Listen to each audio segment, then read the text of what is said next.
Let me feel your love again. Yo, what is going on, Papa Fam? 2025, welcome to the brand new stream. Big stuff coming. AI agent space, absolutely huge. Welcome. If you're new to the channel, get ready. It's going to be one hell of a big build. If you're an OG Papa Fan member, you know what to do. Smash that like button and get ready and drop where you're watching from right now and why you're excited for today. And let me know in the comments, have you already started messing with AI agents? Because we've got a massive build. Partnered up with the guys over at Clerk and IBM to bring you something amazing. All the latest and greatest space tech stuff. Tech in the space, warming up. Make sure you let me know where you're watching from right now. We're absolutely going to go ahead and crush it by jumping into the build in just a moment. Look at this, guys. We've got LA in the house. We've got Bulgaria, UK, Canada. That's what I'm talking about. Welcome, guys, to the AI agent supercharged with tools build. Let's check it out. Boom. Here we have it, guys. The AI agent. Now, I want to highlight something. Let me go ahead and drop the music a little bit. I mean, the energy's up, you know, we gotta get this going pretty awesome. Oh, look at this already. We've got India, Ivory Coast, Italy, Nigeria, Nepal, Kenya. What's up? I'm in Kenya this year as well.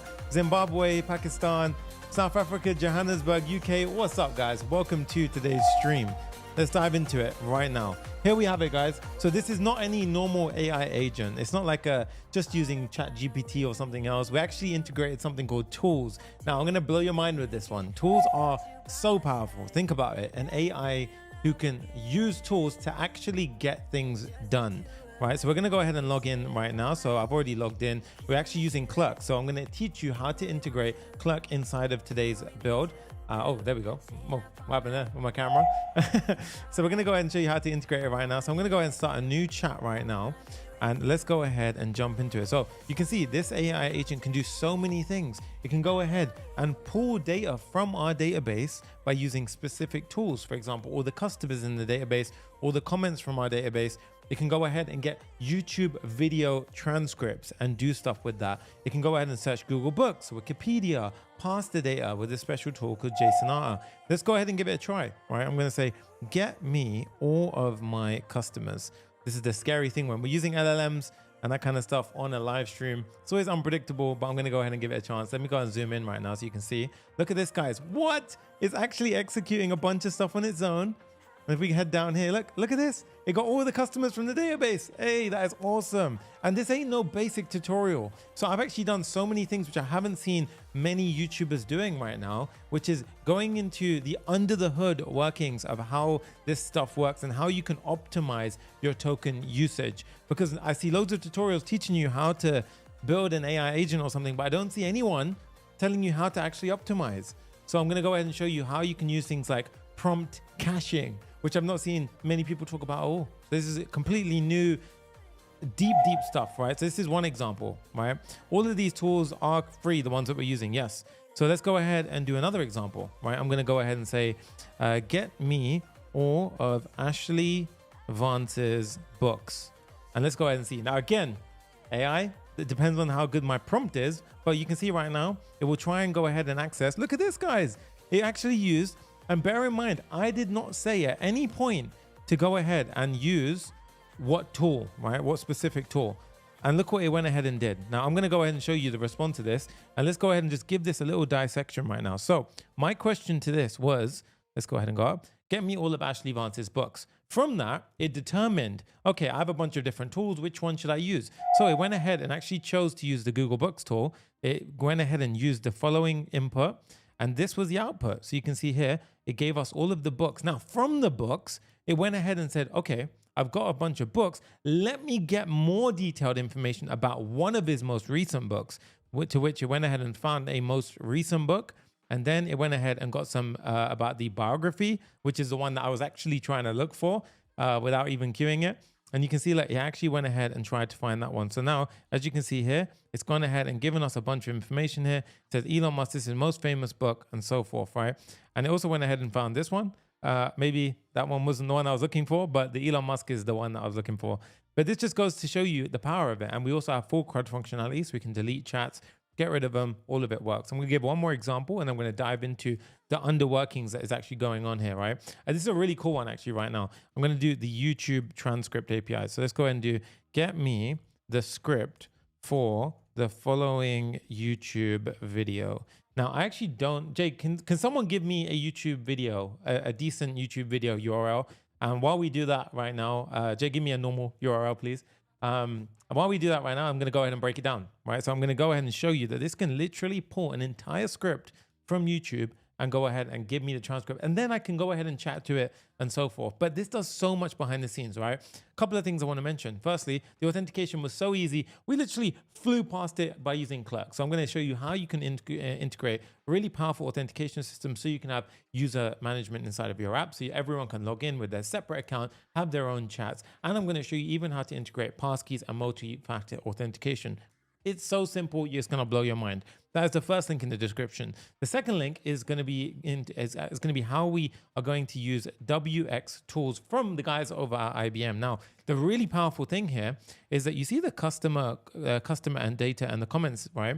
All of this comes from an API. Now, the really cool thing that they've done over at Wxflows. So if we go ahead and go to IBM. You can see we have the Watsonx engine. You'll hear me say Wxflows. It's basically a short abbreviation for this.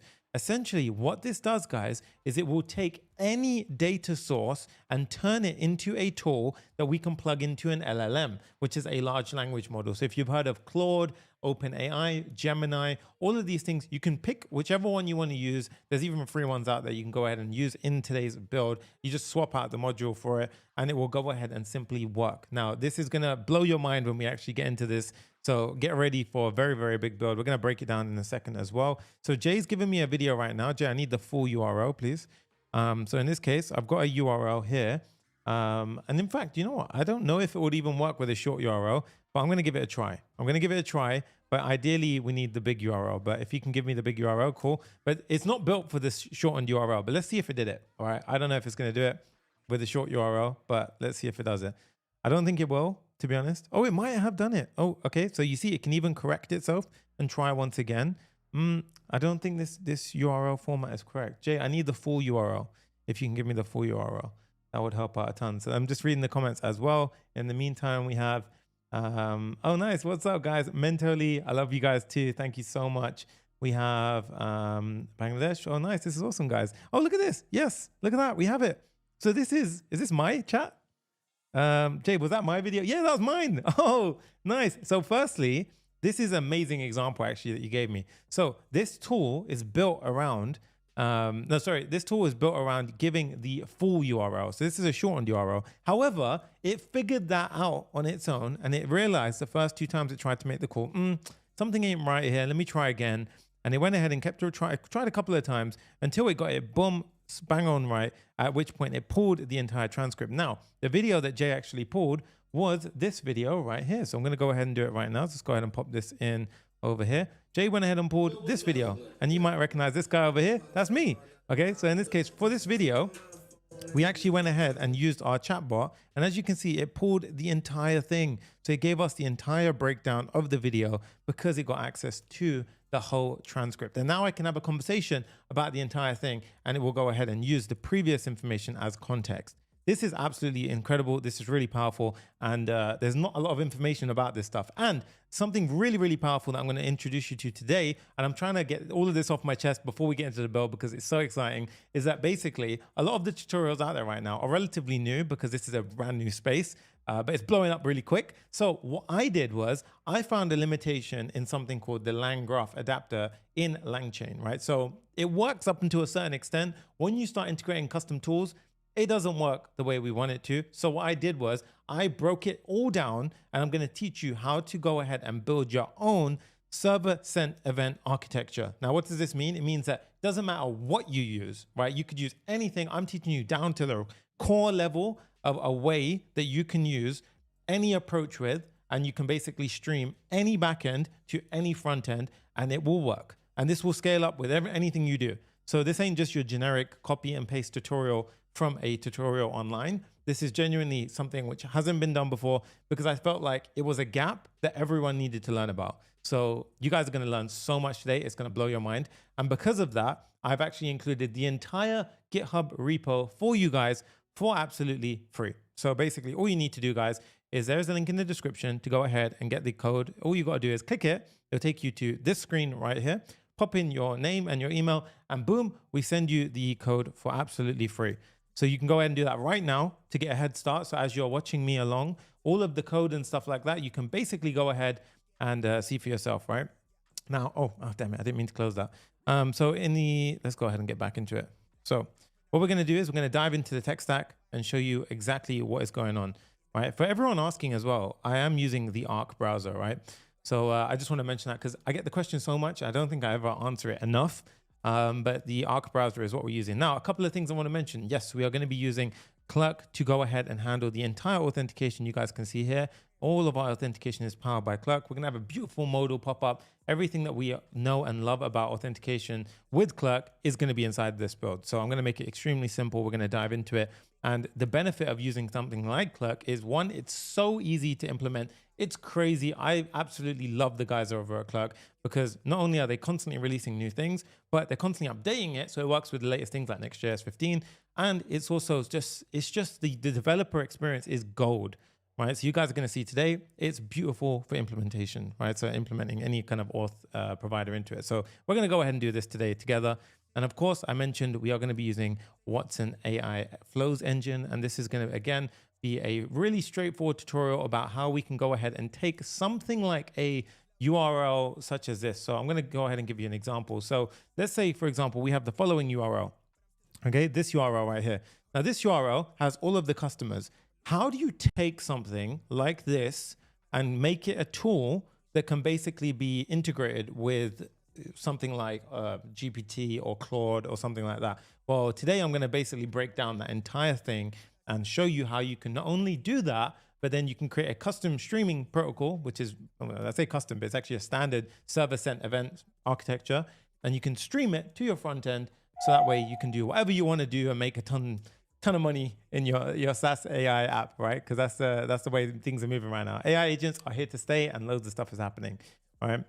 So let's go ahead and dive into this. We've got Delvin says, it's been a long time coming. We've been waiting for such a build. Thank you for the build. I appreciate you guys. All I ask is that you just destroy that like button. We're already over 200 likes. Flipping love you guys. And thank you so much. And if you haven't already subscribed, because this year I've got so much fire coming. It's crazy. We even got a huge thing happening next month. Challenge. Okay, so I'm gonna throw it out there. We got loads coming up, right? So your boy's been working nonstop to go ahead and absolutely fly, right? So we're gonna go ahead and dive into the next section. Oh, I completely skipped it, right? You're probably wondering, how is he storing all the information, right? Convex are not sponsoring this video, but I love them so much, I'm using them, right? So Convex, you guys, shout out to you guys because honestly, your backend solution here sounded so bad, but the backend solution here is so good for Next.js apps that I absolutely love it. So this is going to be something that we're going to be integrating today to support the entire backend. And as you can see here, once we're logged in, you can go ahead and have all of the data. We're going to have two tables, the chats and messages. And this is all strongly typed. It's all, TypeScript backed. I'm going to show you how you can go ahead and integrate the entire thing, debug it, deploy. I'm even going to show you how you can have your production and development environments be separate on the back end so you can go ahead and have different environments. So much stuff is going to happen in this build. And again, like I mentioned, all of the source code is there. So you don't have to freak out. It's going to go ahead and, be there for you. And of course, we are going to be using Anthropic in this case, right? So we're actually using Claude 3.5. However, as mentioned, if you want to use a free LLM, you can replace that part, right? So that's why I'm using LangChain today to go ahead and make it very simple to go ahead and do all of that. Right. Now, it's worth mentioning that a couple of pre-built tools from the guys over at IBM include things like, FX exchange rates, Wikipedia, Google Books, weather, and so forth. But I'm going to show you how to include the YouTube transcript, the pull from any data source. And by the way, guys, without going too far into it, the IBM tool that we're using was actually built by Stepzen, who got bought by IBM, which means that they can everything that we knew and loved about Stepzen, where you can basically use any data source and you can basically, introspect an entire GraphQL query. You can not only do all of that, but now you can basically take any data source, like SQL databases, curl request, anything, and basically make it automatically become a tool, because what they're doing under the hood is they're introspecting it, creating an interface, and then allowing the interface to basically be queried against from our LLM, which is absolutely awesome, right? Sonny, tell us you're cooking something. Who's ready for another challenge? Yeah, we got this. We got a massive challenge coming. Telling you it's going to be absolutely phenomenal, guys. So I want to go ahead and just again give you a quick little demo as to what's going on. So obviously we can chat to our build over here, and that's actually not the demo I want to show you. Let's go ahead and show you one more quick example. We also have a really nice UI here, by the way. So this is the sign up I wanted to show you. Yes, we're going to go ahead and build this entire sign-in flow. Go ahead and log in, and let's go ahead and just give you one more demo. So I've already pre-logged into one account on Google there. Again, I'm going to show you how to do that with passkeys as well. And as you can see, we've even got the nice little placeholders, all the little things we've included, right? How long are you going to be live streaming for? Hopefully, 3 to 4, 5 hours, maybe, who knows? We've got over 200 people watching, so I'm going to keep this going. It's going to be pretty cool. All right, I'm going to give one more example. Say, get me all of the comments and show me the most positive one. Right? And this is the benefit of AI agents, guys. You're interfacing with it in a very human way, but it does all of the hard work stuff behind the scenes. And this is something where, honestly, you're building a really powerful solution here. And I want you guys to really pay attention to this, because there's a huge potential to do really big, powerful apps that basically solve a single problem, and you can make tons of money from it, right? And I'm not even just making this up. You can go ahead and do it right now. So many people are doing it. We have so many that we're actually going ahead and building behind the scenes. And I'm going to be releasing them publicly on YouTube and vlogging the entire thing, because I thought, why am I gatekeeping this any longer, right? So me and Jay have decided we're just going to vlog way more and just show you all of the behind the scenes. So let me know in the comments right now if that is going to be something that will help you guys out, right? Welcome to OGI, to the Papa Fam special tier for joining a member. This is awesome. Thank you, guys. I appreciate all of you. I love all of you. Wow. 200 people, and we're already at 300 likes almost. Let's go ahead and jump into it, right? Music's very low. We're back on the music, right? So let's break down the build and get into this. And if you want the music, everyone asks me every time, you can go ahead and subscribe to the playlist. It's in the link in the description, right? So let's break down the entire thing, because I want everyone to understand what the hell is going on, right? So we've got our Next.js app. I love this music so much, honestly. Next.js, and this is going to be Next.js 15, because your boy doesn't do half measures. 15, cool. And I will never put mediocre quality on this channel. I'm always going to go above and beyond to make these apps. I don't care if it takes 6 hours on a live stream. I'm going to make them so big and in depth that you guys just get the most, and then you can watch it back forever. Like, honestly, enjoy this thing, right? But I will never ever do a half measure here. Right, so we've got Next.js 15. And then I'm going to go ahead and have our backend. So let's go ahead and say our Convex database is over here. So let's just say this is Convex. Now, what I want you to imagine here, so I'm going to try and, kind of draw this one out. Let's actually make it very simple. So I put it on the same ground. So left-hand side, consider it in high-level terms that this is the front end with the users, doing their thing. Right. So I'm going to put this over here. Now, I'm going to put the music down a little bit, because I'm going to go ahead and just, dial in a bit. But in this case, what we have essentially is we have, the user puts in a message. So let's go ahead and put a little chat box here.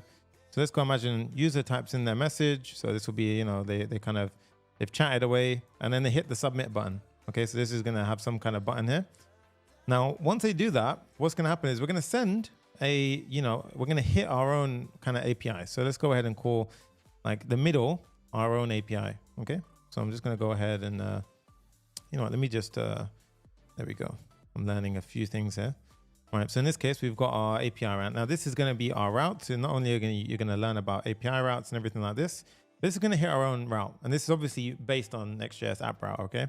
Now, once we've done this, what's going to happen is a lot of things are going to go ahead and execute behind the scenes. Now, the first thing is we're going to go ahead and make a call to a LLM. Now, what is an LLM? It's a large language model, right? Now, again, this is a high-level representation. It's built off of LangChain.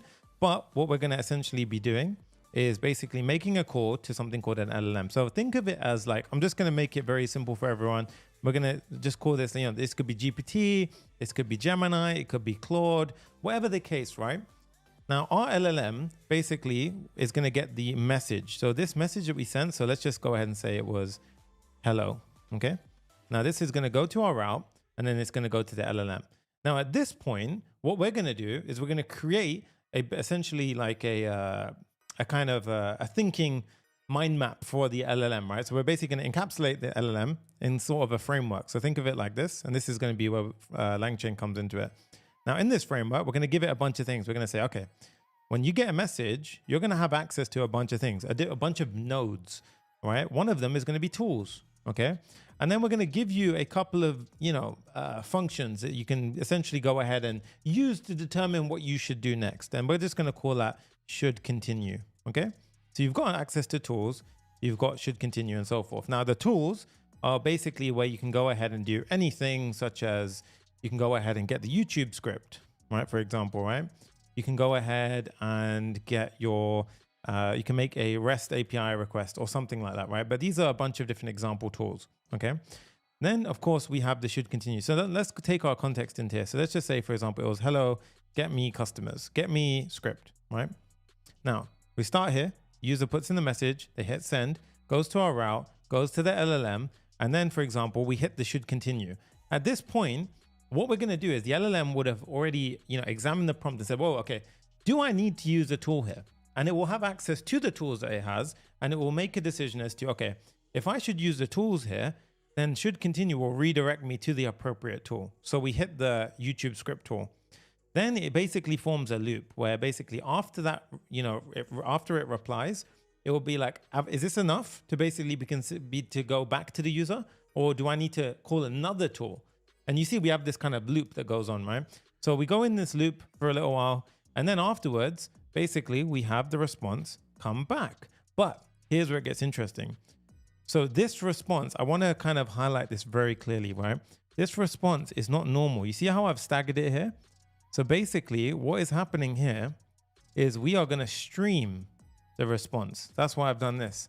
So what we're going to essentially do is this, for example, is the message. We're going to stream back chunks. Okay. So think of it like this. So these are chunks, they're called, right? And this is essentially the reply from the LLM. Okay. Now, why do we do this? Because if we stream back in one go, not only do you have to wait, so you're essentially going to have to wait for the entire thing to be ready. The user is going to be sitting there twiddling their thumbs thinking, I don't know, it's taking longer than I thought. I'm out, right? Especially nowadays, people got very small attention spans, right? However, with chunks, the benefit is that we get an immediate response on the UI. Immediately, you can be like, hey, thanks for your question. Now I'm going to go ahead and get your script. Now I'm going to go ahead and do this. Now I'm going to go ahead and do that. And you see how it basically goes ahead and does that, right? So essentially, we go ahead and we stream the chunks back in, right? Now, there are two areas where we can store the final message into the database, right? We can either do it on the app and we can do it on the server. Now, again, for simplicity's sakes on this app, I've done it on the app. However, in a production build, whatever you want, it's not very difficult to change it. So the final message gets stored from the server to the backend. Now, what do I mean by this? Well, as we're streaming back the information, what I want you to pay attention to is, so imagine we're streaming back chunks. Now, the chunks could literally be the beginning of a message. So in this case, let's go ahead and ask a question here. So I'm going to go ahead and say hi, and you'll see right now. So hi, and you can see it's going to stream those chunks back in. Look. So wait for it. Wait for it. Okay, right now, again, demo gods are against me. There you go. So you see how it's streaming the chunks in. So it didn't give one block, it streamed the chunks in, right? So what we're essentially doing is we're streaming those chunks in.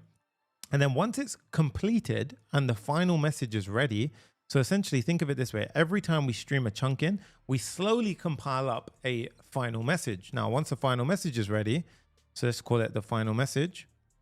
This is going to be the final message chunk, right? Now, this is going to basically be all of the chunks put together, and we have this final message. Now, from there, we're going to store the final message in the database, okay?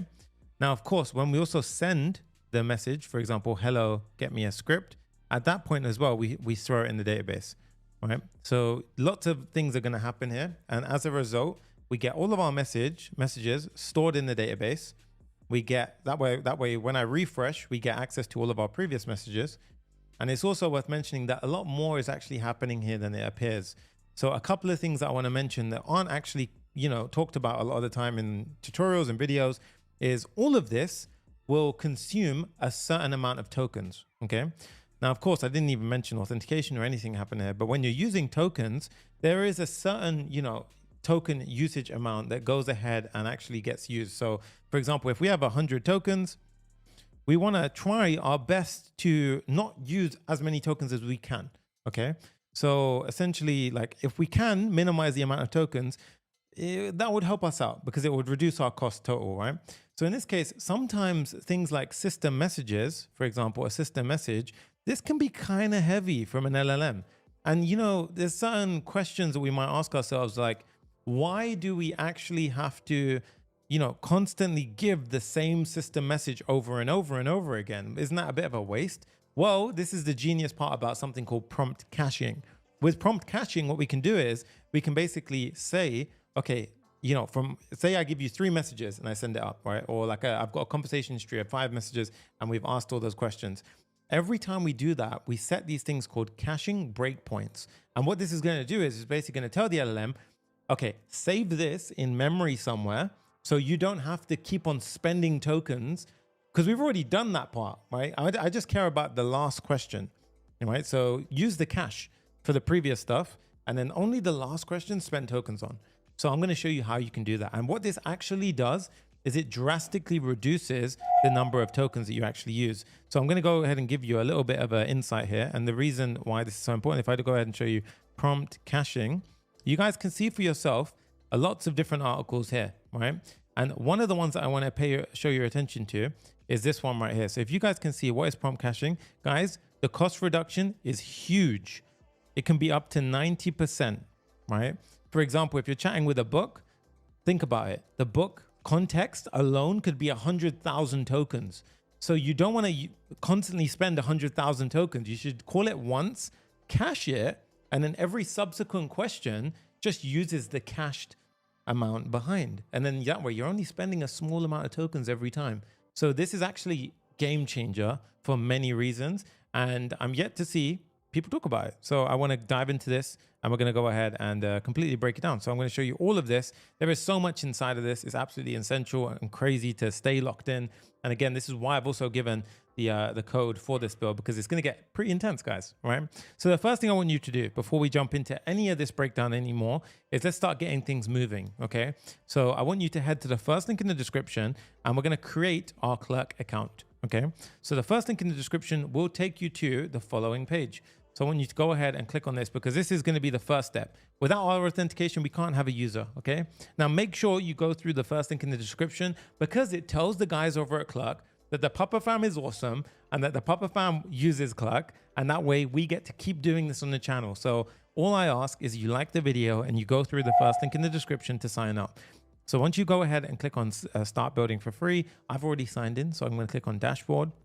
Then you'll see the following page, right? What we're going to do is we're simply going to go to the top and we're going to click on create application.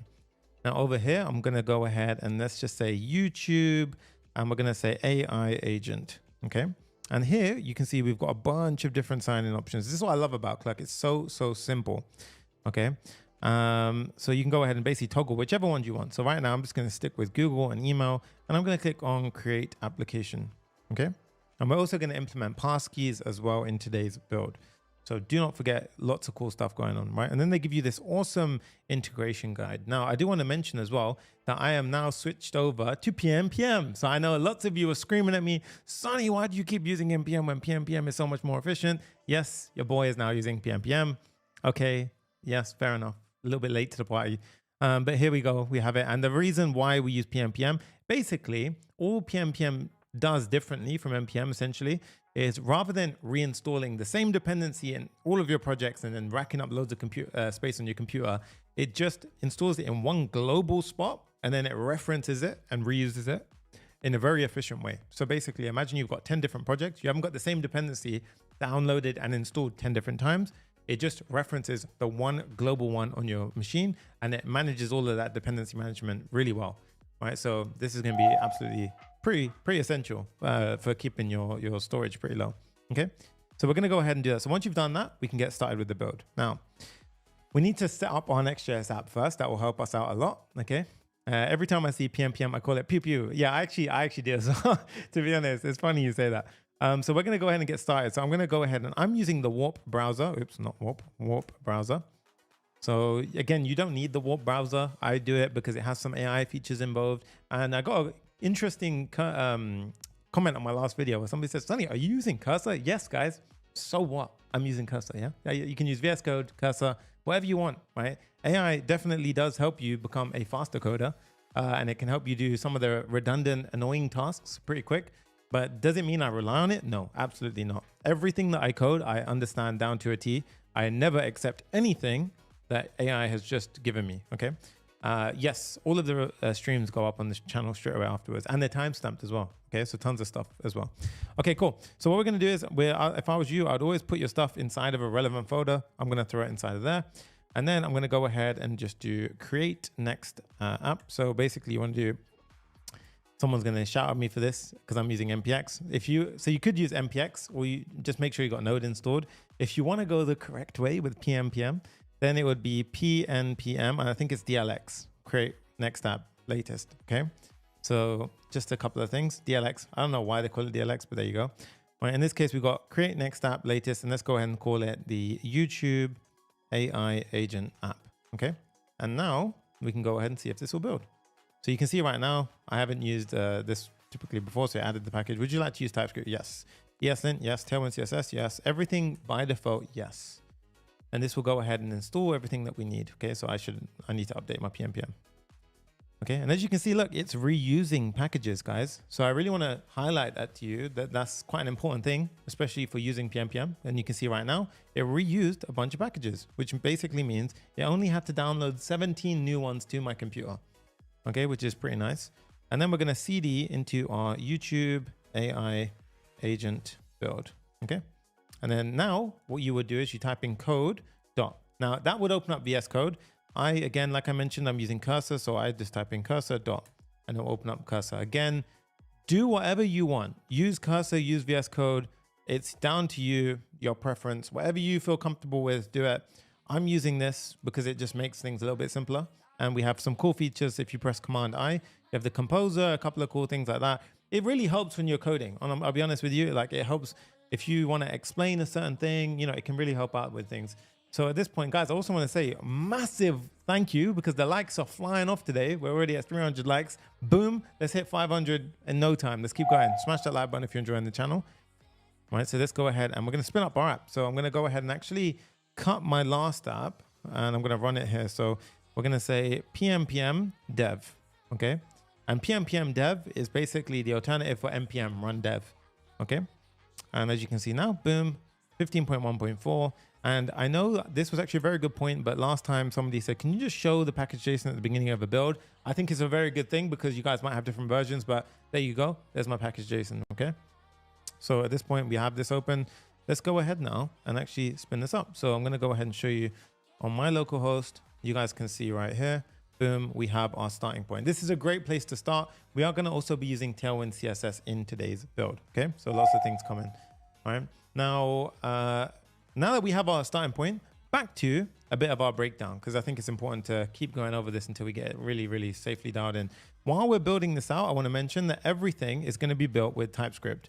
Okay, so TypeScript is going to be in the mix. And I also want to know, guys, do you like this visual approach that I'm taking a little bit more? Okay, so this time what I've decided is I'm going to give you the code for free. So you guys can literally go download the code. My focus today is more teaching you depth, really kind of drawing on the screen, showing you what the hell is going on in today's build, because I think that's going to be way more important than just showing you line by line by line by line of coding. So tell me, I want your feedback. I love that comment. You did it again. Nice. Yes, I'm definitely going to go ahead and give you way more visuals now because I think you guys love it. And I think in the beginning, this is what blew the channel up. So we're going to go back to this. I don't care about time. I'm literally going to, Kenji's in daycare. So we have all day. I feel like a right dad when I say that. Okay, so at this point now, we have TypeScript. And the best thing about Convex is it's backed at it's also type protected. So everything in our database, which is going to be schemaed up so that way, our chat table, our messages table, all of it is going to be, strongly typed. That's awesome because that means that when we go ahead and reference our backend, everything is perfectly safe to access. We're not going to break anything because we're accessing it safely. Okay, so that's a couple of things I'm mentioning. We are also going to be using Tailwind CSS. So we're going to style up this app with Tailwind CSS. We are going to be using Shadcn in today's build. I think we are. I don't know actually if I'm using it. I'm going to write it here, but I don't know if I'm actually using it. I'll be honest. I completely forgot. I got so caught up with this part of the build that I didn't do it. I can't remember if we did it. Server sent events, right? So this is basically what I'm going to teach. That's very different from every other YouTube tutorial on YouTube right now about this. So server sent events are essentially how we can build a streaming layer between our backend and our front end. So when I say backend and front end now, what I'm talking about is the backend and front end is both in Next.js. Next.js has something called the app router, and the app router allows us to have pages on the website, and it also allows us to have the sort of API routes or route handlers, so we can make post requests, get requests, anything we want. Now, what we're going to do is we're going to create one, and that's going to be responsible for the streaming from our front end, which is the page on the website, to that, when we stream the messages back and forth between, our LLM, right? Which is basically, our large language model like GPT, Claude, Gemini, whatever you decide to use, okay? And what we're essentially doing is we're building a SSE layer between these two things. So you see this right here. We're going to build a layer between these two. So the SSE is basically going to be the server sent events. And what that essentially means is all it is we basically defined, okay, there's a chunk coming in. There's a chunk coming in. There's a chunk coming in. Oh, it's done. And then the front end will know, okay, cool. I know I don't need to stream anymore. I got a done signal, so I can probably stop there and just save the message now. So that's essentially what I'm going to teach you from scratch, right? I don't see tutorials on it, and I think there should be a tutorial on it. So I think that's going to be something which could definitely help a lot of you. Yes, Siren, you're actually right. I did create an avatar, and I remember I made it with Tailwind CSS, and I thought, screw it, I just want to use the avatar. So I think we did use Shadcn in that one. Okay. And I think that's worth mentioning. That's pretty much everything. Okay. Now, I do want to mention as well that, when you use an LLM, you can directly use things like Claude, the API from Claude, the API from OpenAI. What I would recommend is that, for example, what I've done in this build is I've used something called LangChain. Now, I'm going to quickly show you here, but LangChain is essentially a framework for how we can interact with LLMs, right? So essentially what you can do here is you can really kind of stack on certain different ways of working with LLMs together. So what does this mean? It means that we can have certain things such as a prompt template, right? We can have structured output. Like, you can do all of this with the certain APIs themselves. However, what's really cool here is that it just kind of standardizes a way of working. Now, some people are against LangChain, some people are for it. My goal is to show you everything so you can make your own informed decision. But the benefit here is that what I said before is we're going to use IBM's Wxflows tool to very simply turn any data source, such as any endpoint, into a tool. And then the tool very simply just clicks into our LangChain and whatever model you decide. So whether it's Claude, whether it's OpenAI, whether it's Gemini, whether it's a free LLM, that plugs into our LangChain, and you see how everything just plugs into it. And then we can basically use this to stream the output. So that's why I'm teaching you this, because you can basically essentially replace the Claude part with whatever you want, whichever model you want, whether it's a free one, a paid one, whatever you want to do, you can go ahead and do that. So I'm trying to give you guys the most in-depth tutorial as opposed to just showing you one way and then you have no idea how to do anything else but what I say. Okay. So tools, somebody asked, what do you mean by tools here? The tools essentially mean, so for example, if we were just to use something like an LLM, right? Then typically the flow would be, you'd say like, hi, and it would reply back like, hello. Okay. That's cool, but does it really help us out? No, right? I mean, it's going to help in certain things. Like, there's a reason why they have billions of users, but what do we really want to do? Well, in that case, I'm going to run the app again on my other server. And I'm just going to go ahead and pull this one up on localhost 3001. Well, what we actually want to do sometimes is have it so that we can go ahead and chat with it, but it can actually do things with certain things called tools. So what do I mean by tools? Well, in this case, look, we've equipped it with a bunch of different tools. So the ability to search through Google Books, retrieve all of order information, that kind of stuff. Well, let's say, for example, I want to search Wikipedia, and I've given it a Wikipedia tool. I just haven't written it here. I'm going to say, tell me a fun fact about the word hello. I don't know why I said it like that, but about the word hello. And at this point, again, remember, it will go in, it will figure out, okay, which tool should I probably go ahead and use? Okay, boom, I'm going to use Wikipedia. And now, as you can see, it's going to go ahead and it found a page. It then chose to query that page for some output. And then it will go ahead and once it's ready, give me the response. So as you can see now, based on the Wikipedia article, here are some interesting facts about the word hello. And now what you might not be realizing here is that so many tools that you're probably using today are actually AI agents, because what they are, they're not just taking your input and giving you a response. They're taking your input and then they're connecting with a tool. For example, Cursor has a tool which allows it to read and write code on your browser or your IDE, sorry. So you can see that is a tool. That is essentially an AI agent in the background. And if you look here, I can confirm this because if we open up our IDE, you can see when I open and chat to Composer, if I click on agent, agent composers can use tools, run commands, and edit files. Okay, so I'm going to teach you how to create one of these. And basically the tools that we introduce are going to be tools you can either custom create yourself. So there's some tutorials, not loads, but there's some tutorials about how you can custom create yourself. But I'm going to show you I can turn any data source into a tool in seconds, literally seconds. And then you can go ahead and plug that into any LLM and it will work. And I'm going to show you how to custom stream it with SSE. So boom. That's pretty cool. All right, quick little water break, and then we're going to jump into the build itself. Okay, so let's go ahead and dive straight in. I think this has been pretty cool as well. So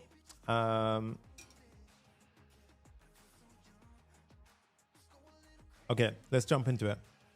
So right now, getting things started off, I'm going to keep the reference app open on the side. So this is actually not the app that is running. This is the app that's running. I'm going to go ahead and just pop this one into our localhost 3001. So on this page, we're going to have a reference app, which is going to have the home page. That's actually our landing page. Got this nice little UI background. And then we've got all this. By the way, guys, I've completely forgot to show you. It is fully mobile responsive. Okay, so we're also going to show you how to do sidebars like this, where you have the clickable out area. And I know I'm not just using a sidebar component, by the way. And also, hello, Japan. Love you guys. All right, so let's go ahead and jump into it. Cool. So at this point, we're going to go ahead and say, Sonny has always taught us to make AI work for us, though. Like, AI won't replace us if we know how to use it. Exactly, guys. Honestly, like, this is such a powerful enhancement to what you can do. As a developer, it makes you way faster to code. And also, it allows us devs to build really crazy solutions, which are essentially, they're so powerful, but so simple, but they solve such a big gap in the market right now. And you can go ahead and leverage off of that and make a ton of money right now. There's a gap where you can do some really big things here, right? And this is like the AI agent era. Trust me on that. Just take my word for it, okay? So the next step is we're going to sign up to IBM, okay? So again, remember what I told you guys, we already signed up to Clerk. So we've all got our Clerk accounts done. What I want you to do is click the second link in the description and you go to this, which is the Watsonx AI Flows engine. The main thing is WX stands for Watson and just say Flows engine. So Wxflows engine is what I'm talking about here. So we're going to click on login. And again, this is all free to get set up. So let's go ahead and log in right now. Give it a second. I have so many different profiles. I kind of forget which one I'm using, but you can go ahead and log in with your GitHub ID or IBM ID. I think I've already logged in. Maybe I should use my other profile here. Oh, yeah, there you go. Okay. So in this case, I've logged in. You will go ahead and log into your GitHub ID or whatever you want. And the main things that we care about are here. Okay. Now, before we go ahead and jump any further, to get yourself prepared, what I want you to do is, let's just make that full screen. I'm going to go ahead and click on the documentation or just click on start building. And what you can see here is it shows us our starting point. We have Node.js experimental or Python. Okay. Now, I'm going to show you the Node.js, obviously, for many reasons. But we're going to go ahead and do that right here. Okay. So what you need to do is you want to go ahead and firstly, initialize this on your computer. So you need to download the CLI first. We've already signed up for the free account. Download and install the CLI. So you want to click on this, and then we're going to click on Node, and then you want to download this. Now, I've already done this step. So you just download this, and it will go into your downloads folder. Okay. Now, once you've got that in your downloads folder, and I will show you this because I think some of you may have issues here. So we're going to click on download, and that will go into my downloads folder. And then, for example, what I do is I go into my terminal, or I just go into Warp. And then what I can do is I can say downloads. Oops, downloads. Okay. And I'm in my downloads folder. and I can basically go ahead and execute this, right? So if I go ahead and just basically try and find this file right here, you can see I have permission to, so the file is in there, okay? So it's definitely in there right now because it would have said file not found, but it said permission denied because I tried to access it, right? So in this case, we just need to run this command, npm i-g. And what this will do is it will install this package, because it's experimental at the moment, it will install this package into our global directory. Once you've done that, you'll basically have installed Wxflows. And the way you can test it is you simply do Wxflows -- version, okay? So in this case, I would do that first command, and then now I can do Wxflows -- version, and then boom, you see I can see 18.18.2, okay? So once we've done that, we're ready to proceed, okay? So we can go back over to the getting started, and then we need to authenticate the account, okay? So in this case, somebody says, what is an agent? Think of an agent simply, guys. An agent is essentially just a LLM, so a large language model, which has access to tools. So it doesn't just reply to us, but it has the ability to act on those actions, right? So in this case, for example, if it was to go ahead and say, I'm going to go ahead and grab the customers right now, it has a tool that allows it to go ahead and access a database or do something and then come back with some kind of response. So these are very important patterns that we're going to start learning about. You're going to hear me talk about this tons on the channel, and I'm going to bring this so much to this channel. So make sure you are subscribed and turn on your notifications, because there's going to be a massive brain dump. And also, I haven't even mentioned it right now, but all of this stuff that I'm talking about has actually already, it will be introduced into Zero to Full Stack Hero from today. Basically, it's already part of this in the coaching course. This is where I'll be talking about everything first. So if you want a head start into anything and everything, simply go to papareact.com/course. You can see the link on the top of the page right now, and you can basically go ahead and check it out for yourself. We have so much new content in here. It's absolutely crazy, especially with the coaching course. And we have tons of students absolutely killing it. So yeah, this is so cool. Somebody goes, 200 people watching across the world. Feels like a secret society. Yeah, I totally agree with you, dude. I totally agree with you. So back onto the tutorial, we're going to authenticate with the CLI. So we've already set this up, and now we're going to go ahead and we've logged in, and you can see here now we've got these things at the bottom, environmental name and domain, right? So we're going to go ahead and do Wxflows login. So right now I'm going to go into my terminal. So let's just open up my warp and let's do Wxflows login. And it's going to ask me in a second, what is your environment name? Okay. So in this case, the environment name, what we can do is we can go back to our home, and the environment name is this one. So we're going to copy that to clipboard, and we're simply going to paste it. So I'm going to make that bigger, and you can see what is your admin key. Now, what I want you to do here is you see your admin key, you just copy that and you paste it inside of here. And you see its input is hidden. And now it'll say, whoa, you're in. You've successfully logged in with the Tom URC UK network. Okay. Now, in order to verify that that's all working, we head back over to our documentation.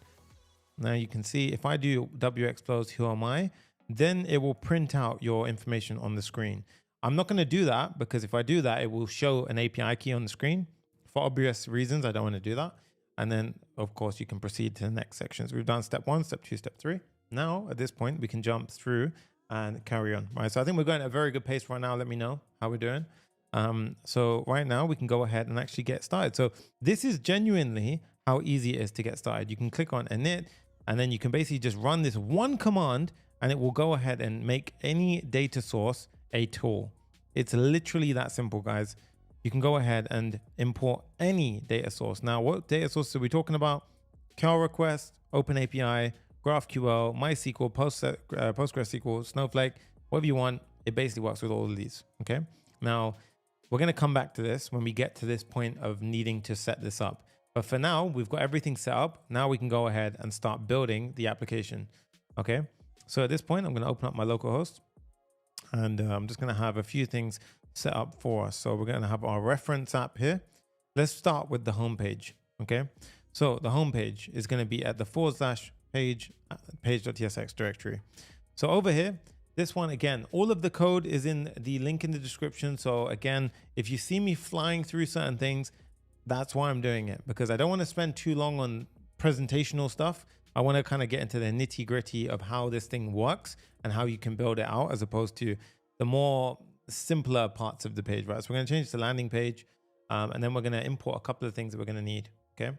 So firstly, I'm going to import a couple of things. We're going to have Clerk, Lucid, and Next.js, Next-Link. But before that, I guess, okay, it makes more sense to install some of the dependencies. Okay, so heading back over to Clerk, right? Let's go back into our Clerk. And I think I was in here. Yeah, we are. So we're going to install Clerk because we're going to need this dependency, right? So we're going to go into Next.js, pm. And by the way, pm, you can go ahead and install yourself. Again, if you don't have it, feel free to do that another time. We're going to use pm today though, so I'm going to do it today. So copy that and I'm going to run it. I'm going to split my terminal so you guys can see on the left-hand side, I have the app running. I'm going to do pm add Clerk. Okay. And then we've got environment local file. So I'm going to copy this right now and I'm going to go ahead into my project and create a .env.local file. Okay. Now I'm going to simply paste it. So I'm going to paste this inside right now. And what we will see right now is, I'm just trying to hide my key a little bit. Okay. But anyway, so it'll be something like this, right? So you'll have this pasted in. So you have your next public Clerk publishable key and your Clerk secret key. So I'm going to I've obviously replaced this with a dummy value. So I'm going to replace that out, hit save on my environment file. I mean, you've seen it now. Okay. Is what it is. It took a second to come out. Anyway, I'm going to revoke all of these keys. So I really don't care. Right. But in this case, you shouldn't show your keys. Okay. For some reason, my transitions are a bit slow today. So I couldn't do that really nicely. So we're going to go ahead and get rid of that. Okay. So now we've gone ahead and done that. And then we need to set up something called the middleware. Right. So middleware, very straightforward. We simply go over here. We go down to the package.json level. We add a new file called middleware.ts. Now it has to be called middleware, okay? Because this is part of Next.js syntax. We copy this and we paste it in. This will enforce our login logic basically everywhere, right? So essentially what this does is it basically will check every request and we can even add a simple check here to protect certain routes and so forth, right? Don't be lame. All the best coders show their keys. Amen. Amen. Guys, don't show your keys. But yeah, it was a good one. All right. So in this case, we've got the app router and pages router. So we now need to create a layout.tsx. Now I didn't mention here what we're actually going to do, which is really cool, is we're going to link Clerk and Convex together. Right. So I'm going to go ahead and basically pull open Convex now, convex.dev, click on get started. I'm already logged in. So you guys can feel free to log into your account. It's all free to get started with this. Convex is so powerful, honestly. I'd love to do another dedicated video with them, but I'm using them just because I love the platform, honestly. Click on create project. And now let's go ahead and do something like a YouTube AI agent. Okay. And then boom. Okay. Interesting. Maybe I hit some threshold or I corner case something. That was very weird. Do convex.dev, get started. Maybe I've got YouTube AI agent. Okay, that's very strange. Anyway, you'll get to this page. Never mind. And what I want you to do before you even do that, you actually can click on start tutorial and it will show you an entire run through of what you can do and how to get started up. So main thing really is here to get us set up with this. They had a nicer tutorial than that, to be honest. I think it was just the docs. I prefer just following the docs here. So go to docs. And here we have it. Go to Next.js. And then, yeah, Convex is going to be my new crush. Yeah, honestly, it's so cool. Guys, we're almost at 400 likes. Destroy that like button. Let's keep getting out. We're going to get to 500 likes. The energy is very good today. All right. And I want to get us into a flow state so we can start coding pretty nice now. So to get set up quickly with Convex and Next.js, run the following. So you can either use this. I'm going to show you how you can use the command with pm. So you can copy that bit. I'm going to do pm dlx create convex latest. I'm going to close that one, or actually I'm not going to close that one. I'm going to create another terminal. So this one's running in the background. I'm going to do this so you guys can see it clearer. pm dlx create convex, or you replace that with npm. Again, I'm using pm. Okay. So at this point, yeah, tools which have good documentation. I agree with you 100%. I'm a fan of your content. I appreciate you. I want to code along. Can you provide startup app for this repo? Yes, absolutely, guys. The entire code base is for free. the third link in the description, or it's going to be a link in the description. You simply fill it out and we'll send it to you in your inbox. Right, so it happens right now. So welcome to create delightful. Okay, so something was a bit weird there. I'm just going to use the npm one. Maybe there was some issue. Did it create convex? Okay, so you know what? Let's just use the npm create convex. I feel like it used something else there. So I'm just going to use npm create convex at latest. And then you see project name, my app, right? So in this case, we're just going to call it, I think it's going to go into, let's just call it YouTube AI agent. Okay. And then you can see we've got a client. You know what? I don't know if this is setting up create convex at latest. No, you know what? Don't do this. This is going to set up an entire app. I don't want to do that. So Control C out of this. We've already set up the app. I just want to integrate it. So I completely missed that step. We've already done this. So screw that. All right. This next one, npm install convex. That's it. So pm I install convex. That's it. pm I. Oh, there you go. Install convex. That's better. Cool. Now, once that's done, what we're going to do is we're going to simply go ahead and create our convex. So at this point, we're going to hit save. We're going to go in here. Now, I'm actually going to, I don't know if it already does this, but I'm going to go ahead and thank you so much for the $5 donation. You know, I set a little target there. We're eight super chats away from me unlocking a new level of streaming on the channel, right? So if you want to play along with that, go for it. I thought I'd try out a new feature on YouTube. So I'm going to create a folder called convex. I think it might already do that, but anyway, I can't remember. So we're going to go ahead and do npx convex dev. Okay. Again, you can do pm DLX here as well, but I'm just going to keep it simple for you guys. npx convex dev. Now, what we'll see is it will go ahead and set up a couple of things here. So what would you like to configure? Create a new project or choose an existing? We've already set up the project on the backend, so we can go ahead and choose an existing project. And you can see I've got a bunch of things. YouTube AI agent is the one I want.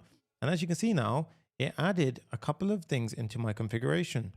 So if we click on the environment.local, you can see it went ahead and showed off my convex deployment and my next public convex URL. Now, I want you guys to pay attention to one thing. Whenever you use environment variables inside a convex, it's took me way longer to realize than it should have, but you have environment variables in convex. And I will show you what I mean by this, right? Because convex is all happening on the server. So these are the ones that we use on our local instance to reference that server. However, whenever we use environment variables inside of any convex file, those are being pulled from our convex environment variables, which will make sense in a bit. Okay. So now that we've done that, you can go ahead and you could go ahead and carry out this stuff, but we don't need to at this point. We're good with that. The one thing I wanted to show you is that we're going to connect Clerk from this side to convex by going ahead and doing the following. So we can do it actually afterwards, I believe. So we have convex, let's just say Clerk. You guys can see we actually have convex and Clerk. So they play very well together, and you can see we can go ahead and set the two up together. So this is going to be required. And essentially what this allows us to do, guys, is it allows us to have access to the Clerk user authenticated state inside of our convex functions. I'm going to show you how we can implement that, right? So if you head over to convex and Clerk on the convex website, Clerk also have an example of this page on their website, by the way. So you can go ahead and check that one out as well. But in this case, we've already signed up at Clerk. We've already created an application at Clerk. The next step is at Clerk, we need to go ahead and create a JWT token. So what we do is we click on configure. We go down to JWT templates on Clerk. We click on new template. And as you can see, they have a very nice integration with convex. So we click it, and then you can see keep the names as is. So as you can see, this is convex, and you can see their name must be called convex. So at this point, it's completely cool. It's already pre-filled with all the custom claims. Everything is good. Okay. So at this point, we click on save.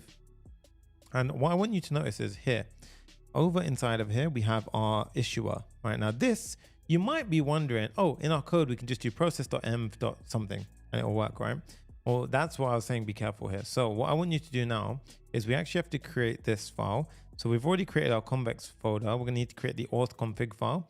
So inside of our convex folder, you can see that it's generated a bunch of stuff when I run it. So I'm going to create a file inside of Convex called auth.config, and this is outside of generated. Generated automatically gets built for us, by the way. All right, so ignore that for now because it's empty. It makes sense. We're going to basically copy the contents here, and I'm going to paste it in. All right. Now here, you see this, right? Now typically what you would do is you copy your issuer, and you can do this. Now you might be wondering, well, Sonny, surely you should just go ahead and save this value in our environment local, right? So like pop it in here and just have it as some kind of issuer URL, okay? Now you would think this is how it works, but it doesn't, right? So for anything which is inside of Convex, what you need to do is if we're gonna reference something like process.env, let's say for example, it was Clerk issuer URL, for example, this, right? Now what we have to do is we have to populate this on our Clerk. And now what you'll see here is environment variable. Clerk issuer URL is used in auth config, but it was not set. If you want to set it, go to, and you see it says go to set it inside of Convex. You can either click this and it will take you there. So in this case, we can go ahead and click that. Oops. And no, I want to be careful with what I do there. So I'm going to click on this, open. And as you can see, I'm going to open it in my developer profile. Yes. And then what we can see is it takes me to this page, and you can see in the settings inside of my Convex dashboard, we have the environment variables, and here is where we set it, guys. All right, so it's just something which I need you to pay attention to, because when you switch your environment from your dev to production, these environment variables change here for the Convex stuff. Right, so that took me way longer than I should have to realize that, and I spent way too much time figuring that one out. So all you do is you take your issuer ID and you pop it in there, and now you hit save, and just like that, guys, if we go back, you see how it says Convex functions ready now? That's because you see it found the environment variable. So now this will no longer pop up. This is all good to go. Okay, so once that's done, what we can then do is we're already deploying changes because we're running this actively. We can install Clerk React, right? And then we're going to need to do this because there's actually, I don't know if let me double check something. In our layout, I believe we still use that. Yeah. Okay. So in this case, we're going to install this. I'm going to take that bit, go over here. And you see, we have our Convex running on the second terminal, our app running on the first. I'm going to open up a third. And I'm going to say pm install Clerk React. Okay, this is going to install Clerk into our app. Now I'm back. I was needing more coffee. Hey, nice. We got North Korea in the house as well. What's up? Okay, so let's go ahead and charge on, guys. We're almost at 400 likes. Absolutely incredible stuff. Thank you so much. Let's destroy 400 likes. Let's go. All right. So at this point now, we got our Clerk publishable key. So they will go ahead and show you this example. This is not how I'm going to teach you how to do it. Instead, what we're going to do is we're going to create a higher order component, and we're going to go ahead and do it our own way. Now, I'm going to show you a couple of tricks as to what I do when I have this pattern. Well, essentially, we go to our layout inside of our app. So over here, what I want to show you is we have our body. Now, what I need to do essentially is I need to wrap the entire app inside of something called Convex Client Provider. Okay, so literally the entire thing needs to go in something like this. Okay, so wait, that needs to move out of there. So that needs to happen. Okay, now this doesn't exist, so we're going to go ahead and create this. So what I want you to do is copy that, go into our folder structure. Now at the top level, we're going to create a folder called components, and I'm going to create a file called, called Convex Client Provider.tsx. Now here, what I want you to do is, it sounds a bit weird, but I want you to go ahead and type in the following. So I want you to go into the layout, and you see this root layout, because we're basically going to be taking children with this exact same structure here. So I want you to essentially copy this part over here, paste it in. We're going to change this to become Convex Client Provider. We're going to change all of this to basically be different now. So the reason why I do this, by the way, is it's just because I'm lazy. I just want to basically have the correct formatting and everything. And what we're going to do is we're going to say Clerk Provider. And you can see I've got two imports now. Now this is where you got to be really careful. Well, we want the Clerk Provider from Next.js. Okay. And then we have Convex Provider with Clerk. So in this case, Convex convex provider with Clerk, and that comes from React Clerk. Okay, and then that one has the children inside of it. Okay, now at this point we need a client, which is the convex client, and we need use auth. So a couple of things here. So what we're going to do is firstly we need to create a new convex React client. So this one here. So we're going to import this from convex React. And you see here, this next public convex URL, this is pulling from our env, which we already have here. Okay. So convex now we pass in here. So we say client equals convex and use auth equals use auth. And this one we import from Next.js. Okay.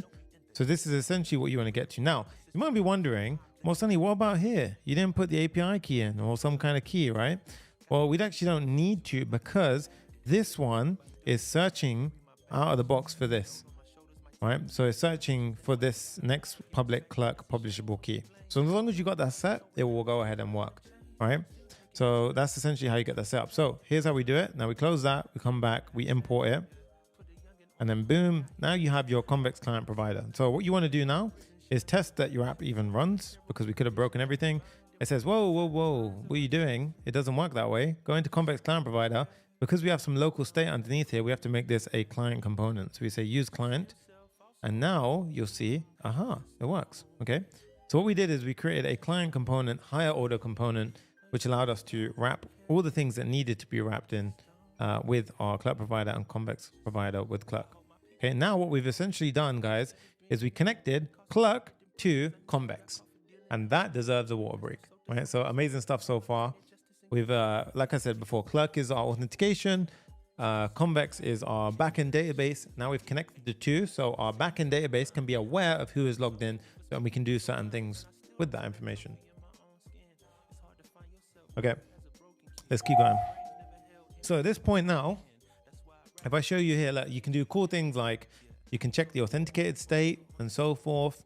So you can see that you can go ahead and pull certain things. So you can go ahead and use this documentation as you wish. If you want to go ahead, and even in the backend in your convex functions, you can access now the context auth to check if the user is authenticated. Now, be careful here, because there can be issues where you're misunderstanding what is running on server, what is running on client, and then you may get unexpected. Wait, the guy's logged in, but it's not saying I'm logged in and so forth. So this will just take a bit of practice, but today I'm going to break it down, so don't worry about it. Okay. So at this point, we're done with that. So I think we can safely, I'm just going to chuck that out of the way for now. All right. The next step is I want to add in our login section. So at this point, we go into our page.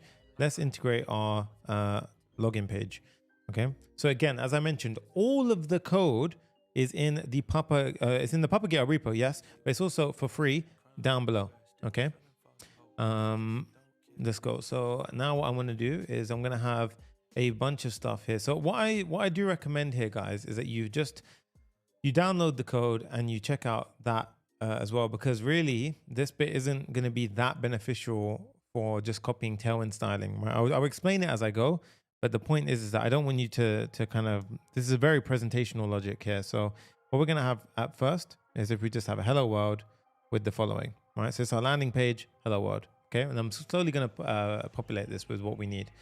Okay, so the next section is we want a background pattern behind it. Right, so you'll notice inside of my actual app in the dashboard, if I go here, you see there's this nice little crosshatch background which fades into a gradient.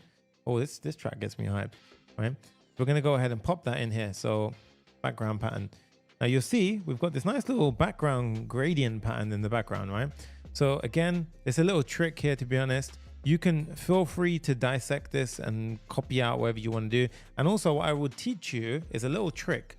So if you're coding by yourself and you have got Cursor or GitHub Copilot, you can go here. And for example, if I press Command I can open up my my composer, right? And you see it's already highlighted this bit. And if I wanted to, for example, say, explain what this does, yeah, it will go ahead and it will literally tell you that this does X, Y, and Z. Right, this is some styling. Here's what it does. Absolute, and basically you get a nice breakdown. So this is a very good way of having a pair programmer explain everything that you want next to you. Right now, of course, I'm paying $20 a month for Cursor. They have a free plan, but I'm teaching you guys as in how I would mentor any of my students inside Zero to Full Stack Hero.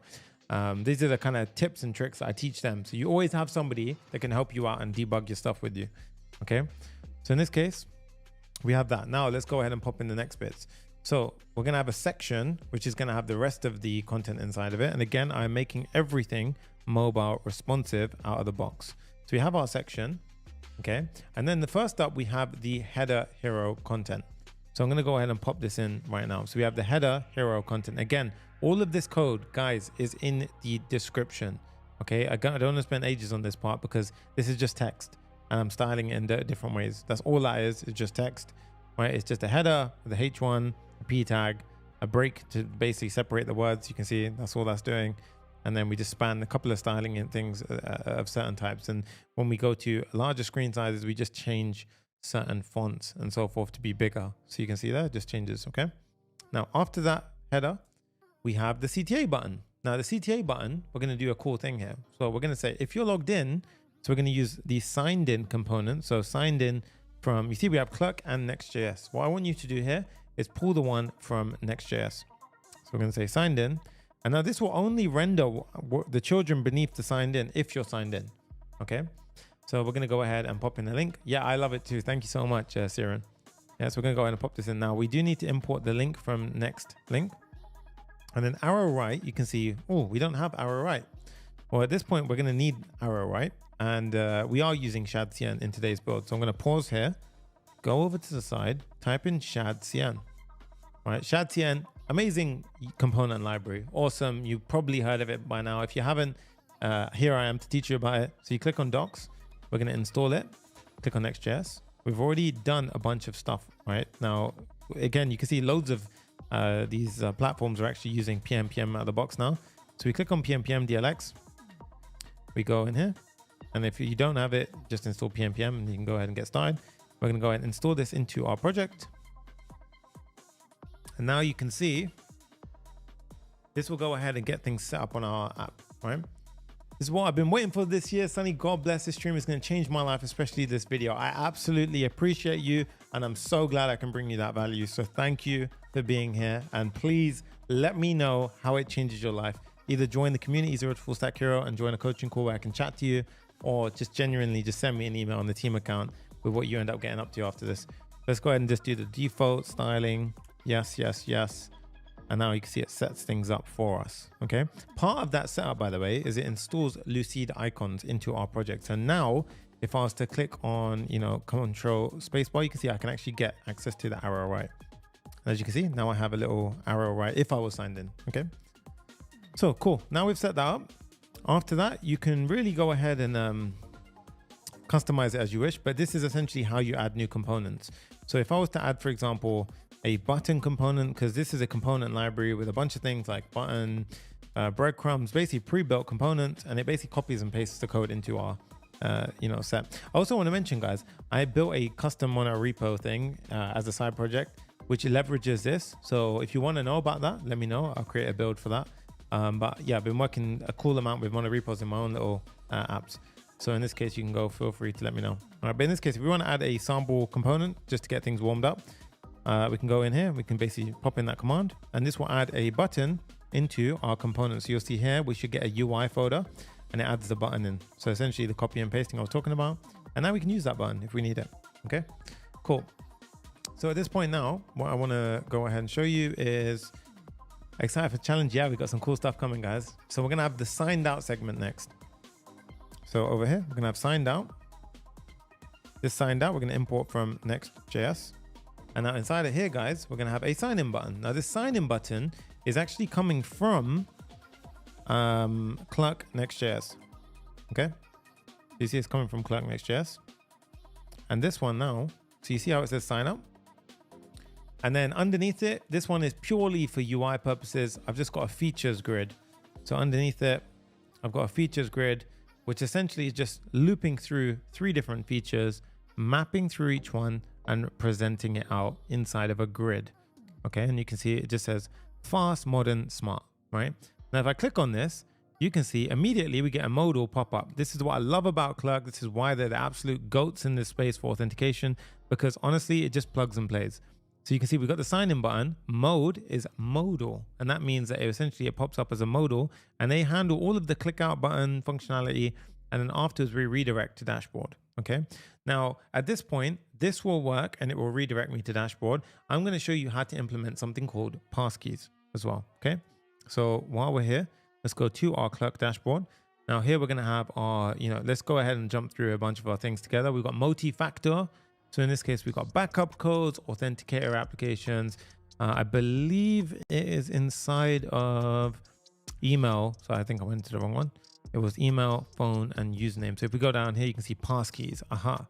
User can sign in with passkeys. It's a premium feature, but the thing I love again about Clerk is all of their pro features are actually free in your development instance. It's only when you go to your production instance and when you switch your plan that you, and by the way, if you go live, don't think that you can run the entire base on a development instance. It will not work. It will work for like 5 users and then it'll start. I mean, not 5, but it won't scale well. So you need to basically push this to your pro. And at that point, you would have to upgrade. But at this point, you can just try it all for free. So we're going to enable passkeys. And as you can see now, allow autofill, show passkey button on signing component. Guys, just like that, I've implemented passkeys. I'll show you why. Look, if we now go ahead and refresh, because I've changed the configuration, now, if I was to go ahead and, oops, sorry, I've completely... Let's do the sign in. I think it's because I want to try one thing firstly. I'm going to get rid of the modal, and you see if I click it now, it'll redirect me to a sign in page. And I think I was just cached before, to be honest. Let's have a look. 1 second. I've missed something. Oh, sorry. I didn't click save. Silly me. All right. So in this case, boom, modal. Now if we click it, refresh. Let's go back. And to be honest, I'm going to clear my cache. So what I want you to do here is open your inspector, go to your network tab, disable cache, and do a hit refresh. And that way it'll force a full refresh here. Then if you click it, yeah, there we go. Use passkey instead. Cool. So in this case, if I click on use passkey instead, now you can see I get this. Now what I'm going to do here is I'm literally going to pull out my phone. So right now I have my phone. I'm going to go ahead and I'm going to open my camera and I'm going to basically pop it here and it will say sign in with passkey. So right now, essentially what I'm doing is I clicked it and it will pop up on my phone saying sign in with passkey. And now on my phone, it says signing in and you can see it says connecting to your device. Follow the steps on your device, right? So at this point, I've got a passkey pop up on my phone, which I can show you a little bit. So essentially we have a passkey pop up. And then what I can do is I can click on continue. And now what it's doing is it's authenticating with my passkey on my phone. So I've actually, okay, so there's certain clashes which can happen because bear in mind, I'm developing local host apps all the time. So this can happen a lot. So I'm going to try one more time with this because I think, I can see what's happening because it's messing up a couple of my accounts. But essentially, this will work out of the box. So if I click on doing, maybe I try Team Up React because I haven't logged in with them. Let's see if that one works instead. Or instead, actually, okay, yeah, so this is going to be a bit of a pain point right now. If I was to open up maybe, let's see if I can do it with Chrome. Instead, I want to show you over there. So let's do Chrome. And if I go into my local host. And then if we do a sign up. And use passkey. Okay, so it's giving me this as well. All right, yeah. So the main thing is I want you to know is that this isn't working for me because I have literally attacked this thing with so many different local hosts and different accounts in the same profile.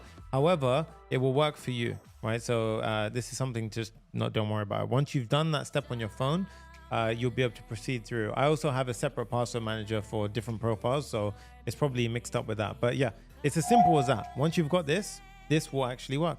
Now, I do want to mention as well, another way of adding a passkey to your account is very simple. For example, we click on connect with Google. So let's say we logged in for the first time with Google. We can go into our account and I want to show you the next step here where if we went ahead and clicked on continue, once it logs in, I'll show you. So let's go ahead and go into the account. I want you to, so now when we click this, by the way, oh, oops, I haven't done something. Yeah, so it takes us to dashboard, right? Now on the final app, when we build the header, there'll be a pop-up here, down here. So I'll show you. In the top of the final app, we will have a button over here, which says manage the account. And what I want you to do here is you can go ahead and there will be a separate toggle here, which I'm going to just check something quickly. Yes, I'm not going to show that because it exposes a couple of IPs. But yeah, there'll be a toggle, and I'll tell you what, when we get to that, I'll do that, right? Let's go ahead and dive through a bit of the build because I don't want to spend too long on that. Okay, but yeah, I'll simplify the hell out of it. All right, so now if we click on this, you see it says get started. So what I want you to do now is click on get started, and then we're going to create our dashboard screen. So with our dashboard screen, you see how we've got a bit of a more, I wouldn't say complicated layout, but over here, we actually have a, you see the sidebar approach? You see that? Like firstly, we're using, I didn't even mention, we're using, oh, what's the smooth motion library called? I'm just checking my thing. What's it called? I completely forgot what it's called. It's called, we'll get to it. I mean, I'll show you. I completely forgot what it's called. Anyway, I think we did a custom in the end. I forgot. I need a water break. I've gone blank. All right, let's go. Framer. Thank you, Jay. Framer motion. There you go. I think I actually uninstalled it. That's why I couldn't see it. So I was using Framer and then I got rid of it and I showed you how to do it with something else. Thank you guys. Yeah, Framer. It helps me out a little bit. Cool. So at that point, we have this. So let's create our dashboard. Now, you notice the layout, right? So what we're going to actually do here is we're going to have a nested layout. So here, we're going to have our route for our dashboard. So we're going to say dashboard. Oh, God, dashboard. And then in here, what I want you to do now is pay attention. So we're going to have a nested layout here. So we're going to have another layout.tsx file. And then we're going to have a page.tsx file. Now the page, I'm going to do RFCE. Now, if you're wondering, how did he just do that RFCE thing that you just did, right? Well, firstly, I'm just going to fix that. And you don't need React at the top anymore. Well, actually, if you go here to extensions and you type in React or ES7 snippets, I want you to install this one, ES7 React Redux native snippets, right? You've probably seen in every build I've done. I'm pretty sure I'm responsible for a couple of million of these installs. So there you go. Amy Muke, there's a reason why we use LangChain, which I'll show you in a bit, right?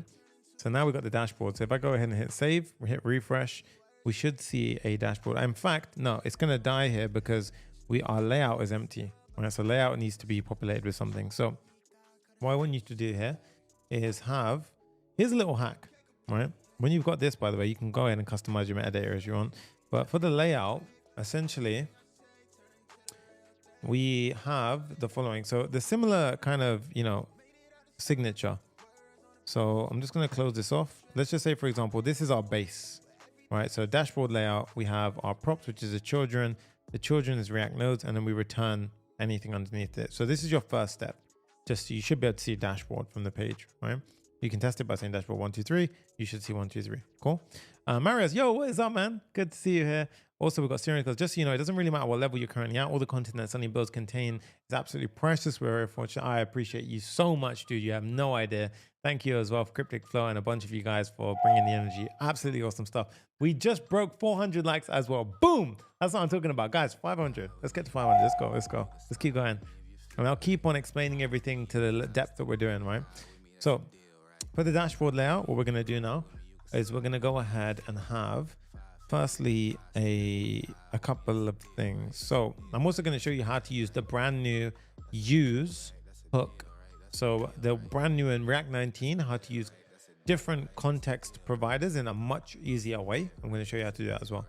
All right. So inside of here, we're going to have our sidebar, but we're going to make sure that the user is authenticated. You see this convex react. Right, it's very important, this one, by the way. So convex react, and we're going to have our sidebar component in here. Okay, so sidebar component in here. I'm going to comment this one out for now. And I'm just going to put h1 hello. So it's going to be the sidebar. And this is all going to be a use client component, by the way. So the layout is all going to be a client. Now, after that, we're going to have underneath here, we're going to have a main, and the main is going to have the children inside of it. Cool. And inside of here, we're going to have a header component. So like so. Now, the first thing we're going to do is going to create that header component. So into our components, we go header.tsx, rfce, get rid of this. And we have our header, head back to our dashboard, import inside and hit save. And now we've got our fundamental starting point. So for this, we can basically go ahead and firstly sort out the layout. So the layout is very simple. Here we have a div, which has a surrounding, flex, and a height of screen. Cool. And as you can see now, it's flexed because the sidebar is on the side. Then we have the header and the dashboard.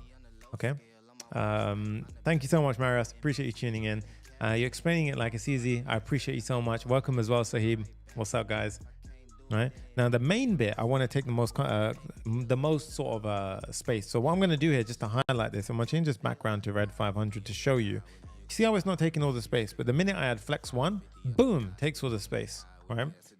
Then inside of here, I'm going to have a header. Now already it's flex column. So in this case, I think that's actually fine. To be honest, we don't need to add the second bit. I'll add the second bit if I need to add the second bit. Okay. One thing I messed up as well here is the main is actually the children, and then this is actually a div. So this bit is a div. Okay, there you go. So here we go. That's nicer. Okay, so inside the header now, I'm going to get rid of the background red 500. We don't need that. Yeah, 100% Siren. That's very, very true. He goes, you ever do something soft and it becomes automatic like muscle memory? Well, that is the same with software development. Rinse and repeat to build mental memory, and your understanding will become insane. 100%. Honestly, repetition is something that you just cannot be taught in theory. It really does take hours and hours and hours of practice. Jay, ask Jay in the chat about the prep work that I did. I honestly spent like 15 days of just digesting LangChain, all this kind of stuff to bring you a streamlined 3-4 hour stream. So if you're ever wondering why it seems like it's natural for me to just code and stuff, I spend a huge amount of time like really, literally exercising that muscle. So the same has to go for you. If you really want to succeed, you don't listen to everyone where it's just a quick win. You have to put time in to learn it. That's why mentorship calls inside 0 to Full Stack Hero. Head to paparat.com/course to find out. That's why they're so important, because that's where I teach you the truth behind what it takes to be an effective coder or a valuable coder, right? I can confirm from his Insta post. Yeah, it's true. All right. So in this case, we got the header. Let's go ahead and style out the header. Header's pretty straightforward, to be honest, at this point. So the header, firstly, we're going to go ahead and style out the header. So here, I'm going to go ahead and pop in something like so. I'm going to have boom. And now we've got the header at the top. Then we're going to have a div, and this div is going to have a couple of things inside of it. And then we have a flex container inside of that. So again, yeah, just spacing things out, and this will make sense. What we're essentially building here is this with the user profile button. Now, the first thing on the top left is we're going to have a chat with AI agent button, right? So in this case, we're going to have, there we go. We're going to have a button, which we pull from our UI button. And this on click will handle afterwards. The hamburger menu icon, we actually pull in from Radix. Now, I haven't actually installed Radix yet, so we need to install this. So we're going to do pm Radix UI. I think it's that, or is it React? I think it's just that. No, is it that? Oh, I've forgotten. What is it? Is it React? Let's just check. I don't want to give you guys false information. npmi Radix UI. I think it's React /React. Yeah, okay, so it's just that, Radix UI. Cool. So it's this without the app.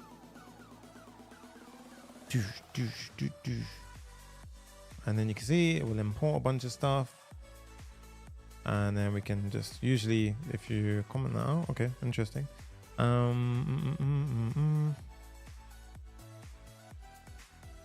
Might be the types, actually.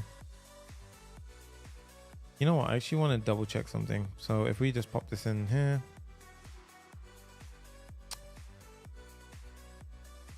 Oh my God. Come on. Install. There we go. Here we are. So there we go. Okay, so it was literally, I slipped up a little bit. It was actually that as a command. Even I forget, guys. It's totally normal. I think you can uninstall the first dependency, but it's not that crazy. All right. So we have it now. There you go. Boom. Okay, cool. So we have the chat with AI agent now. You can see there we go. That top, I will explain afterwards, right? That's going to be for the hamburger menu for opening the sidebar, right? And that's only going to be visible on big screen. Do you see that on the small screen? Sorry. Okay. And that's where we introduce the context API. And then we have the div, and the div is going to be here as well. So in this case, let's grab the div and let's pop that underneath here. Again, guys, I want to stress the importance that like the entire code base is given to you. Okay. We don't need that as well. Okay, cool. And now you can see, look, we have the user profile button. So this user button, it comes from Clerk. And you can see here, if I click here, boom, I immediately get this manage account. If we click it, now I want to mention, if we go to security, don't worry, that's a generic IP, does not matter. You see passkeys. So what I want you to do, guys, by the way, is, oh, sorry, that's why it wasn't working. It's stupid me. So when you're in your account, you can add a passkey, right? So in this case, let's go ahead and add a passkey right now. When I add a passkey now, so for example, at this point, I can add in the save. So if I highlight over it right now, it says save a passkey. So I've literally pulled my phone out and I scanned it and it says save a passkey. And right now it connects to my device and now I can save a passkey. So it says create a passkey. So for me right now, you'll see it says create a passkey. And then if I click on continue, what you'll see is it goes ahead and does it and then boom, right? So it created a passkey for me. And now if I was to log out, sign out, and you can see now here, if I click sign up and I click use a passkey instead, and now I sign it. So in this case, let me go ahead and show. That was my bad. I completely slipped that one. And now on my phone, so firstly on the computer, it will say this, and now I have sign in with passkey. Again, I have many passkeys for localhost, so I'm hoping this one works as well. But let's go ahead and see if it does it. Yep. Okay, there you go. Boom. That's how you do it. So you have to actually add your passkey. And again, in the previous build, I showed you how to do it. But by the way, guys, that's just if you really want to use a passkey, you see how easy that was? And now you have passkeys on your profile. Super simple to go ahead and do, and you can manage and update them as needed. Okay. Nicola, hi from Macedonia. Sonny Sangha is the best lecture ever. Jay, screenshot that. Love that. Thank you so much, dude. Yeah, don't be afraid to ask questions, guys. This is what it's all about. Join the school community at theuniversityofcode.com to not feel alone, right? So you can ask a billion questions there, and then obviously most people join there and then they love it so much they join our course and community, Zero to Full Stack Hero. Okay, so at this point we have the header done. So header is great. Let's go back over here. What I want to do now is the sidebar, but more importantly than that, I want to introduce you to our first bit of cool stuff, which is our React 19 and how we can more simply use something like use context. Okay, so what we're going to do is we're going to have something wrap around the entire thing called navigation provider. Now you can use the stand, but I like showing you new things. So in this case, you can feel free to use the stand to manage your state management here. However, if you want to use raw React inside of our lib, I'm going to create a navigation provider. So navigation provider .tsx. Smash them like buttons, guys. In this case, we go over here, and now again, it's going to have a similar signature to what we keep seeing. Okay, we're going to have this. There's going to be like the same thing. So again, high level. And what this does is first step, make it a client component, right? Use client. Second step is we're going to create our context. Now you might have seen context in the past. We're going to keep it super simple, right? We're going to have our context over here, and we're going to import the necessary dependencies. And here we're going to define what we store in this context. Now, what is context? Well, context can essentially mean something like this. So think of it as a piece of state in our memory. So, right, so I'm going to remove that because we're done with that now. Let's imagine this is my app, right? And let's imagine like throughout my app, you know, you've got different layers. You've got your header component. You've got your, so let's just say we've got the header, the dashboard page, and then the sidebar. Okay. Now each of these components, we don't always want to pass props through to each one. If I press a button here, how do I, you know, pull the state from, so say if I press the button here, how can I modify you know what? That's so annoying. How can I modify a piece of state here which says, you know, is sidebar open, for example, is open, right? And then how can I access that in a different component entirely? Well, you can prop drill, but that's annoying. You don't want to do prop drilling. If you find yourself doing it, stop doing it immediately. Or what we can do is we can introduce something like a global state. So think of it like this. So imagine we have a global wrapper, and this is going to be called our navigation context, right? So in this case, let's call this one the navigation context. Okay, so this is known as the context API. And this is essentially what the stand is doing. Right. A lot of people asking what I'm using to draw here. This is called Screen Brush. Yeah. So navigation context. Now what you can do is you can simply just pop things into it. So at this point, imagine I press the button. Okay, I modified navigation context. If I need that value, I can pull it from navigation context into my sidebar. If I need it over here, I can pull it over there. And I can also modify it from anywhere. So if I had a button that I clicked over here, for some reason that should do something, I can go ahead and modify the navigation context. So you see how it's essentially a standout, what's it called? Essentially a pink and green. Yeah, it's essentially a global state, right? That we can basically push and pull values into. Okay, so this is called navigation context, and this is what essentially we're storing inside of it. Okay, now what we're going to do is we're going to have a piece of state inside of it. So trying to simplify what it's really doing. All it's doing is having a piece of state. Very simple. We've got a close mobile nav function. It's like a helper function, really. And then inside of our navigation context, so in this case, what we do is we change the div here to be our navigation context. And then here, what we do is you see we've got value, children, and so forth. What we do is we pass in the value. And this essentially is the starting point of what our, what it should look like. So here, what I'm going to do is I'm just going to pop in the following. So the value is actually this. Okay, is mobile open, set is mobile, and close mobile.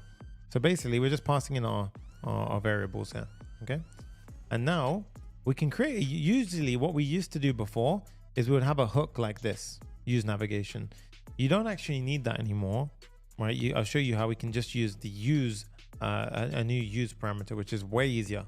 Okay, so at this point what we can do is we can go ahead and you can give it some predefined state here as well, by the way, if you want to, but we can go back here. We can import our navigation provider. Now, all of the children are essentially wrapped in the navigation provider. Okay, so the pink, imagine this is our navigation provider. Now all of our children, which is all of this stuff right here,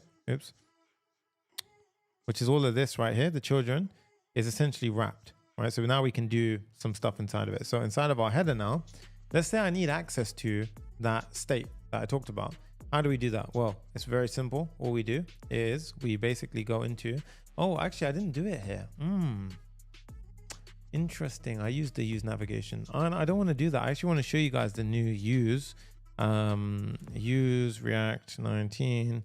I want to show you how we do it. I need a quick reminder of it. It was So that's the typical way of doing it, but the context way of doing it was this one. Okay. So what we can do is we can say const. I know, I'm not gonna lie, I was impressed at how quickly I read that. I actually did read that. So you do is you pull the use and then you pass in the navigation provider. So navigation provide theme context, which is actually this one. So if we go into our navigation provider, navigation context, we have to export this one. Okay, now we go ahead and import navigation context. And as you can see now, look at this, guys. Oh, no, I don't get that one. Is it this one I'm looking at, by the way? Is it theme context? No, so it wasn't that one. It was actually just the theme provider through create context was that one. So navigation context. So we need the set is mobile open. Yeah. And this is not working. So, what have I messed this one up? So I've definitely slipped somewhere here. Silly. Let me put the music back on. Should we try Jay's place? We'll try Jay's one afterwards. Okay. So theme context, create context. We've already done it. Theme provider. The uses theme directors provider. Cool.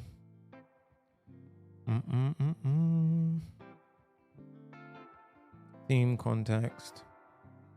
Okay. So where I'm slipped up is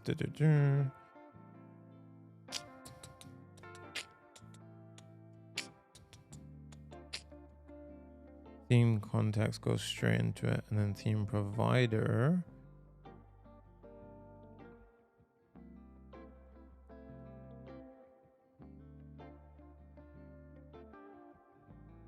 So that's actually what we wanted with the provider.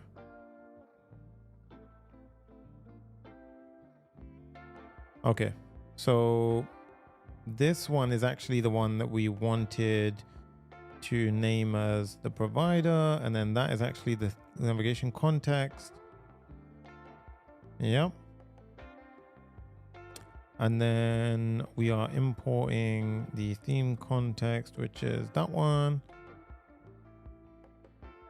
And we're wrapping the provider. So we did do it right. Not sure why it's messed up somewhere. I've messed up something simple here I haven't prepped for, to be honest. I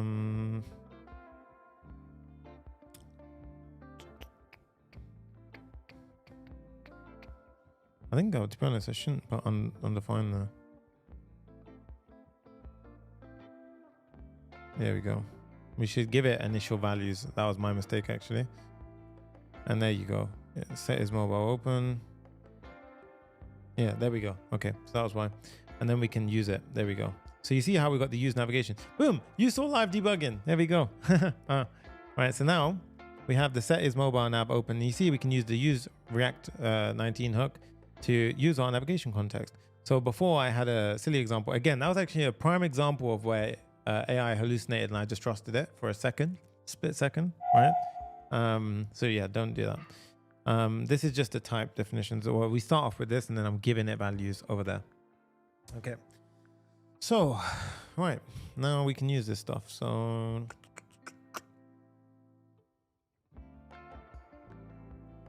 now we can carry on. Okay, so at this point now, what I want to do is let's just console log this and I want to check. That way we can kind of move forward afterwards. So I'm going to go to my console. I'm going to press on the small sidebar. So here, and you can see it should say dispatch. Okay, there we go. Cool. It's there. I actually need the value, sorry. Is mobile nav open. And let's show that one. So true, there you go. So if we do false in the beginning, so it should be false. And then if we click it, boom, true. Nice. There you go. You see how it works? Nice. Okay, cool. So we've done it. We're here. Happy days. You guys learned how to use the new use context hook. I didn't even plan for that, by the way. So there you go. Well done. Now what I'm going to do is we're going to implement the sidebar. So the sidebar is next step. So this one, we're going to create our sidebar component in here. Oops. Component, it goes here. Sidebar.tsx, RFCE, boom. And now we're going to go ahead and do this. So sidebar is this component now. So we're going to need a couple of things. Firstly, we're going to need the use router because we're going to have a couple of navigation points here. Next navigation, always, not next router. We're going to go ahead and pull the two things from our, there we go. So we need our navigation context, all that. We need this from React. And then I need a couple of things. I need the close mobile view. And we need the is mobile open. Boom. Cool. And these are just complaining because I'm not using them, right? So it's quite strict right now. And then we have a couple of things that I'm actually going to have to lean on afterwards, which is like the ability to create a chat, list my chats and so forth. But for now, what we can do is we can have a simple little kind of UI that will just kind of hold position for now. So what I want to do is just have a fragment. I'm going to do a background overlay if we're on the mobile. So what does that mean? Essentially, the overlay is this. So if I go ahead and do localhost 3001, show you guys. Let's go into our get started. So you see that overlay, the gray bit. If I click it, it closes it. That's what the overlay is. Okay. So now on a mobile, if I hit save and I do this, so we actually need to kind of build it out, to be honest, first, but that's going to be the overlay, essentially what's going on. So when I click that, it's going to have is mobile nav open overlay. So if I was to do background red 500, oops, and I do this, well, we haven't actually set anything up yet. Okay, it's fine. Okay, so for now we're gonna have our div And what I'm going to do is I'm going to pop this entire chunk in. Again, the code is in the repo. I'm going to show you what we do here. So a couple of things. Firstly, cn is from our libutils. So that automatically gets imported when we've actually created Shadcn or, imported it. Then we've got our stuff here. So this one, they're going to import this from our Shadcn, which we already installed. This plus icon is from Radix, I believe. So, yep, that's from Radix. And then we've got the chat rows that get rendered out and handle new chat. We don't have handle new chat yet. And we don't have our chats being rendered out yet. So we can comment these out like so. Okay. So for now, if we try and load this up, you can see the sidebar is being rendered as is. So we need to go into our layout, hit save. Oh yeah, so there we go. Sorry, I didn't even import it. I was wondering what's going on here. Yeah, so we have to import the actual sidebar. Now if I click it, boom, there you go. You see how it pulled out? We've got the new chat, and then if I click on this outer space, boom, it works. Okay. So again, the code is available in the GitHub repo down below. What I'm going to firstly do is handle click is here. Let's create a helper function. Const. This one's going to be handle click. And then this one is not going to be that. It's just going to say, firstly, it's just going to close the mobile nav. And then it will route the user to the appropriate destination. So really what this will do is it will have the chat ID and so forth, but we're going to just say here to do route to chat ID page. Okay, cool. And then handle click goes into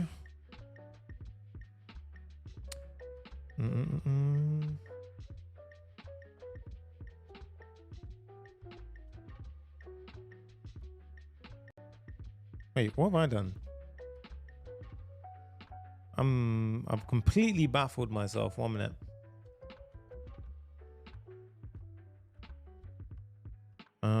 Okay, 1 minute. Whoa, what have I done?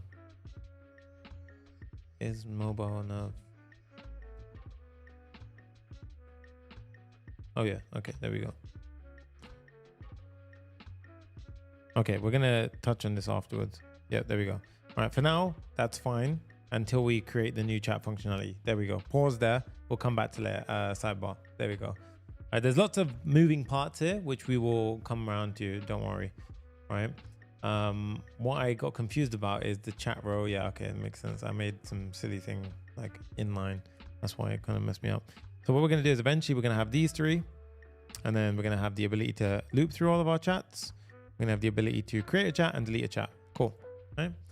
I think at this point, what will help us out quite a lot is the ability to create a chat and then have that chat be stored in our Convex database. Makes the most logical sense, right? So yeah, Siren, I think it's awesome to know how to do it in React itself. And then that way you can obviously feel free to do Stand or something else inside. Quick little water break, and then we're going to implement Convex. Okay. So first up, we have, I can't tell which message is which, Jay, because they all look the same. So Delvin goes, live debugging is always my best part of every build, and Sonny always makes it worthwhile. I appreciate that. I really do try and keep it as raw as possible so you guys can see. So at this point, we're going to go ahead and say, so firstly, that works. Cool. All right. So next up, I also want to test as well. If I'm on a bigger screen, yeah, you see how the sidebar is there? And it's just, there we go. Beautiful. Right. And the animation was based on the, here it was ease in and out. And then we had the translate to when we move to a medium screen. There we go. Okay. And the animation is transition transform. There we go. Okay. So at this point, we are going to have our Convex part set up. Okay. So Convex, let's move over to it. So heading over to Convex. Well, a couple of things. Well, okay, so I think it's better to draft this one out. So in Convex, we have to define a schema, right? Now, what is a schema? A schema is essentially how do we store data inside a Convex? So in here, for example, in the final build, you will notice that we have two tables. We have a chats table and a messages table, right? Every single message belongs to a chat, right? So we have a many messages in a chat situation, right? So many messages belong to one chat. Okay, so in this case, we've got the content and then you got the row. Is it assistant or did the user send the message? Right, we got the chat ID and so forth, and then the chat belongs to a user. Okay, so and that's basically where we get the Clerk's users logged in state. So at this point now, what I do want to recommend is we basically create a schema because that's the only logical step. So I don't know why I said like that. So over here, what we do is we create something called a schema.ts file. Okay, now the first step is import a couple of things we're going to need, and then we basically go ahead and define our schema. So the way we define a schema is we basically give it the chat name. And then, so in this case, we're going to use a chat table. We're going to define the table and we're going to have a title, which is we're using Convex's values. And this is a string, a user ID string, and a created at, which is a number, right? Now, what you can do afterwards, which is really powerful, is you can add indexes. Now, what does an index mean? It means that, okay, if I was to go ahead and say maybe by user, so if I ever searched by user, I'm basically preparing it. So I can go ahead and do something like the following. So I can call this index and I can pass in a user ID, and it basically optimizes the database in a way that basically we add an index. So this basically just speeds up the search for if we ever want to query the chats table by user, right? So this helps us a ton by speeding things up. Now after this, we've got the messages table. So I'm going to do the same thing with this. Thank you so much, Olu. I appreciate you. Right. So here we have a V union. Now, what does a union mean? It means two data types. It means we've either got a user or a assistant. Okay. It has to be one of these values. Otherwise it will freak out. Okay. Created at and so forth. Right. And this one is important. You see VID chats. So this is referring to the ID, which is not specified here. However, this actually has a ID table ID already added to it when we start. Okay, and that's going to be the reference that we're basically pulling from here, and this is called relations. So in this case, if I was to go here and we go to our messages and we go to our chat ID, can you see how it's related? So if I was to click on that, you guys can see if I click on this, and as you see it says go to reference, boom, and you see how it will take me to the referenced table exactly. So if I click on this actually and I go ahead and say this one right here, you see if I highlight over it, there's the referenced table. Okay, so this is a new chat with the user ID and so forth. It's got a reference to it. Okay, so that's what we call a relation. So what I love about Convex, by the way, is, and I'm just going to talk about it honestly, is it gives me like personally the best of both worlds. I feel like I get schemas, which is the benefit of like Postgres and SQL databases. But then I get the flexibility of NoSQL, where I can essentially kind of easily manipulate and mess with the database in a functional programming way. I don't like doing SQL. Many people like it. I don't like doing SQL. I like coding in a NoSQL way, but I like the benefit that SQL gives me with schemas. Convex have nailed this. And the best part is that it generates, remember that generated folder?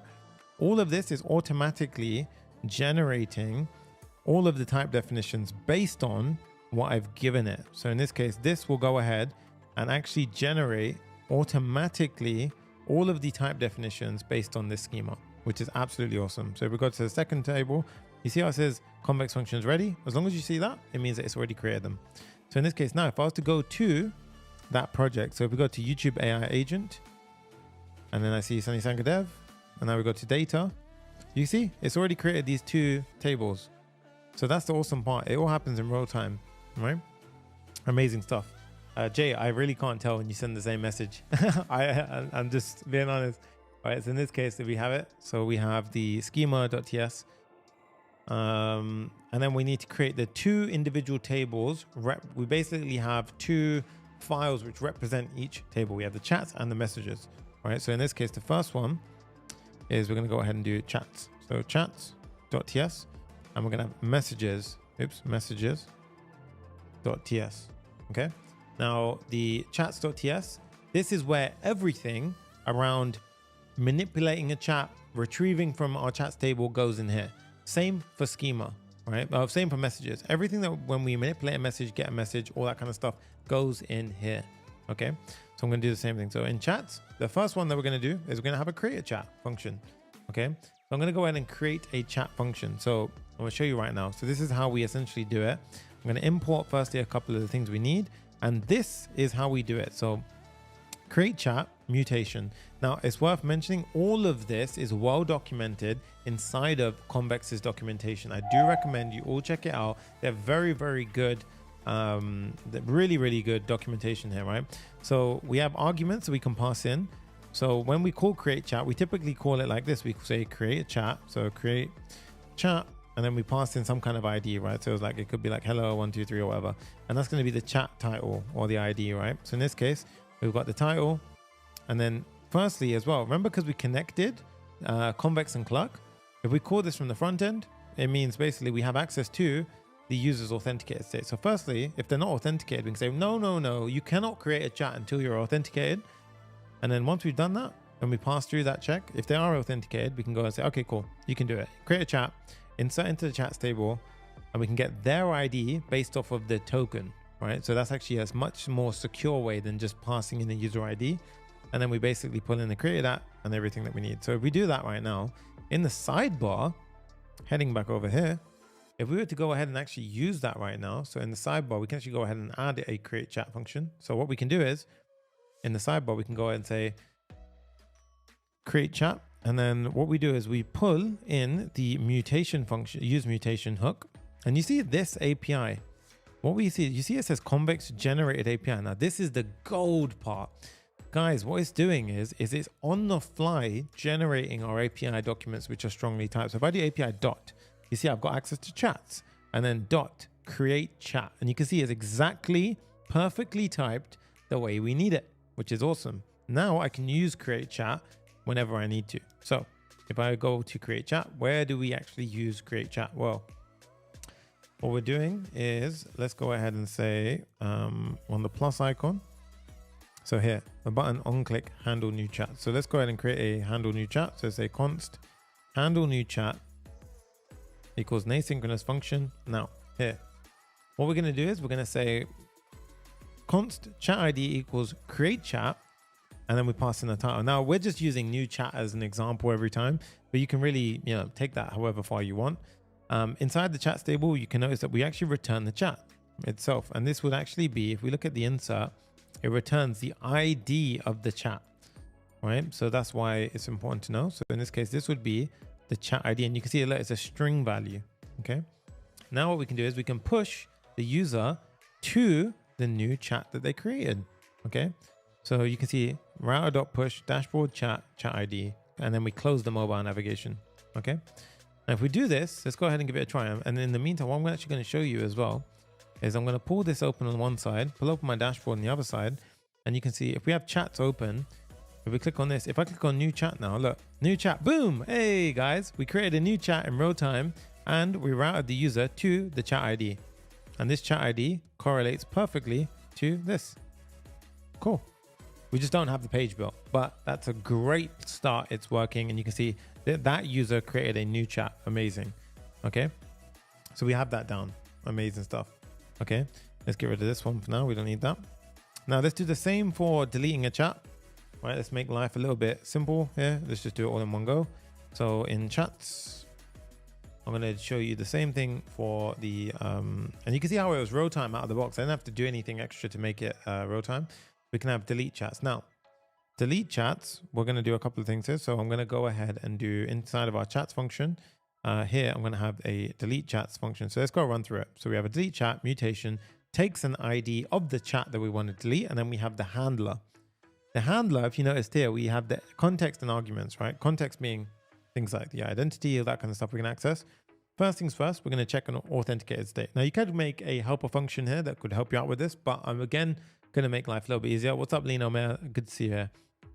Right here we have const chat equals await context database to get. Now what this does is a very simple call that will just get the chat from the database. This is not a custom call. It literally just returns the a single document from the database given its ID. And then what we do is we say if there is no chat, or if the chat ID does not match the person who's trying to delete the chat, then we show an unauthorized. You should not be able to delete a chat which is not yours. So it's very declarative, which I like, right?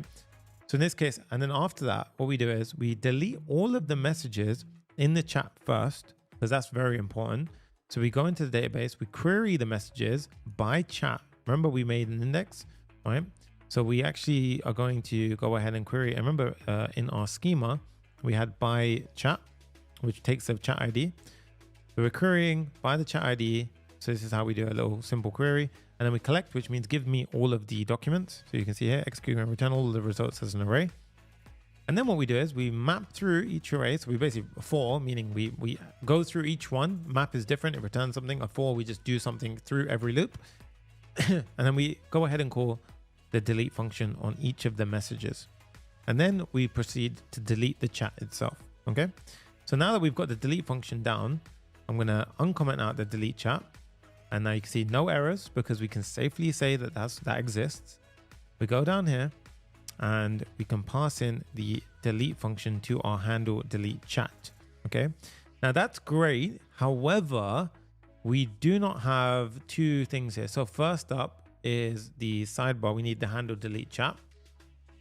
So what we're going to do is we're going to go ahead and take the ID, and you can see like this from generated data model. So we can always be sure that we access the correct things. So that's automatically generated. We're going to take the user's ID from the chat. We're going to delete the chat. And then if we're currently viewing this chat, redirect to the dashboard. So you can do this. This is a bit ugly, to be honest. You can use the use route instead. But for now, I'm not going to bother to refactor. Something will go wrong. I know it. And then we're going to do router.push dashboard / dashboard. Okay. So this is going to break, obviously, because one, we don't have chats, and two, we don't have chat row. So first up, we need to go ahead and list all the chats. So I'm going to go ahead and implement this one. And firstly, you can see there's an error. It doesn't work. And also notice how mutation is when we change the database. Query, use query, is when we retrieve from the database. And it's by default a row-time listener. So let's create the list chats functionality. So heading back over to chats, I'm going to go ahead and create a list chats function. So query, sorry. So the first difference is you'll notice these are equals mutation. Here we will have equal query. So at the top, what we're going to do is we're going to pass in a query. So in this case, we just simply import that from the generated documents. And then we have our handler, the context. Again, very simple check. I log it out here because I was checking something. But we check if you're authenticated. Again, you can create a helper function if you really want to. And then we can say, go into the chats with the index by user. Again, I showed you how we add that index previously. And then we say with order them by descending. So basically do that by default using the timestamp. Wow, I almost unplugged the internet with my leg. And then we do .collect, right? So this will return all the chats. So just like that, guys, that simple bit of code will check the user is the person who is logged in or not. And then we get the chats here. And as you can see here, we get the chats which are strongly typed based on the schema. So nice, right? And now when we map through all the chats, we have everything, boom, down. We just have to create a chat row. So at this point, let's go into our components, create a chat row.tsx, and this is where we create our chat row. So in the code in the GitHub, I actually did it above the file, but I don't think it's that clean. So in this one, I'm going to show you how to do it right next to it instead. So, well, firstly, we have a signature. The signature is going to be this. So this is going to be our signature. At the top, firstly, just import everything we need, like so, just to make life a little bit easier, guys. And don't do that. Ugh. Don't do that at all. All right, get rid of that. Okay, so we've got the chat on delete and so forth.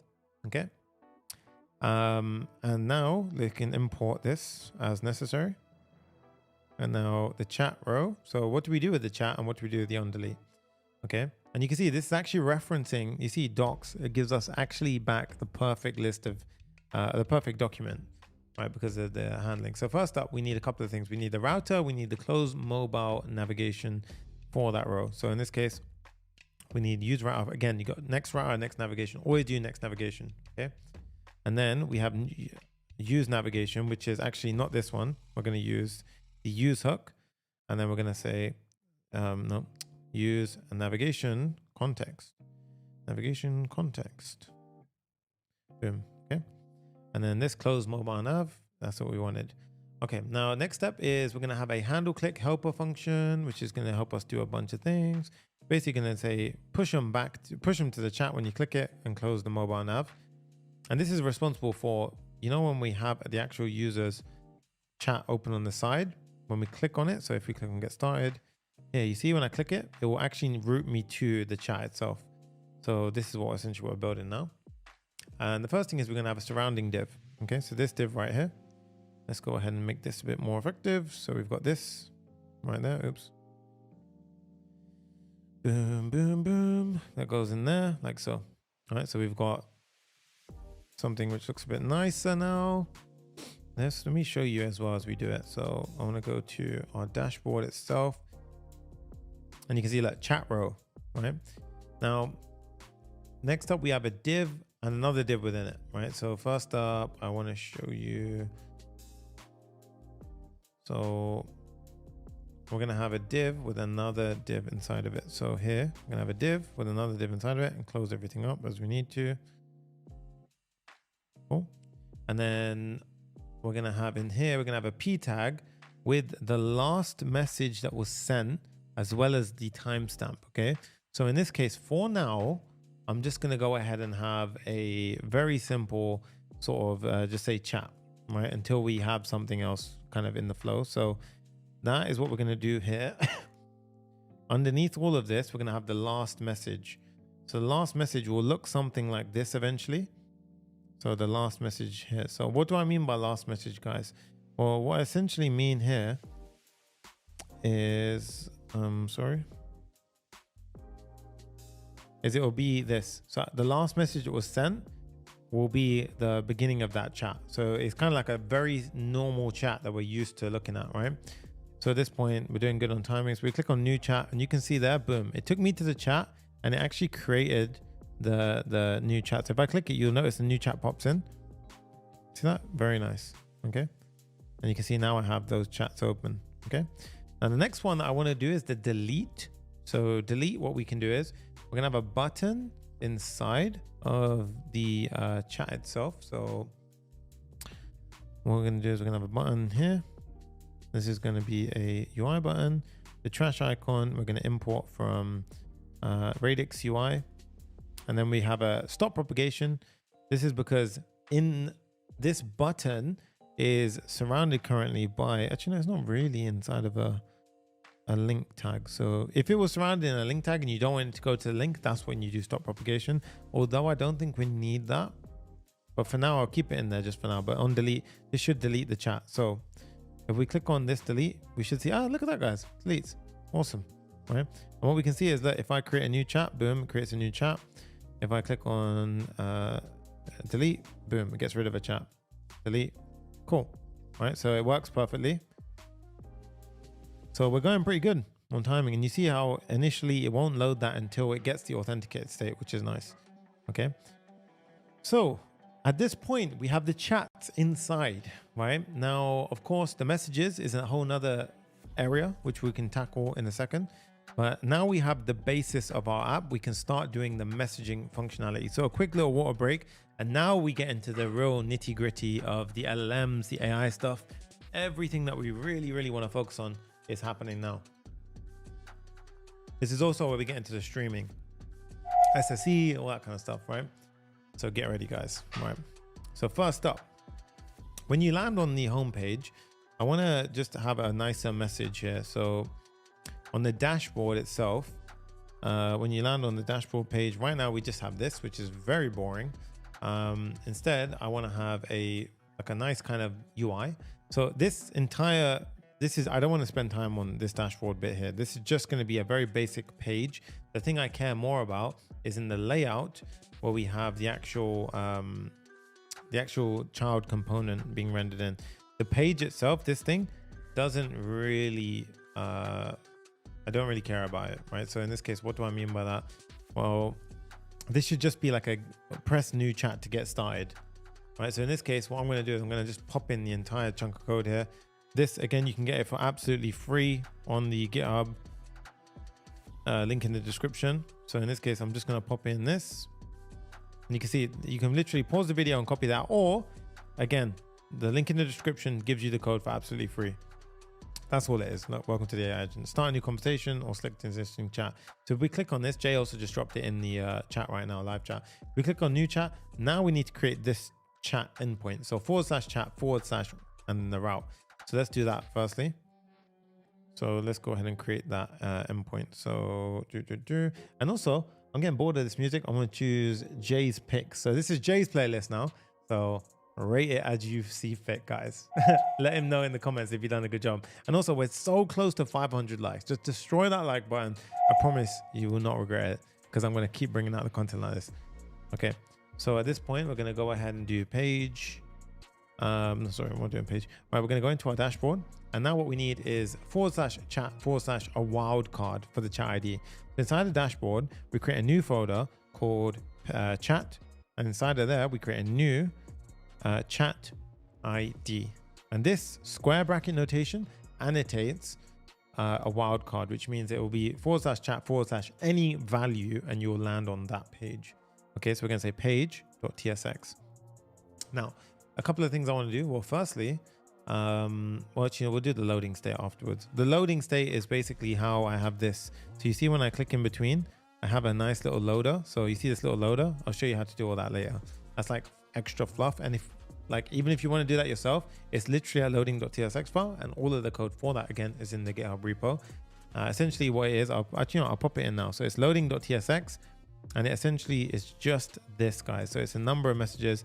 And again, this is just some dummy placeholder like styling, which will basically predefine some looking messages and just randomizes the number of messages you'll see between 2 and 6.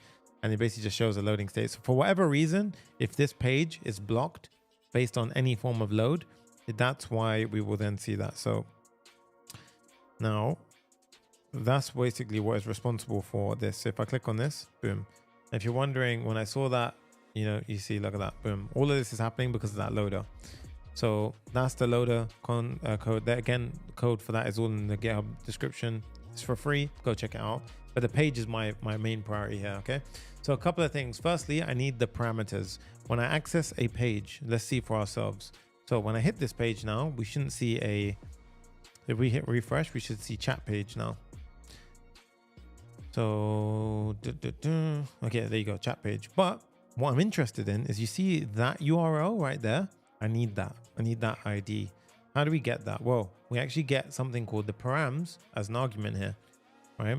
And what we need to do is we're going to basically give this chat page params. Now for chat page params, we're going to go ahead and define it like so. Now this one in Next.js 15 and above, well, firstly it's chat page props, sorry, not params, chat page props.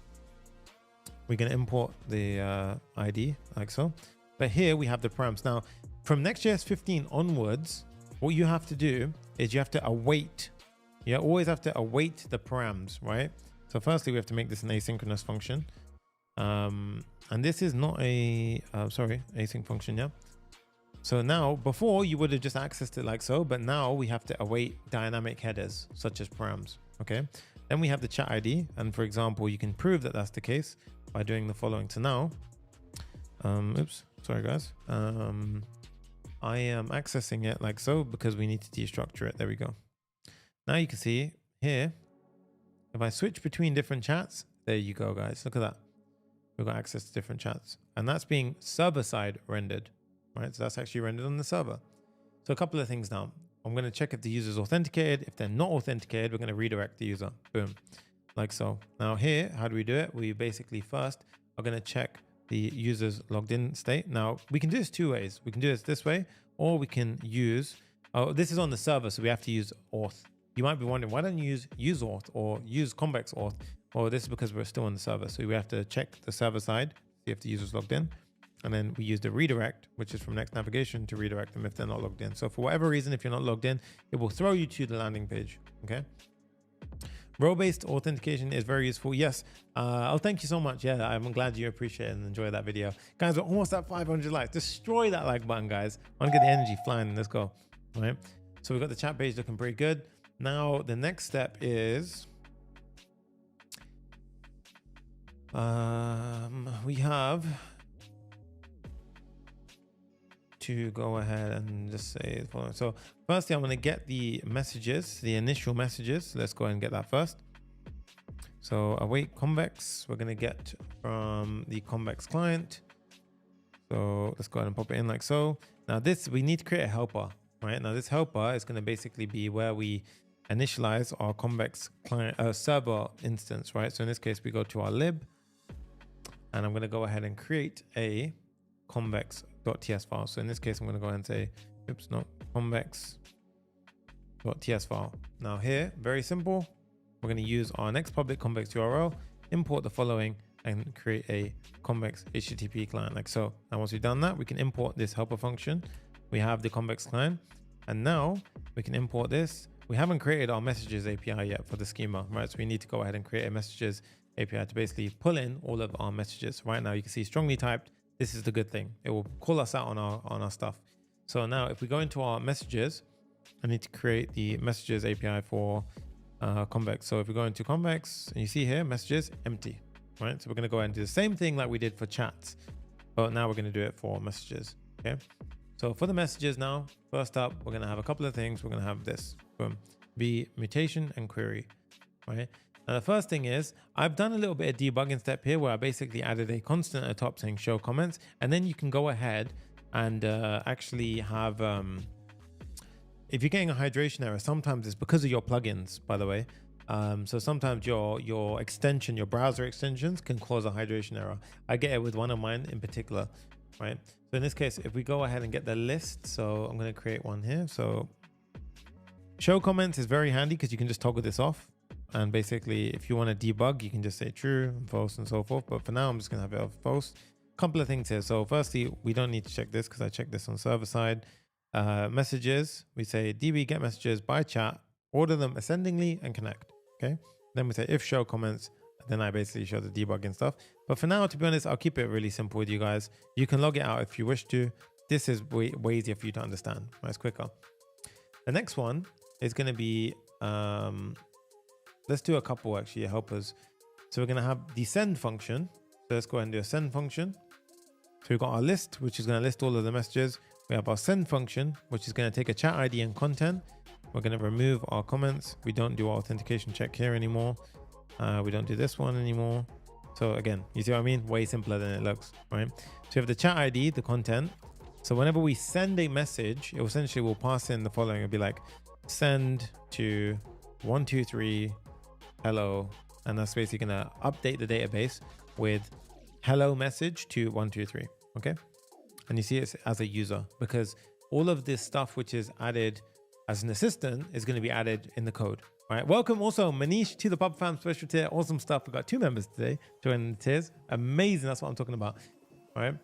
So now we've got that. This will return the message ID. So store it and then it'll return the message ID. Amazing stuff. Next up, we have a store. The store is basically going to be the similar thing as what I had before, except this is going to be for, it's going to take a row. All right. So in this case, I'm going to simplify a few things. Get rid of this, get rid of that. This one is basically the same function, except it just takes a row. You can even have it as, I guess, store as assistant if you really wanted to. And this will take a message ID. The reason why I do this, right, is we are essentially, so there's a couple of ways that you can do your code. Again, like all code and like all demos and examples, there's going to be many examples where you essentially need to, no worries, Delvin. What I would recommend is do a new developer profile in Arc, for example, and have no extensions, and then you should be able to see there's no error, right? What we're essentially doing in this one is the exact HTML that comes back from the LLM, because it's all on server side, there's no part where the client will manipulate that, or there is, but you can go around this stuff, right? We're just going to store the content that comes back as the information that we push into the database. So this is a store function to help us out later on. And the final one is get last message. And this one is going to be useful for this, where we need to get the last message from a chat. So this is right here. This one is basically going to check the identity, get user's identity, and then it will go ahead and say if no identity, we will say not authenticated. Same with this, if they're not authorized again, and then we're basically going to go ahead and get the chat. But here, what you do is you order by descending to get the last message, and then you just get the first one. So you pop off the messages. So this will get the last message that was sent, and this will essentially return the message. I don't know why I wrote messages. This is actually message, like single. Yeah. It's actually last message. So that might actually be easier to say last message. Cool. All right. Nice. Yo, what's up?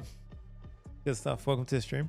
Quick little water break, but we're doing well for time. Trust me, it's going to get more and more interesting now. So drink your coffees and get dialed in. All right.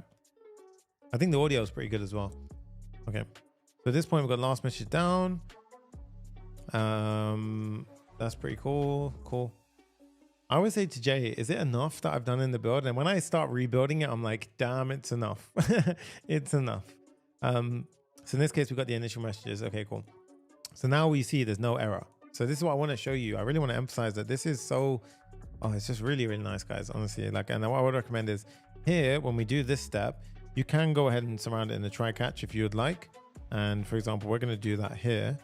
I'm going to pop this in like so. And then if there is an error, I'm going to go ahead and say, okay, there was an error loading the chat that you tried to access on the page, and it's going to redirect you to the dashboard. But for this part here, the messages, what I want to do is I'm going to return, my teeth feel very weird. I'm going to go ahead and return something called the chat interface, and we're going to pass in the chat ID and the initial messages. The chat interface is going to represent this part. You guys can see this part right here. This is the chat interface right here. Okay, so this entire thing is the chat interface. Okay, so that is going to be the chat interface, and that obviously requires the chat ID and it requires the initial messages to load this. Okay, so chat interface, we're going to go ahead and create right now. So head over to your components and we're going to go ahead and create a chat interface.tsx. RFCE, boom, chat interface. There we go.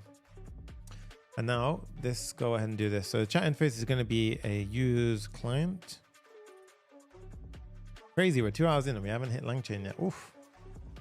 See what I mean? Sometimes it can be kind of crazy what you can do, like what you have to do. So we're going to have a interface for the props. And then over here, we're going to go ahead and have the chat ID and initial messages. Yeah, that's right. And then we're going to import what we need like so. As I'm doing this, by the way, I just want to ask a quick random question. Who wants to see more vlogs on this channel, but raw vlogs? Like as I'm kind of coding, it might not even be like crazy interesting lifestyle stuff. It just genuinely is raw as raw can be. Like I'm talking to a camera about all of this stuff, my opinions, my feedback, where it's going. Let me know. Very curious, because I think there's not enough of that yet. Oh, in the coding space at the moment, not enough reality behind it, like to show you just way more raw. It's kind of always polished and perfect, and that's not, no way is actually what it's like. So I really value your feedback. So let me know in the comments, please, and that will help me out. Okay. And while you're at it, destroy that thumbs up because we're almost at 500 likes, right? The chat interface, cool. This is a big one, chat interface, right? I'll be honest with you guys. This is going to be the one that is basically going to set things up for the entire app now, because this is where the chat exists. So first things first, we need to initialize our state with the initial messages that we pass in. Cool. Second thing is we're going to have a input field, and we're going to have a loading field, and we're going to have, yeah, we'll start with those. Okay. We're going to have input field and a loading field. Okay. Now chat interface 4, and let's just say chat ID like so. So firstly, just get to this point and test that it works. So over here now, if I pull up on my sidebar, I click on the chat, boom. Oh, we got an error. Chat interface is not defined. Okay, so firstly, you see how the try catch worked. So again, essence of having a try catch block there saved us. So we pull the chat interface in now, hit save now. Now if we go ahead and do it, click it, see how there's nice little loader and chat interface for this app. Then we go to that one, see as it's loading, boom, cool, right? So chat interface loads, now we can start doing what we need to do. Cool. So first up, what I want to do before we get into any of the processing, any of the kind of LLM stuff, let's get the UI down. And then from that, we can basically derive the rest of the build. Okay. So what I want to do is let's have a main sort of section here. And all right, so let's have a main. This can be main or section. I can't remember. I think we had main outside, but for now anyway, it's fine. We're going to main. And then we're going to have a section inside, which is going to be responsible for the messages. So this section is going to be responsible for the messages. Go here. And then we're going to have the footer. Okay, so we're going to have a couple of things actually. Whoa. Whoa. Yo, that's amazing. Yo, that's so cool, man. Holy. Manish gifted 10 Sonny Sangha memberships. Yo, that's a party, guys. Yo, that's so sick. I didn't even know that was a thing. He just gave 10 memberships to everyone in the, like, yo, that's so cool. He goes, been watching since 2021, your videos. Jay, screenshot that entire block from gifted 10 memberships to, I'm going to screenshot it right now. The guys, I'm sorry, that's so cool. I want to capture that right now because that's awesome. I've never seen someone do that. Wow, that's epic, guys. I just screenshotted that and sent it to Jay. That's so cool. So yeah, you guys got free memberships. Thank you to Manish. Oh, that's so cool. Damn. Mad. Okay. Thank you so much. And look at this, guys. So we got the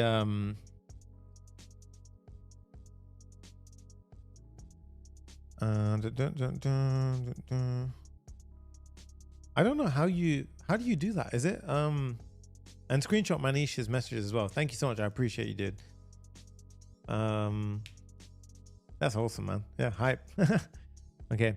So a lot of the time he goes, somebody said, I don't understand what exactly I'm building when I'm learning when building. Most of the time I'm just Googling stuff. Guys, the whole point of coding is problem solving, and it's a journey of learning. That is literally coding in a nutshell. I've been coding for 13 years or so, and it's still the same thing. You're learning every single day. That is it, right? Honestly, you're just learning, right? Remember when I said that 2025 was going to be a great year? Manish has just delivered. Huge, awesome stuff, dude. All right, so that's awesome. All right, so now what we're gonna do is, give me 1 second as well. I just want to check one thing.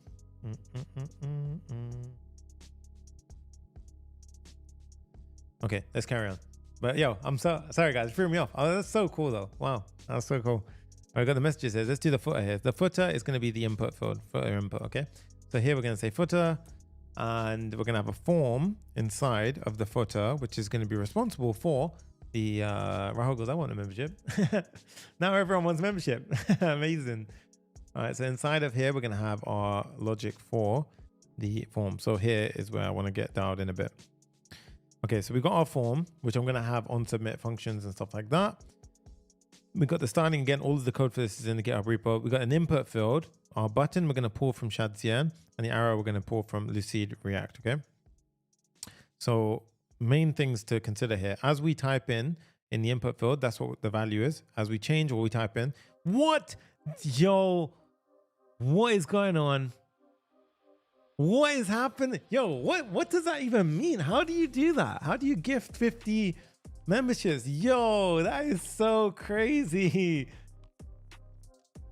Jay, Google this right now. What that means when somebody gifts that many memberships. I don't understand. I don't even know myself, but 50 people just got, yo, this is crazy. Yo, 50 people just got memberships gifted to them. This is so sick. Damn. How does gifting work? Jay, can you let me know in the side, Jay, please? I have no idea how that works. Like, did that person just pay for all their memberships? I don't know. But damn, yo, 50 people. So now there's 60 people. It's like a gifting war right now. It's like Twitch gifted subs. Oh, I think I understand. That's huge, man. Yo, I love you guys. That is so cool, guys. Wow. Oh my God, I'm hyped. No, I know random members are gifted, but I'm saying, what does it actually like? I know you're all members now, which is so cool. The guy pays for the gifts. Yo, wow. Yo, thank you so much, man. I'm in shock. That's so sick. Look at this message AI agent, by the way. So that does that. Oh wow, okay. Sorry guys, I'm getting well thrown off right now, but for good reason, because that is honestly awesome. The community is damn cool. I'm gonna say border top. Background is white for this one. I'm gonna give it a padding of 4. And as you can see now, look guys, boom. That's our message AI agent is there. Awesome stuff. So cool. That's a first. That's a first for a live stream that I've ever seen this happen. Sick. Oh, girl, got me so hyped up. Inside the form now. Thank you so much, guys. Honestly, absolutely humbled. That's so cool. We've got a handle submit function, which we're gonna write, And then we've got a class name, max width for Excel, MX auto. And then we have relative. You guys are incredible, amazing stuff, honestly. Oh, Jay. Oh, Jay just showed me what that meant that he just did. Wow. Thank you. Holy, that's crazy, guys. That gift was not small, by the way. Thank you so much. Holy crap. Damn. Okay, we got some real family here. That's amazing. MX Auto, amazing stuff. So handle submit is not defined. Yes, okay, that makes sense. Cool. So let's go and create that function now. Handle submit. Boom. Const handle submit.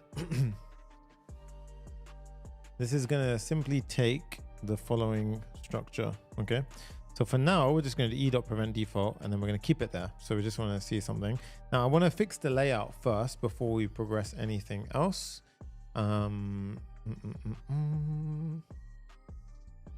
So the main class name here as well. We need to sort the styling out here.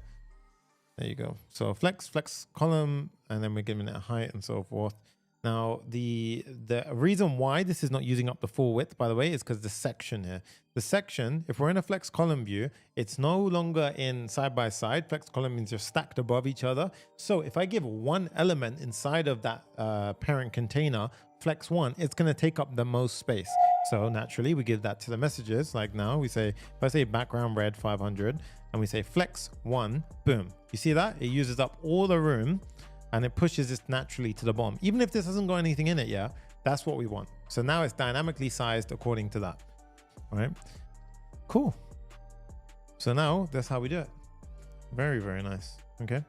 So at this point, we have that looking pretty sweet. Very nice. And we have this. So if I type in hello and you see it, enter, that's cool. All right, nice. Okay, so I guess the next step is to go ahead and oh my god, yeah, I'm mind blown. I still can't believe that. That's so cool. Holy. All right, so the next step is just to handle the submitting of messages and the streaming logic and everything around that now. So when we submit a message now, this is where it gets very interesting. So if I type in, for example, hello, and I hit enter, this is where we're gonna basically start the journey of the LLMs, the AI stuff and everything. So of course, if you're watching the replay of this, it's timestamped, so you can feel free to skip through and get to where you need to get to. But yeah, if everyone with me right now, I love you guys and appreciate you all. Yo, we're going up in viewers. This is so cool. This is so sick. Like, streaming is back, man. Back on 500 likes. Holy. Best community ever, period. Family here. All right, so at this point, we're gonna go ahead and say const trimmed input. So I always trim the input in case you have like empty spaces or anything like that. So what I want to do is I'm gonna say const trimmed input, and if it's loading or if there is trimmed input, we're not gonna do anything. Okay, so that should be a C. Yep, cool. And now after that, we're also gonna reset the UI state for a new message. All right, so what does this mean? So a couple of things we're gonna have. We're gonna have a streamed response, and we're also gonna have a current tool. And these are things which we're gonna go ahead and establish afterwards, but I'm gonna get them prepared now. So streamed response is as we stream in the chunks. So for example, if I type in hi here, the streamed response is as we're streaming through. So for example, that is a stream response.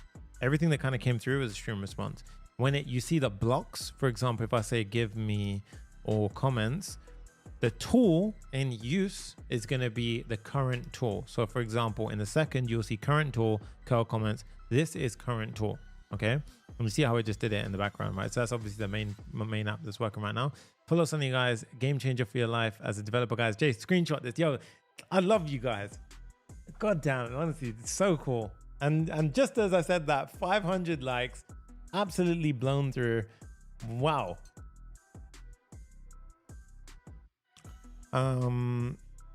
So Delvin has a very good question actually. He goes, pardon me for being a bit off topic. Regarding the use of LLMs, is it possible that the model you choose affects both your response time and the quality of responses in your app? 100% yes. Prompt engineering is a different thing in its own. So you'll see when we get to that point, the system message you give is a very important aspect of how your model will act. So there is fuzzy logic here, an element of fuzziness. I hope that clears up that part.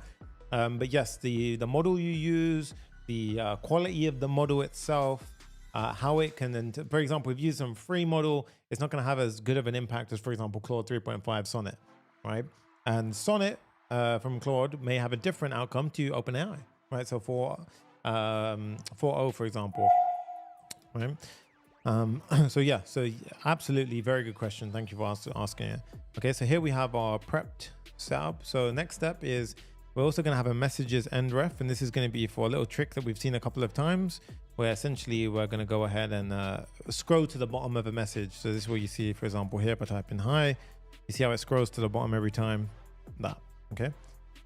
So you see that as well. Okay, cool. So let's go ahead now and have a use effect. So to handle the scroll to the bottom behavior, I'll quickly add it in now, to be honest, because it's so easy. All we do is we say, if a message ever changes, you should just scroll to the bottom. So if streamed message ever comes in, I want you to scroll to the bottom. So as it streams in, it will basically scroll you to the bottom, right? So messages end ref, current scroll interview. Now, obviously we have to put that somewhere, the messages end ref. And the way we put that is essentially at the bottom of the section. We're going to have a inner div here eventually. And there's going to be a, this is basically going to be all the messages. And then at the bottom of that div, we're going to have the last message. And that's going to be a div with looks like so. So basically imagine you have all your messages rendered out and then the last message is always at the end. And that's where we basically say scroll down to that point, right? So yeah, your ACB is because your content is fire, man. It would be great if you could show us how to chat with large documents with tables, images that are being stored into vector data with the help of agents. Of course, there's so much content that I'm literally have to make around this topic. How you can pass in different data types, how you can do everything. The AI SAS challenge we did last time did PDF documents. We have a challenge coming in February, so stay tuned. And there's going to be a massive AI agent element to that, so a lot of stuff coming in. All I ask is you guys destroy the like button and subscribe to this channel to keep it coming. And like I said before, all of the links in the description, whether it's Clerk or IBM, go through those links, guys. It helps the channel so much because it allows me to do what I do for free with you guys, okay? And if you obviously want to take it to that next level, papareact.com/course. So you can join me inside of our flagship course, Azure to Full Stack Hero, get mentorship and everything. Amazing stuff. Cool. So at this point, Jay, can you just show me a screenshot of what you messaged? That will help me out. All right, perfect. So at this point now, actually, no, don't do it after. I'm gonna get distracted. Okay. So let's chunk it down a bit because there's a lot going on here. So what we're gonna first do is when we handle the submit, right? So what I'm gonna do now is the first thing. So the minute I hit, for example, hi, okay, what I want to do is I want to prepare an optimistic message. So what we're doing is we're doing something called an optimistic UI update. Now, what does this mean? It means that the second I hit enter, locally, I'm going to update the state. So I'm teaching you tons of patterns here. One of them is optimistic updates, right? So what we're going to do is we're going to create an optimistic user message, okay? So I'm going to pop that in here. And then this is going to be a doc, which is referring to our messages. And as you can see, this is a temporary ID. Okay, so it's a temporary doc. So it's only going to be used temporarily.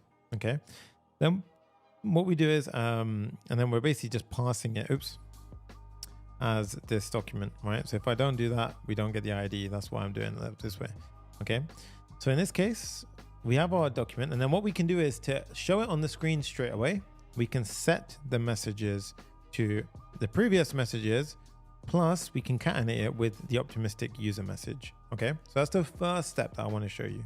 Okay, so now if we were just to put a dummy map here of just, for example, mapping through, if I type in, for example, hi, you can see there's a hi there. Now, obviously it's blocked. So because I set loading to true in the beginning and we never unlocked it, right? So, and obviously you could use set loading, or you can even use my favorite hook. Someone remind me what it is, please. Oh, I forgot what it's called. It's forgot what it's called. I use it all the time as well. Yes, Abdul, I can definitely do that at some point. I can't remember. Oh, damn it. Yeah. Anyway, it'll come to me. It'll come to me. Somebody can put in there's a hook where you can basically get is loading as something is happening. It's not use callback, is it? It'll come to me. But if someone can get it, amazing. Okay, so the next step is we have the use optimistic. No, I don't think it's use optimistic. Okay, we have the full response. And then this basically is what we tack on with the streaming behavior. Okay, so the next step is where we basically begin a streaming request setup with the backend, right? So this is where I need you to dial in and pay attention. And again, it's going to really help you. It's not user effect, guys.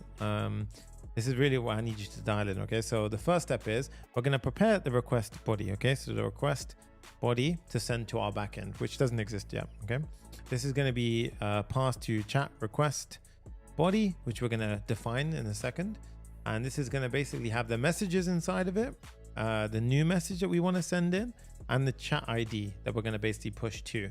Okay, now the chat request body, what I'm going to do is I'm going to create a type definition file. So at the top level, what I'm going to do is inside of lib, actually, I'm going to create a types.ts file. I'm going to export chat request body. And this, I'm going to go ahead and import, sorry, don't do that. I'm going to import message. Where is it? I'm going to have a helper type at the top, and we're also going to import our convex. There we go. So each message has a row. A message can be a user or assistant, and the content inside of it as well. So messages gets passed through. New message is the new message that we want to pass through, and we have our chat ID, which is ID of chats table. Cool. Next up, we are going to import this type, and then we have the request body. So again, everything's strongly typed because we want to make sure we don't fall into any errors. Okay. Use transition. Yes. It was use transition. So ideally, use transition is the one. I would say use that. Surround it in use transition. Mickey goes, Sonny, you are top G in the web development. Jay, screenshot that. Love that. Appreciate you, man. So next up, what we do is we initialize an SSE connection. So essentially, I'm calling it SSE connection, but what we're doing here, guys, is we're basically making a post request to this endpoint, which is our backend, /API/chat/stream post. We're making an application JSON because we're just passing our request body through to it. And this is where the real kind of main part is happening, right? Firstly, if the request comes back as an error, then we throw an error. If there's no body, we say, yep, you never returned a body, right? And then what we do is we basically are going to go ahead and handle the stream. Okay, so here we say handle the stream. Now, if at any point anything went wrong, we're going to throw our error. Now, the error, I'm just going to go ahead and help us out a bit. So if any time an error happened, what we're going to do is this function we'll create later on. For now, we're just going to say error. Okay, so we'll come up with that afterwards. But for now, we're just going to say error sending messages, remove the optimistic message if there was an error, and then set a streamed response to just say that, okay, something went wrong. Okay, so that's the error state if it happens, which obviously, hopefully it doesn't. And then finally, regardless of what happens, we should release the is loading. Okay. So false. Okay, so now the main chunk that we need to do is here. Okay, so the handle stream logic. Okay, so this is really what we're going to handle now in between here. So we need to create our endpoint API chat/stream. Okay, now I'm going to quickly give you a breakdown of what the hell is going on here, because it can get a bit mad as to what's going on and what I'm talking about. So let's get you up to speed with what's happening. Okay, again, like I said, I don't care how long this takes. I would rather you understand it a million times over than me just blast through it and you have no idea what I'm doing. So we have Next.js, and then we have our API route. Okay, let's just call it the API route. So what we're doing here is usually the model is simple. It's a request goes over this way and we send a response back. So usually we say like, I don't know, it could be like hello, and then boom, you know, hi comes back. Right? So server does something, the hi comes back. This is not going to be like that. It's going to be basically an example where we essentially are setting up like a stream, right? So we're essentially setting up a stream here. So I'm going to go ahead and just define it. So imagine like a stream is being set up here, right? So a stream is being set. Now this is a stream because what we're essentially doing is we're sending information over there. So we're sending our message in this direction, right? We're sending it from here over there, right? So I'm going to put it this way. So the message is going this way. Okay, so I'm going to pop that here. Message goes out, and then what we do is we're going to send back loads of chunks, right? So this is where we have all the, let's just call it the LLM magic, right? So this will go ahead and do the LLM stuff. So we'll go ahead and we'll work with Claude and APIs and all that kind of cool stuff. And then what's going to happen is we're going to basically stream back the chunks, right? So the chunks are basically going to be parts of the message, okay?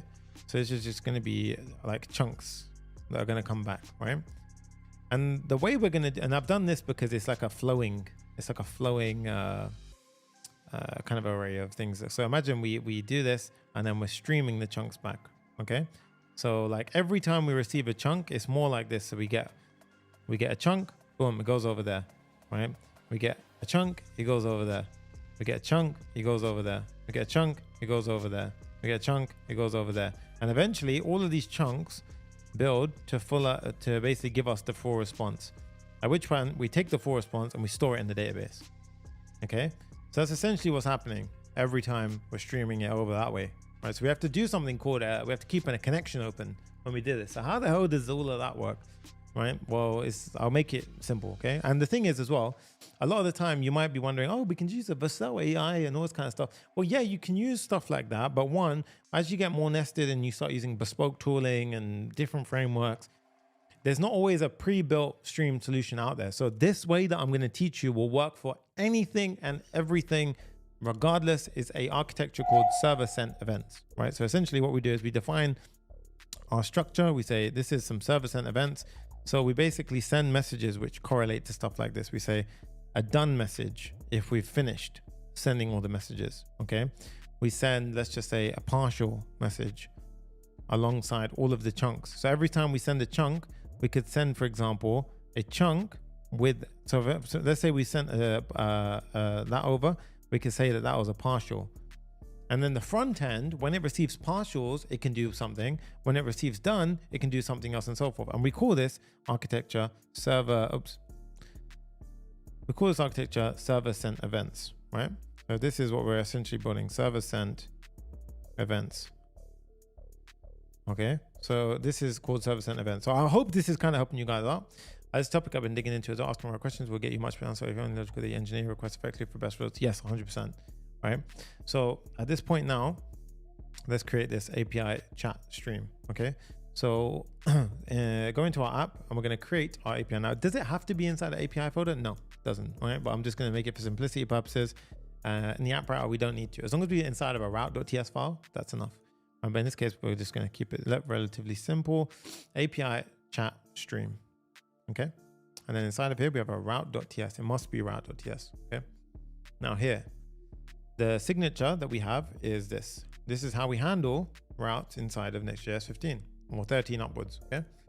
The first step is we have our request. Okay. So what we first want to do is get the user's authenticated state.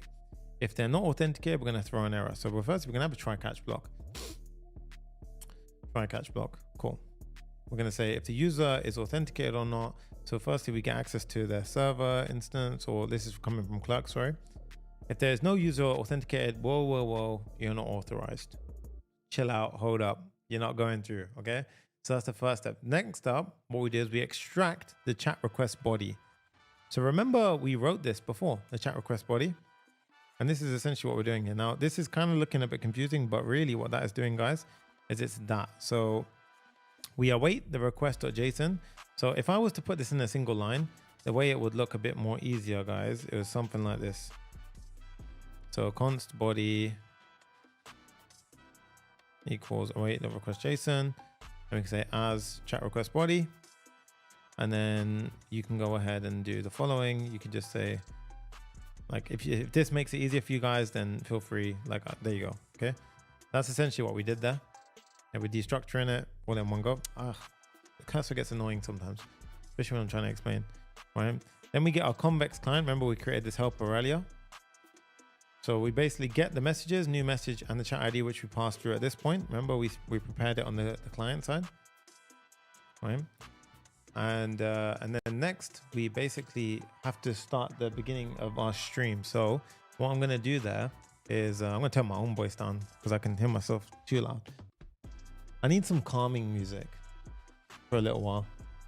Let me do, Jay's music is a bit heavy on the head banging side. Let's go ahead and, there we go. That's a bit more calm for me, right? So I'm gonna have a quick little water break and then we're gonna carry on. Okay, let's go. So at this point, now what I'm gonna do is I'm gonna have the, if there's any error here, then you can see we're going to throw an error like this, right? So next response JSON failed to process chat request as const 500. So there we have it. And the main thing here is we need to basically prepare the response. So what will happen in a normal request architecture is, remember that flow we done here? So this one here, oops. Oh no, what did I do? No, I don't want this color. No. Oh no, I fell into this trap again of black and white. How do I change rainbow color? Oh man, I don't know how I get out of this one. Oh yeah, I done it. Thank God. Yeah. Cool. So here, typically, initially, by default, you don't have a event stream set up. It's just a straight line request response setup, right? So we have to tell it, keep the stream open, right? So the way we do that is we basically prepare it in a simple way by saying a response is, we have to give it the headers of keep alive, like keep the connection alive, okay? But before we do that, we have to basically prepare a stream with something like a larger queue strategy. So basically what we do here, I'll explain this in a second, right? So this is called a transform stream, okay? So essentially all it is we're preparing a data structure which supports our stream, okay? We allow for a higher queue, right? So you can look into this if you really want to, but the main thing is we have this writer, and this writer allows me to basically send messages through our stream. So remember that stream we talked about? So this one, so I can send messages through that stream, okay? So with that, what we can say is, I'm gonna prepare my response now to be the following. So here, we can say new response equals stream.readable. So we're basically passing that value that as we write to it, it passes through that stream. And the headers is the important part. Firstly, the content type, text, event, stream. Cache control, you can do as you wish. I'm gonna not cache in this point. And then this, we disable buffering. Again, this can help out because sometimes engines can like change our SSE events. If we wanna disable this buffering, it essentially means that it just preserves everything that I've sent across in the way that it was. It wasn't like gzipped or anything, right? And then keep the connection alive. This is probably the most important thing. That's what keeps that connection open. Otherwise it will just be like, oh, you sent back a response, it's all good, right? And then after this, what we do is we create a asynchronous kind of inner function. So it's just basically running in the background, right? So we're gonna go ahead and say async, and we do an inner function like so, okay? Now this is gonna basically be running a function now. So in here, what we do now is we have a try catch block, okay? In the catch block, we're gonna go ahead and have the following. We're gonna say, in the top catch block, we're gonna say error in the chat API. And then in the top catch block, we're gonna go ahead and do, this is freaking out because we're not returning anything, I believe. No, sorry. Okay, 1 minute, sorry. This is asynchronous. This needs to be executed on its own, and this needs to be wrapped like so. Yeah, so like this. Okay, So I know it can be a bit confusing, but essentially that's what we're doing, right? And you can even rewrite this as a separate function. So you could even say start stream. So if I was to say rewrite this as a, so if we said rewrite as a start stream function, then you can go ahead and do the following. So start stream, and you can basically just do it like that. So if you really want to do it in this way, you could do start stream. Maybe makes it a bit easier for you to understand. That, by the way, what I just did there was composer on cursor. So I highlighted something, Command K, and you can see it went ahead and did it like that. Okay. So we can start the stream. Now, after that, we can go ahead and return our response. Return the response like so. Okay. So in here now, this is where the magic of the stream will happen. So here, what we're going to do now is we have our try and catch block. And first up, this is where you need to kind of like stick with me a bit, right? We need to send an initial connection message to the front end saying we connected. Okay. So this is the first thing. So we basically send a, so imagine once this connection happens. So the way that we're going to do this now is I'm going to show you roughly. So I'm going to kind of just delete all of this, delete these for now, delete that, and then just put this in. So we have our Next.js app. So the first thing I want to do is in this connection is I need to basically, I've made a post request here. And the first thing is it says, whoa, okay. So let me send back the first SSE event. So I'm going to do a half one to basically say that signify an SSE event. So at this point, what I want you to understand is we're basically saying, okay, the connection is made, right? So connection is made. And then that way the front end can do stuff with it, right? So what is all this? So I'm going to basically create a helper function now, which is going to be important because this helper function is going to be very, very pivotal in what we do. Okay. So at the top of the file, and again, all of this code is in the GitHub repo. So I want you to understand that because it's going to be very tricky for you to keep up with me sometimes. So we have our writer. Okay. And then we have the data itself. Now the writer, we simply have a text encoder, and the writer is going to be the thing that we set up initially. So this initial writer is the stream. Remember we set up our stream? All we're doing is writing into that stream. And now what we do is we set up a structure. So what we're going to do is we're going to have some kind of prefix, and then we're going to have a delimiter line. So that way in the front end, we can determine what to do with it based on what comes in. And then we stringify the data. Okay. So this is how I'm choosing. Again, this is custom. So you can really build this however the hell you want. But this is really like a kind of, it can get quite in depth and so forth, right? So stream message, we're going to go ahead and implement. So this can come from our types. So inside of here, what we're going to do is we're going to create a stream message. And these are the different messages that I'm going to support. Connected message, done message, tool start, tool end, and token message. Okay. Now all of these are going to come as extensions of a different type of message. So what we're going to do is we're going to create a stream message type. So in this case, it's an enum. So you see how each one represents a string, but we don't want to ever do loose string comparisons. We also want to use something like an enum. Okay. So you see how these are going to be used for when we get a new token, which is a chunk. When we get an error. When we get connected. Tool start, tool end is when the LLM says to us that we're using a new tool or something like that, right? So at this point, we have the base stream message. So a base stream message represents like every message, whether it's, token message, error message, connected message, so forth, are going to be extensions off of this.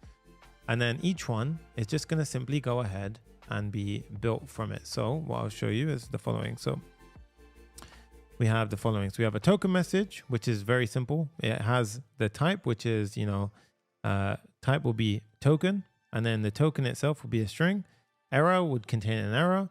The connected message would just say connected. The done message would just say done. The tool start will have the tool that's in use and the input of the tool. The tool end message will have the tool string and it will have the output. Okay. And then you can see how now we can basically use these. So this is like a very, very safe way of ensuring that we don't, use the wrong string. Okay. And then what we do is we import the stream message, and then here, SSE data prefix and delimiter. What does that mean? Well, firstly, these are kind of constants that we should store somewhere that we can rely on, right? So what do we use this for? Well, think of it this way. The prefix means that every time I send data back, right? If I just send data back like this, okay, like this could easily get mixed up somewhere in the logic, and I do an if statement and it may not be here, but it could be like, I don't know, if it was like message, right? But what we can do is we can say that, okay, I want to control in a really controlled fashion. I want to know 100% that it was supposed to be a chunk that came from the backend. So what we do is we prefix it like this. You could call it whatever you want, but I'm prefixing every message with this. So in this case, one of them could be like data completed or connected. So in that case, it'll be data connected. And in the front end, we can pass that and be like, okay, show something on the UI, right? A big hello from Brazil. Yo, what's up, dude? Good to see you here. Another one could be done. So after all the streaming is done, a final message can go ahead and come in. Siren, that's huge. Jay, screenshot that as well. Amazing stuff, right? And then after that, in between, it could be like token. Token could be for each chunk of data that gets sent over. So you see how we're basically enforcing, again, the SSC structure that we're setting up. Again, custom, bespoke, and it's we can build it as we wish. The done message I'm sending in as done, and the delimiter is how I'm going to ensure that each line is preserved like so. Okay, so that's basically what we're doing. And then here you can see we import as needed. Okay, so we have our send SSC message now. So basically here we can import the string message type, and you see send initial message saying we are connected. Cool, right? So again, the front end does nothing with it at the moment. Right, just sending the message to the front end. Front end has no idea what to do. Right, so we're going to implement that after. And then the second step is, so once we send the first message, we need to basically store it inside a convex, right? So what we're going to do is we're going to import our API. And as you can see, this is why I love using things like convex, all these things, because it really does help the whole process. So right now we do convex mutation, API messages send, and we basically, this is saving the message in our database. Okay. So this is saving our message, the one that I sent into the database. The next step is where we get into the LLM territory, okay? So LLMs require messages to be structured in a certain way. Now we are using something called LangChain, which is a framework for using models in a certain way and for allowing tool usage and so forth, right? So because we're using that, we have to prepare our messages in a certain way. So this is where we get into LangChain territory, right? So let's go ahead and get started with LangChain. So what I'm going to do here, guys, is I'm just going to go ahead and use this side now. So we say LangChain, and let's head over to LangChain, and let's do Next.js. So boom, Next.js. Okay. Use latest docs, how-to guides. You've got a bunch of tutorials. I'll be honest, it can be very scary when you're first getting into this, how the hell to do everything, stream runnables, chain runnables, all this kind of stuff. It can get really intense, but you've got lots of examples of how to get set up and stuff like that, right? The first thing I would do is just look at, for example, in the tutorials, chat models and prompts, you can just start here, for example, PMP add LangChain and core. Okay, now are we going to use this tutorial? No, I'm just showing you an example of what we need to get started, but there's a couple of things we're going to need. The first thing is we're going to need LangChain core. And we're also going to need a couple more. We're going to need LangChain Anthropic, right? So we're going to need LangChain Anthropic as well. And we're also going to need, I believe, the community as well. A LangGraph we're definitely going to need. Okay, so I'm going to install these to begin with, right? So these are going to help me out. Cool, right? And then after that, we need to go ahead and basically create our LangGraph folder or so inside of our lib, we're going to create a LangGraph.ts folder, LangGraph.ts folder. And think of this as the AI file, right? So everything AI is going in here, okay? Now, the first step is, this is where it's going to be a little bit tricky. I'm going to be honest. I need you to like dial in. This is all going to be available for replay, so do not stress. And I'm going to take my time. I don't care how long it will take. I want to take my time so you guys fully understand what the hell is going on with this entire process, okay? So LangGraph. So at this point now, what we're going to do is, this is how we essentially build out the model, okay? So the first step is I'm going to have a function called initialize model, okay? So that's going to be the first thing to get set up, right? The initialize model. So this is where we basically have const model equals, const model equals, and then basically we can say new, and here I'm going to say chat Anthropic. So chat Anthropic. So it's this one here, chat Anthropic. Now we don't actually have Anthropic installed, which is coming from LangChain Anthropic. Maybe it didn't install. Did it install? Let's have a look. npm, oh sorry, pmi LangChain Anthropic. Maybe I didn't install it. No, it already did. So maybe it's just not auto completing. So let's go ahead and pull that in. Yeah, we have to pull it in ourselves. Okay, so next up, what we do is we have to pass in a couple of variables. So the first thing is the model name. Okay, now the model name is very important, guys. That has to be this specifically right now, and they do change it as frequently and as we need to. So the next bit is the API key. So first off, I want to say that this chat Anthropic model, I'm using Claude 3.5. The model I'm using is paid. It's tokens. You top up the account and you use it. The reason why I'm using Claude 3.5, it's a good model, right? It's a great model for the use case we're doing. Now, do you need to use a paid model? No, there are free models out there. And at this point is where you can swap it out, right? So you could swap out here. Instead of saying new chat Anthropic, you install the LangChain model for your one. So if you did LangChain /OpenAI, install that, and you could just say new OpenAI, and then you pass in the model name, for example, GPT-4o and Gemini and so forth. So you can follow that yourself. I'm going to show you how to do it for Anthropic.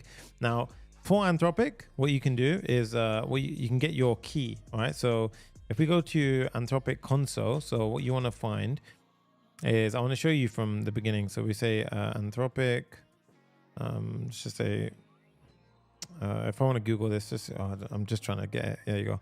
Google, come on, Claude, Anthropic. So here, Claude.ai. Okay. So once you're here, I want you to log into your account, and then you're going to go ahead and click on, say I'm on a free plan here, but if we go on to here, and then you go on to API console. Okay. And then you go to console.anthropic.com. I've already created an account. So in this case, if we click on this, Jay, that was crazy, that one. Timestamp. I think it was good, but yeah. So at that point, I'm going to click on to API keys. And then you can see here where we have IBM build, right? So in this case, I've already created a key. So in this case, you would click on create key, you would click on your workspace, and then you name your key. So in this case, I'll type in like test key, and then you click on add, right? So I'm going to click on that right now. And then what it will do is it will show you a key on the screen. Now I'm not going to show this key because it's paid. Okay. So you copy your key, and you see it looks like something like this, right? So SK and you copy that key. Now in this case, this is, again, it's a paid key. So for example, here in billing, I'm just going to click on it just to check one thing. I'm not going to show that one right now, but, and for example, in billing, you can see I have a balance in there. So just showing you right now, I have $9 in there. Yeah. Okay. So feel free. And again, for anyone who's like, oh no, it's free, guys, you have to understand, like when you're doing stuff like this, you can definitely use a free model, but there's a bit of computation behind this that makes it work, right? And for the trade-off from what you're getting, and think about the platforms you can build and the return and the kind of arbitrage you can do to make a bit of money here is crazy good, right? So you can actually, I want you to focus more on the tech behind it and top up your account, $5, whatever, and get to work with it, right? So at this point, what we're going to do now is I've already got my key. Okay. So I'm going to go ahead and show this next step. So we go back over here and we need to create an Anthropic API key. So what I'm going to do is I want to go to my env local. I'm going to go here. I'm going to type in Anthropic key equals. And here, what I'm going to do is I'm going to paste in my key. Okay. So here I'm going to paste in my key. Now I'm going to hide my screen because now obviously as we're getting into the territory. So I'm going to go ahead and pop that in. I'm going to go ahead and close that. So now I've got my key stored. All right. So be careful. Don't expose that key because someone will rinse through your bill. And then what we have to do is we have to continue on with the model preparation. So a couple of things: temperature, max token, and streamings. I'm just going to pop in here. These are some somewhat default. Temperature essentially allows us to go ahead and, if I go ahead and show you this, higher temperature, more creative, right? If you put lower temperature, more safe, but more likely to get the same answer. Max tokens, 4096. That's fine for now. And then that's for the responses as well. And streaming, true, because we're using SSE, right? The next one is, I'm going to teach you about prompt caching, which is incredibly powerful. It has an element of a confusing concept to it, but I'm going to explain it as to how you set cache breakpoints, but we will get into that as well. But here I'm going to go ahead and set the default headers, which is this Anthropic beta prompt caching. And this will allow us to do prompt caching. And then what you can do is you can add these things called callbacks, right? So I'll show you how to do it, but if you want to basically, log out saying when the LLM starts, how many tokens it used, for example, end LLM call and the output, this is very important for later.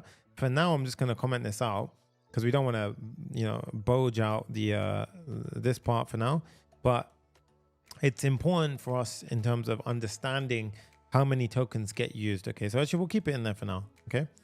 And then here we can, I'll keep the starting LLM call and end LLM call. And then this can be used for tokens, for example, right? So you can use this for debugging. So I'm going to keep that in there just so you understand what's going on. The next step that we will do here is we need to bind the tools to this. Now, what is the tools, right? This is the real kind of clever part about what I was saying before. But right now we don't have tools. So how do we get the tools to bind to it? All right. So that's the model. And remember the tools that I showed you earlier, the ability to go ahead and communicate with the database, the ability to go ahead and get a YouTube transcript. How do I just bind tools to it? Because that seems like it's way too easy, right? If it was just add the tools in and it works. Well, it kind of is that easy with Wxflows. So I'm going to show you exactly how we can do it. All right. The first step is that we are going to connect to Wxflows. Now, obviously we don't have this installed. I'll show you how we do it all. And then the next step after that is we will retrieve the tools. Now, again, all of this stuff, it doesn't exist yet because we haven't done anything. The first step I want you to do for the ToolNode, we have to go ahead and pop in the following, right? LangChain, LangGraph pre-built, okay? ToolNode right now, we will use later on. Tools we can use to bind here. Wxflows, we need to install, okay? So this we don't actually have installed yet. So what I'll do is I'll go over now to steps in. So let's go ahead. So the IBM Wxflows. And remember when we had start building, okay? You're going to click on that. Now, if we go into this, we go down, we can see what's going on here. And you've got a bunch of examples of implementing and getting things started off. Now, one thing that I want to kind of bring to your attention is more so how to install it and get started. So if we click on the Node CLI, now here, see, you can also by building many of our tutorials. They've got plenty of tutorials out there with this. I think it's better if I just show you, to be honest, my own approach as opposed to this, because I basically went through this and I kind of I done the hard bit for you, so you don't have to do this yourself. Rui Costa goes, I've got a cool little trick here. I can be like, he goes, I love the way Sonny explains everything. I just got to say it. See that little cool thing? I even got these little cool tricks where I can be like, hey guys. That's very cool, isn't it? Like I can change my voice into all kinds of different animations and stuff. So yeah, it's kind of cool. Just thought I'll mess with that. So at this point we got Wxflows. So I'm going to import that. And you see this right here? I'm going to install that. So pm I Wxflows like so. Okay. And I'm going to install that into our project. And as you can see here, now will it work? Did I do it correctly? I don't know if I did it. Oh, I didn't do the right install. Okay, so Wxflows. Where is it? Wxflows. There's a nice README somewhere here. Wxflows.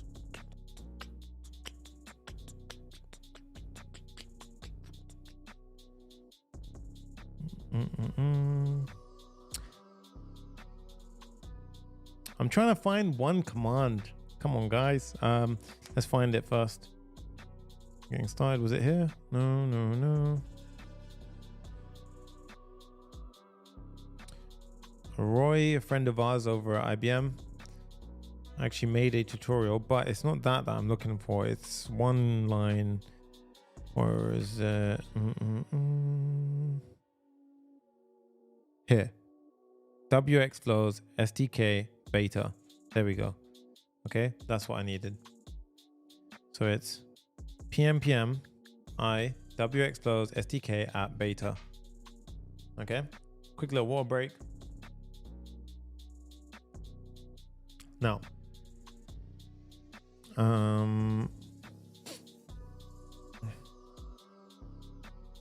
there we go. Now we've got it, beta 6. Yep. Cool. And then then you should see Wxflows. Cool. So at this point now, Wxflows endpoint and API key we do not have. I don't believe. Let me just check my environment file. Yeah, we don't have. So what I'm going to do first off is I'm just going to go ahead and hide my key for Anthropic, and then I'll show you how we can get this next step up and running. Okay. So the first thing that you need to do, guys, is we need two things. 1 second. I'm just trying to think. There's a lot of steps there. The first thing is we need our endpoint. So yeah, okay, so that's it. I'm back. Wow, okay, I kind of got thrown off. So we need to set up our project. So the first thing is if we go over here to Wxflows init, right? So we want to run this inside of a directory here. So what I want to do is I want to create a folder. I'm going to call it Wxflows. And inside of here, so I'm going to cd into that directory. I'm going to say cd Wxflows. And now I'm in Wxflows. I'm going to say Wxflows init. Okay, remember we logged in the beginning. We did all that step earlier. What would you like your endpoint to be called? I'm just going to use illferret. And as you can see inside of here now, we have our config.json file. Okay. Now at this point, what we can see is that's done. Now we just need to import our first data source. Okay. So a couple of things we can do here really. Well, you can go ahead and use a pre-built tool. So in this case, there's a Wikipedia tool right here. So let's go ahead and use the Wikipedia tool first. I'm going to copy this command to the clipboard over here. So wx import tools. And as you can see, this was actually on the getting started page, right? So remember when we were on the home page, we went to getting started here, and you can see the tool is here. So we're going to copy this command, and you can see it's basically going to this GitHub repo, and we're going to import that. So what we do is we do Wxflows import tool, and we basically point to that directory. And as you can see now, it imported the Wikipedia tool. So what it done is it imported a couple of things. We look at the actual Wikipedia API index GraphQL. This created a query which allows us to query against Wikipedia. And as you can see, it queries the search and it queries for pages, right? So this is the page ID and so forth. Remember in the demo earlier where it did that? And then what it does is it creates a tools.graphql file that allows us to query against it, right? So you can see Wikipedia tool. Okay. Now I'm going to add a second one.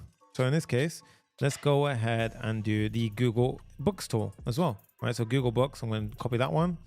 And let's go ahead and do Wxflows import tool Google Books. And these are pre-built tools. And as you can see, it added to my tools.graphql file. And it also added the Google Books API call to it. And you can see these are pre-built tools that the team over there have already built for us. Okay, so in this case, obviously it can be like, oh, hang on, but they built already stuff for us, right? Now, that's fine. However, what I'm going to do is I'm going to go ahead and teach you. Well done. Good luck, Stephen. Right. So what I'm going to do is I'm going to teach you how to import your own request. Okay. So we have two requests that I'm trying to import from. Okay. So let's just hypothetically set up a scenario. We have our customers at this URL. Okay. So our customers, let's imagine they're sitting at this URL. So we're using a example URL from Stepzen. Okay. And then we have another one, which is here. I don't think that is mine. Yeah.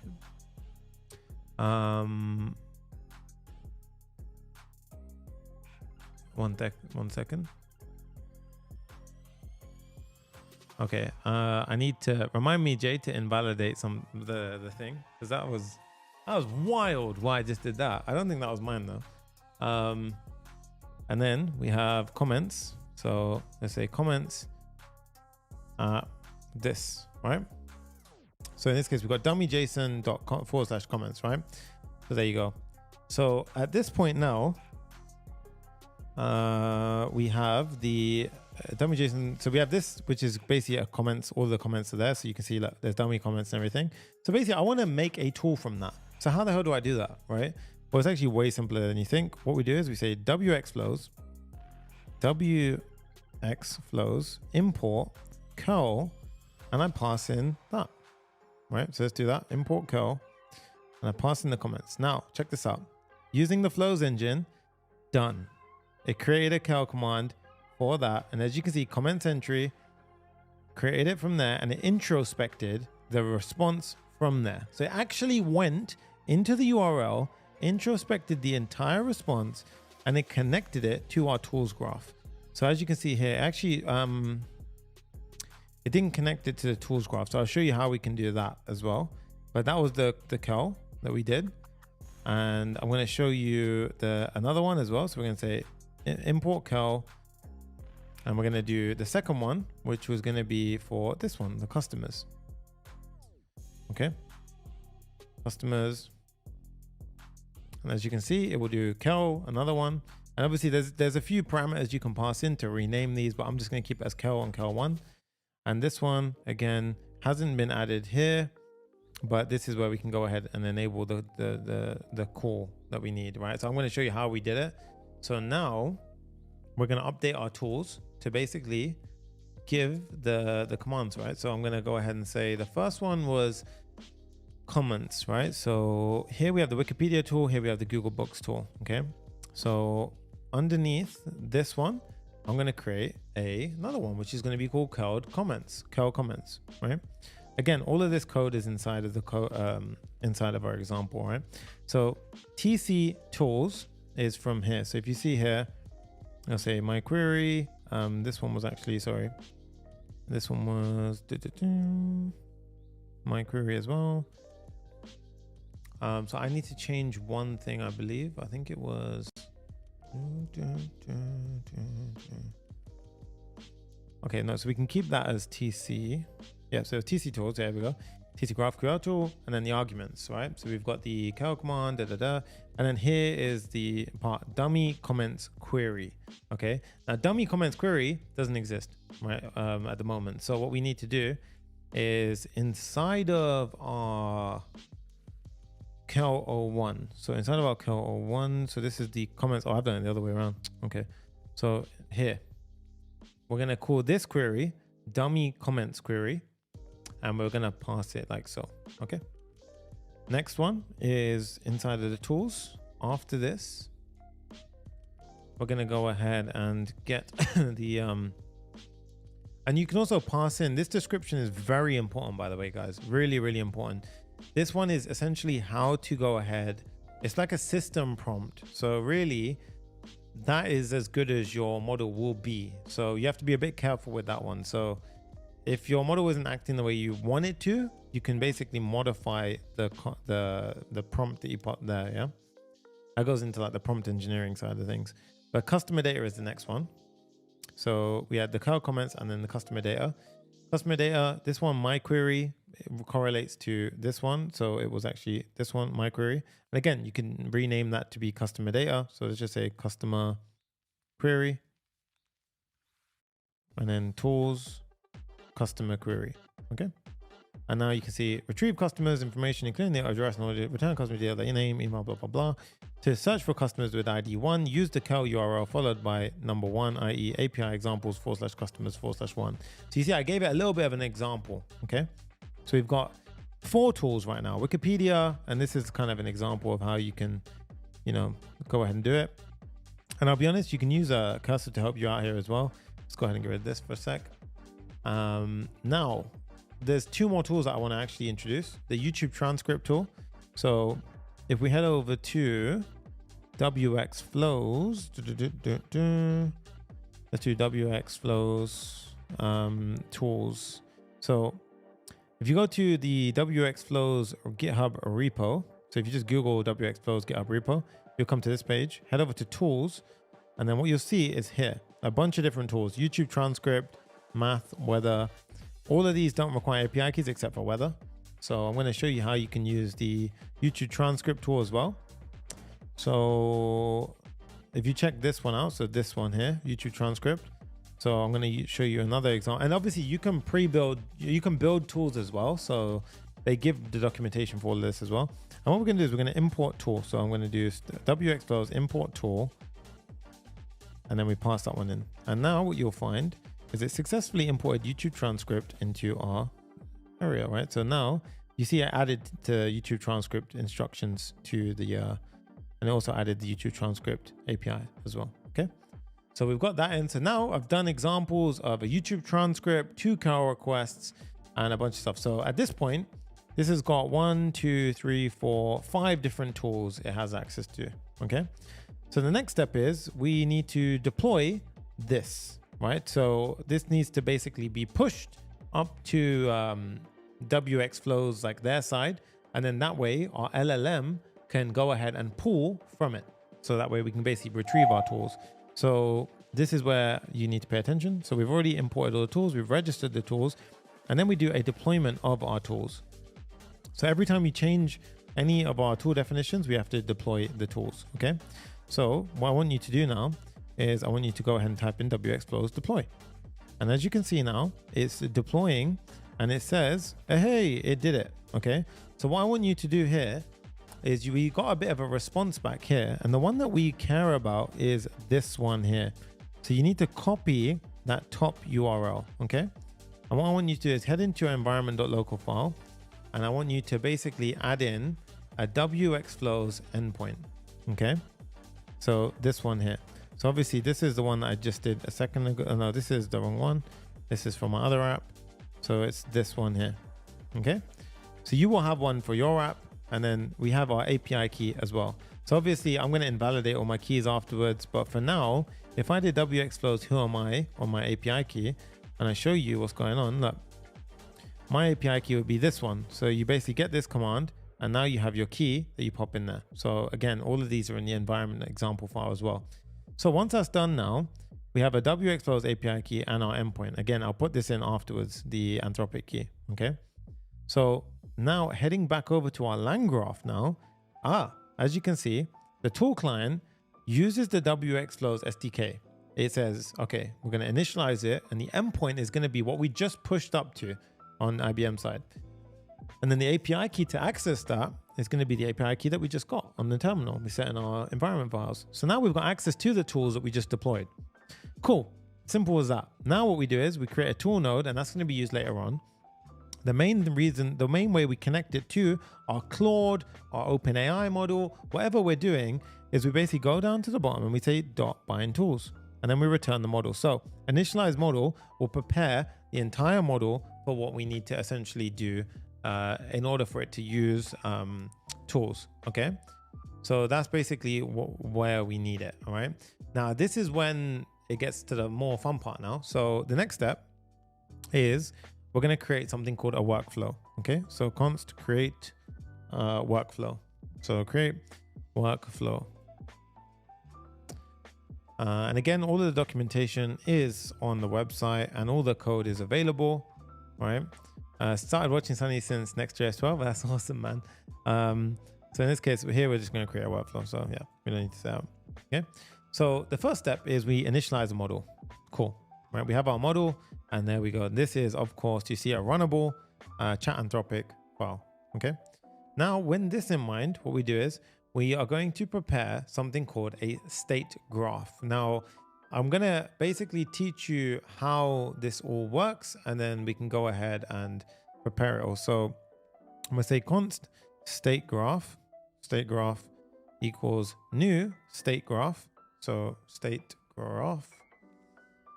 I'm going to import a bunch of stuff from LangGraph, LangChain. So now we're using a framework for LangChain called LangGraph. Yeah. And the reason why I've chosen to use LangGraph is because it plays well with the tools, but however, it's just worth mentioning that, yeah, there's many ways that you can do stuff like this, right?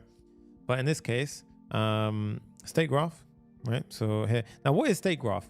Well, I want you to understand that state graph is essentially like it's a graph of flow for our LLM. So like, imagine, okay, so this is essentially where it's going to do two things. One, it's going to allow us to, well, I just need to check one thing before I give you an answer here.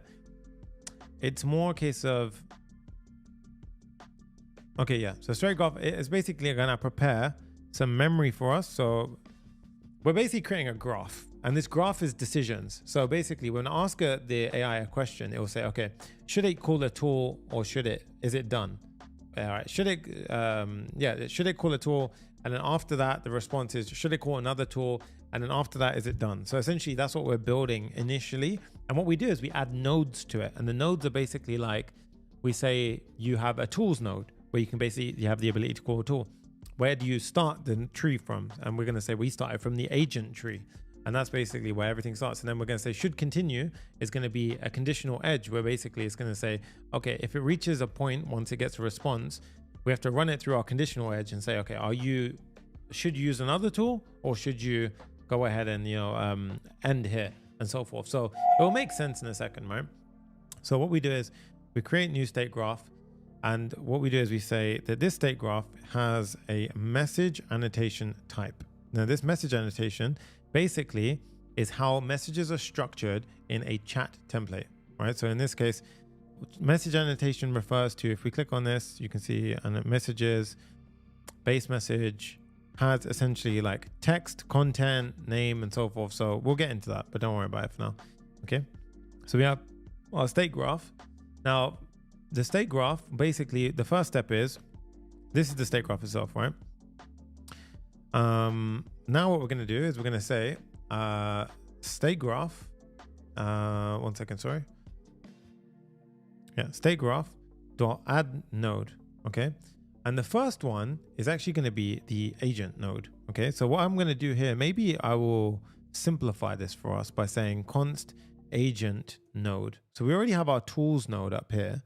I'm going to say agent node because I think this might help us out a little bit, right? And then we're going to say that this is actually an asynchronous function which has a piece of state, okay? And this state, the reason why I don't want to do it this way, to be honest, is because I'm going to do it inline because I don't want to mix up the type definitions. Okay, so I'll show you, right? So we're going to say add node here, right? So we're going to add a node directly onto it. And this node is going to basically say, the first node is going to be an agent, right? And we're going to have a asynchronous inline function. So asynchronous, async. And this one is going to be, has a piece of state. And now this, so you can see how this is what I was trying to avoid, right? So this is, I don't have to type this. So now we have a state type of messages, right? So the first node of this state graph is the agent, okay? Now, this agent is basically, firstly, we need a system message. The system message is basically when you use any LLM, you can prepare it with some information. Say, you are called Bob. Every time I chat to you, reply as, hi, I'm Bob, do something like this, right? So in this case, you're welcome, Emmanuel. All right, so in this case, let's say we've got the system content equals system message. Now here, system message, I've abstracted it into a separate file to help us out a little bit in terms of like space. So at the top level, I'm going to create a constants folder. I'm going to create one called system message.ts. And inside of here, I'm going to basically have my export. Now, again, this is really where prompt engineering comes into play because, again, all of this code is in our GitHub repo, right? Now, again, does it need to be this long? No. But what I'm trying to show you here is a couple of things. I want to turn the music down for a second. What I'm trying to show you here is that essentially your entire graph and entire flow is only as good as your prompt. Because if I said you're a monkey and you don't do anything and just reply back like, I don't know, monkey noises, the thing is literally you're just going to reply back monkey noises regardless if I gave it tools, right? So in this case, now I need to define what I want it to do and try to the best of my ability to give it the most instructions. Think of it as like a new worker comes in, joins your company and you say, okay, this is how you code, but they never coded a day in their life. You can't just assume they're going to know how to do everything. So you have to kind of give as much information as possible. So here we say you're an AI assistant that uses tools to help answer questions. You have access to several tools that can help you find information and perform tasks. When using tools, only use tools that are explicitly provided and so forth.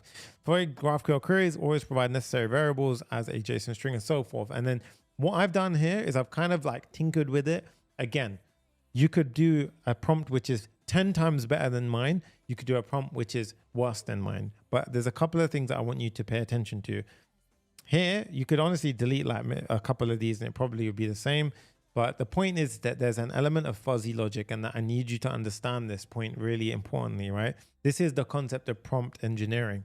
So do you need tool specific instructions? No, because really they pull through on the tools graph. So you see these right here, the descriptions are actually getting pulled through. However, I did find that it did help benefit my model by sometimes giving, it struggled a bit with the transcript, YouTube transcript and Google Books.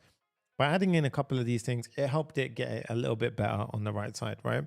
And again, this entire prompt I'm going to show you. So this is a lot of tokens, right? Bear in mind, it's a lot of tokens. So every single time we send a message, we don't want to process this many tokens. So I'm going to show you how to do something called prompt caching. And that's going to be a really cool concept as well. And also for the way that we output it on the screen at the end, remember, I outputted messages in a really cool way where I basically showed you like this. So on our demo at the front, I'll show you. So when we had for example, this, you see how this came in? What I've done is I told the model, every time you do a tool call, structure it between markers like this: start, query, end. And then what I'm doing on the front end is I'm querying it and I'm passing it. So I'm saying, when you send through a chunk of start building this UI. And then when you send an end, basically push everything in the query in between those gaps and get rid of the start and end. And that's why we see this perfectly output. So essentially, I'm showing you a completely bespoke way of doing this.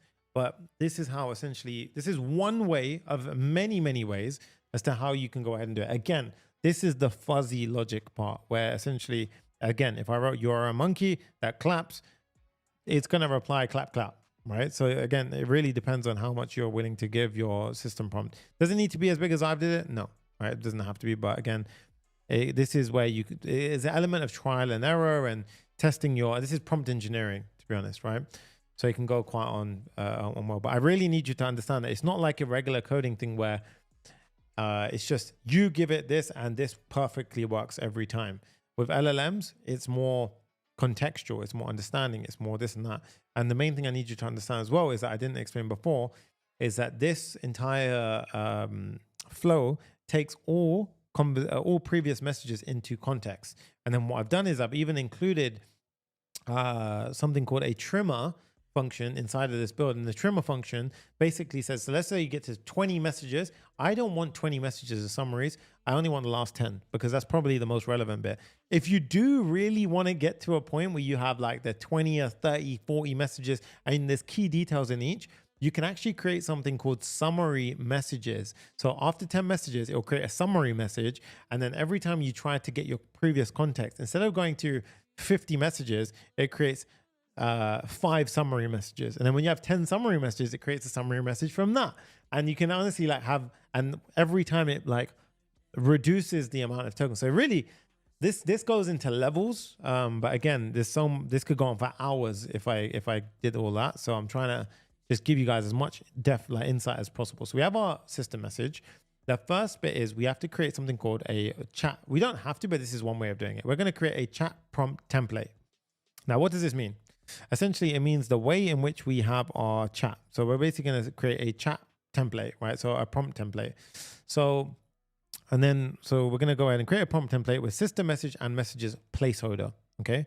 So here's how I do it. I say const prompt template equals a chat prompt template, and we pull that in from the top. And again, all the code is in the repo, and we say from messages. So this is wrong actually. So this shouldn't be this one. I didn't even import it, did I? This is actually coming from core prompts. So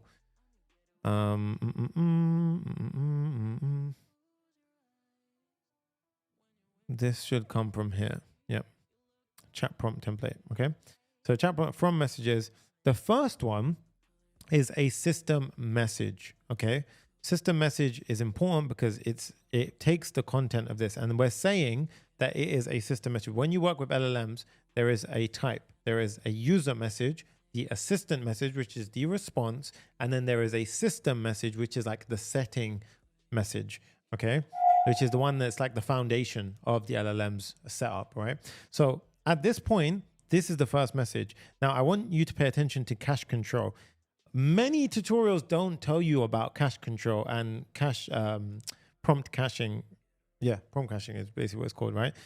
Essentially what it is I don't know, to be honest, they could have named it better, but type ephemeral, yeah, there you go, is basically saying that this is setting a breakpoint. So set a cache breakpoint, okay? Now there is a rule. At any given point in time, I believe the maximum number of breakpoints we can set in the entire chain of messages is 4. I'm sure it's 4. Yeah. So if you check the Anthropic, this is for Anthropic anyway. So this may not work. OpenAI has its own implementation for prompt caching and so forth, right? But in this case, the first one is we're saying always cache the system message. Let's say, for example, that was 3,000 tokens of the setup message, right? Of you're an AI assistant, you do da da da da da. We only want to pay for that request once, and then we're going to cache it. And the cache in Anthropic by default lasts for 5 minutes, and you cannot change that. In other models, it changes the duration, but for this one, 5 minutes. So after that, every 4 or 5 minutes, you're going to be reading from cache memory, and so you don't have to pay for that, which is drastically cheaper than doing it over and over again, okay? So this is what we do. We set the first message to type ephemeral. So we've already used up one of our cache breakpoints. The second one is we set a messages placeholder. Now this is going to be the placeholder for what summary message. Okay, I see. Yeah, this is really cool, right? Summary messages. I haven't implemented summary messages here, but I implemented a trimmer function, which I'll show you how to do as well, right? So new messages placeholder. And honestly, guys, all I want to say is with this topic, there is so much to cover and so much depth we can do here. I really do insist on one thing. So one, let me know in the comment or in the live chat, or, in the comments is the best place because I can see it afterwards, about what you want to know in this domain, because there's a million videos I can make in it. And there's so much depth. It took me, honestly, I spent 2 weeks just deep in the trenches of this stuff. And now if you really want to get in the depths of it, 0 to Full Stack Hero, papareact.com/course. This is where in the coaching course, I will be going in heavy on it every week, right? So this is where you got the community of developers. Everyone is here, over 1,000 students. Watch it for yourself. The link is in the description, papareact.com/course. That's where I can spend hours on a call with you in it, the depth trenches of it, right? Weekly. Diamond, you'll be every week in a call with me. So just something to bear in mind, right? So messages placeholder is essentially where we're going to put the messages, right? So this is like a template. Right, so we set up the template. Now the next step is we're going to go ahead and trim the conversation history. Right, so what does that mean? So essentially here, so you see how we're kind of stepping it through. So we have our prompt template. Then we're going to say trim the message history. Now in the state graph, it's worth mentioning that you see we have the access to this state. The state by default, because it's of type message annotation, it knows that this consists of a layer of an array of messages. The messages will have certain types inside of them, such as the role. The role will be user, assistant, or system, and so forth. So what we do here is we're basically accessing the state messages. So if I click on that, you see it's base message type, right? And then we need to create this. What is this trimmer function? So I'll show you what the trimmer function is. So at the top of the file, what we're going to do is I'm going to create this trimmer function here, right? And this is going to be pulled from LangChain core messages. Okay. Now what we're going to do here is we're going to say, all right, I want to trim the last 10 messages. I only want the last 10 messages. So trim the last 10 messages. Okay. And then this is these are like the basic settings. Okay. So you can look at the documentation if you really want to get into it. Essentially all this is going to do now is going to trim the last 10 messages. Okay. And now you can see trimmed messages. So we've done that. And again, you can see it's basically steps that we're going to proceed through here. Okay. The next step is we're going to basically format the prompt with the current messages. Okay, so what we do is we say const prompt equals prompt template invoke, and we pass in our trimmed messages into the messages. So essentially what we've done here is you see these messages, this placeholder, we're passing through our trimmed messages into it. So that's going to be the prompt that we essentially go ahead and get. Now, what we do is that will go ahead and prepare. So it kind of works as a chain of events. So that one will go ahead and prepare essentially the entire prompt itself. And then what we do is we actually go ahead and get the response from the model by doing the following. So we go ahead and we say get a response from the model. and we say model invoke the prompt. So that's basically saying invoke the entire chain of messages now. So in the beginning, this one was swapping out the placeholder for our trim messages. This one was actually invoking the entire chain of system messages, including the user and the AI messages. And then we return the messages as an array of these. And this is going to be a AI message chunks. Now, remember I talked about chunks, guys. Chunks is important because we set streaming to true here. It's returning chunks of AI messages. So this is very important, okay? Chunks of AI messages. So now going back up, we see this, we had this add node, okay? Go to the closing brace here. And now we're going to attach on all of the different nodes that we have. So add node, and we're going to add a node here to say tools. And whenever the tool node is inferred, we're going to basically go ahead and call our tools. So at this point, and this will make sense once we get into it, okay? So essentially what's going to happen here is if the LLM decides that, okay, you need to use a tool, this is where it's going to be like, okay, I know that I can access tools, go and access the Wxflows tools that we set up here. Okay, that's essentially what's going to happen here. The next one is going to be add edge. Now this is actually going to be where do we start from? So you can add this at the top if you really wanted. You can even add that right at the top over here. It doesn't really matter. But we're going to say the start edge, and that's a predefined value. See, start. All right, so the starting point is the agent. So you always start with the agent. Okay, then you've got the node edge. And then we're going to say it's going to have an edge tools. So in this case, we're going to say that a node is going to be tools, tool node. So that's basically, you can say you can use the tools. We're also going to add an edge where basically an agent can use a tool. Okay, so that's basically an edge. And then we're going to add a conditional edge where basically an agent can decide whether they should continue or not. Okay, so in this case, a tool can make a call back to an agent, and an agent can decide if they're going to call something or not. Right? So we need to implement that function. And then after all of this, we return the state graph. So the workflow basically prepares this entire graph. And this graph has like the logic behind it, right? Now the should continue. This is the interesting one. So above create workflow is where we create a flow called should continue. Now this one is basically a function that determines whether our agent should continue or not. Okay. So here is the important part. So it's a should continue, takes the type of state, okay? And basically, and we know that it's a message annotation state because we set it up here. And you can really get complicated with this. You can actually have custom states and all sorts of stuff. But here, we basically go ahead and do that. Now, the first thing is I just need the messages, and I need the last message, okay? So how do I do that? Well, I do this. Basically, firstly, I'm going to go ahead and import our types. So in this case, we're going to get the messages like so. We're going to say the last message is the messages.length -1, which is the last one, as an AI message. And then now what we're going to do is we're going to check if the message has tool calls inside of it, right? Then what we do is we redirect it to the tools node. So basically, in this message stream that basically executes from LangGraph, what's going to happen is our AI is basically going to be like, okay, I have determined that I need a tool, right? So in this case, it will say, in LangGraph, it will go ahead and say, okay, I'm going to make a tool call, and it knows that the tool calls it has because we set up the node where we binded the tools to the model. So it says, okay, it seems like, it could probably get this information from Wikipedia. So at this point, it would populate a tools call to Wikipedia. So at this point, we direct it to the tools. Okay, so that way it goes ahead and executes the tool. Now, the next thing is, if the last message is a tool call, so in this case, if the last message is a tool call, so in this case, if last message content and the type is of tool, then we return it back to the agent. So essentially, this one is if there's any more tool calls. So for example, if there's 3 tool calls, keep routing back to the tools to use the tools. And then if the last one contains the content that we need to basically go ahead and the content is the actual return, the reply, right? So you notice here, like this is the tool calls, but the content is this part. So if the content came back, give it back to the agent, right?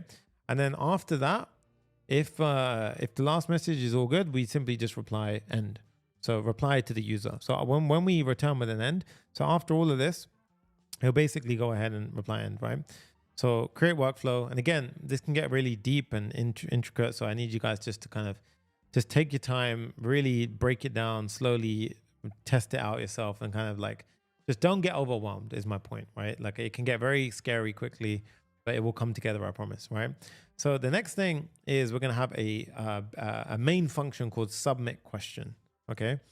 Now submit question takes base messages, which is basically base messages is how we derive, like an AI message is extended off a base message. So if we click on this, it extends off a base message, except AI messages can have tool calls and a bunch of stuff, right?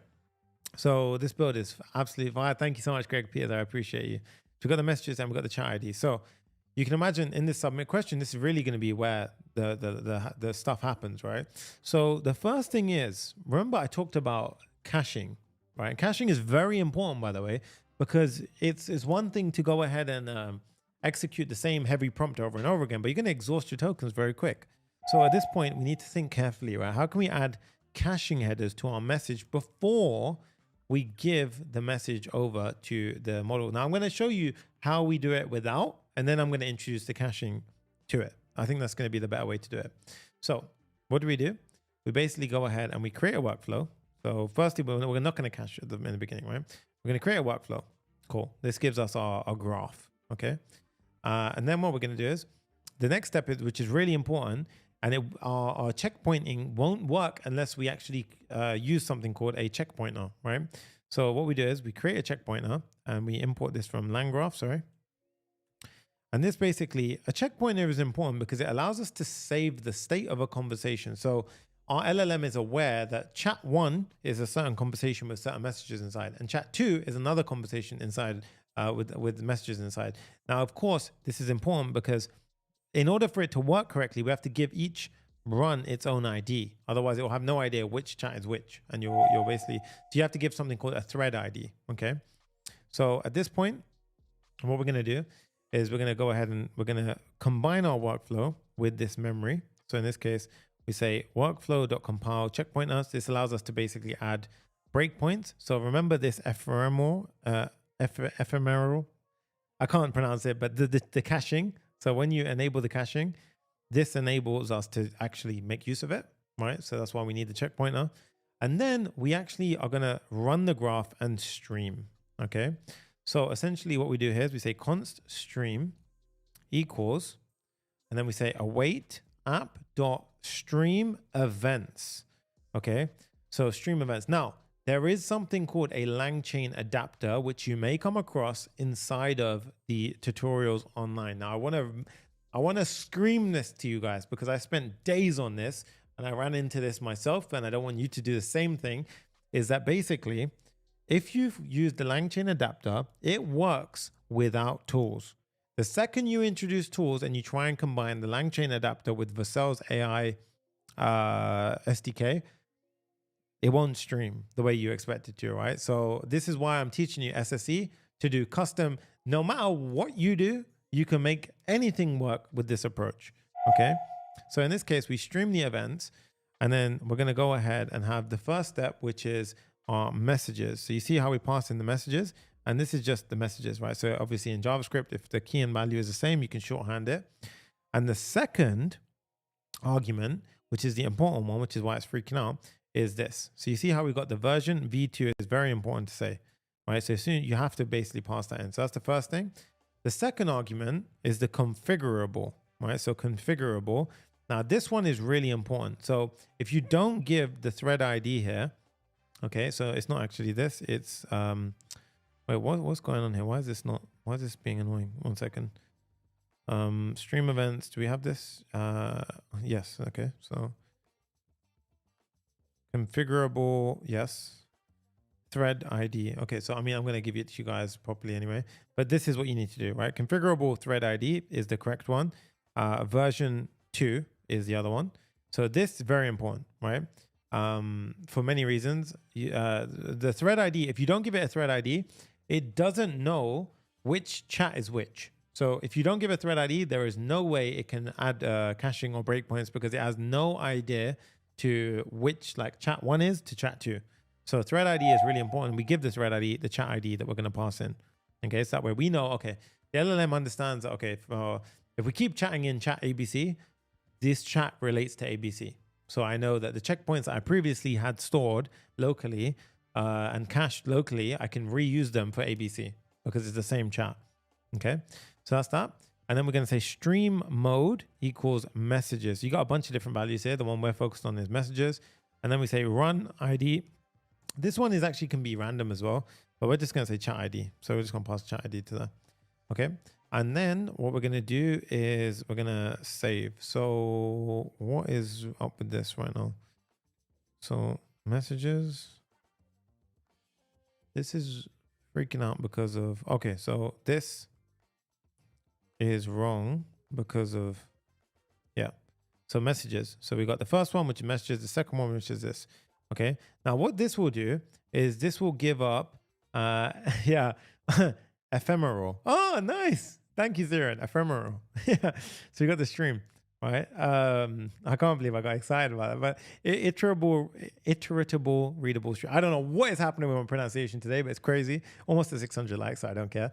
Let's go. Iteratable stream, readable stream event. Okay. So at this point, we got the stream. Now this stream, we return to our route. Okay. So we say return stream.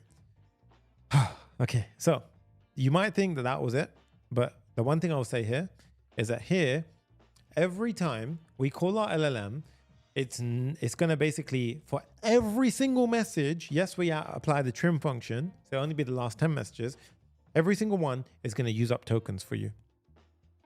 That's not ideal. Okay, that's not ideal. It's a bit of a headache. It's going to cost a lot. So what do we do instead? We want to add caching headers to messages. Okay, so in this case, what I recommend you do here, by the way, is you simply go ahead and you say the following. You say console log, and here you just pop in messages, right? Review this, and you will see only the system message has caching control on it of type ephemeral, right? I'm proud of myself. Yeah, type ephemeral, right? So at this point, the first system message will be cached, but after that, it won't be cached, right? Welcome to the stream tang, right? So what we want to do now is we want to create add caching headers to the messages first. Okay. That's huge. Osama J, screenshot that. Sonny, I'm Osama from Morocco. His Next.js stream helped since 2021 helped me land my first job, become a team lead. Oh, nice. Now I'm an entrepreneur with clients in France and Belgium. Yo, that is sick. Screenshot that. That is absolutely awesome. I'm so proud of you. That's massive, dude. All right. So we're going to add caching headers to our messages. Now, what does this mean? And this is the part where I really need you to pay attention, because this bit took me a minute to really get my head around how it fully worked. Okay. So what we need to do is caching headers follow a certain rule. Firstly, so I'm just going to write rules of caching headers for a turn by turn conversation. So you can see the definition itself. So no, don't do that. Okay. So rule number one is going to be cache the first system message. Okay. Rule number two is we cache the last message, right? Rule number three, we cache the second to last human message. Okay. I know it can be kind of confusing, but all I recommend is that you read through the documentation for prompt caching. Okay. So look at Anthropic's prompt caching with Claude, and you will see if we type in second to last, I believe, is it this one? Notion uses this as well, by the way.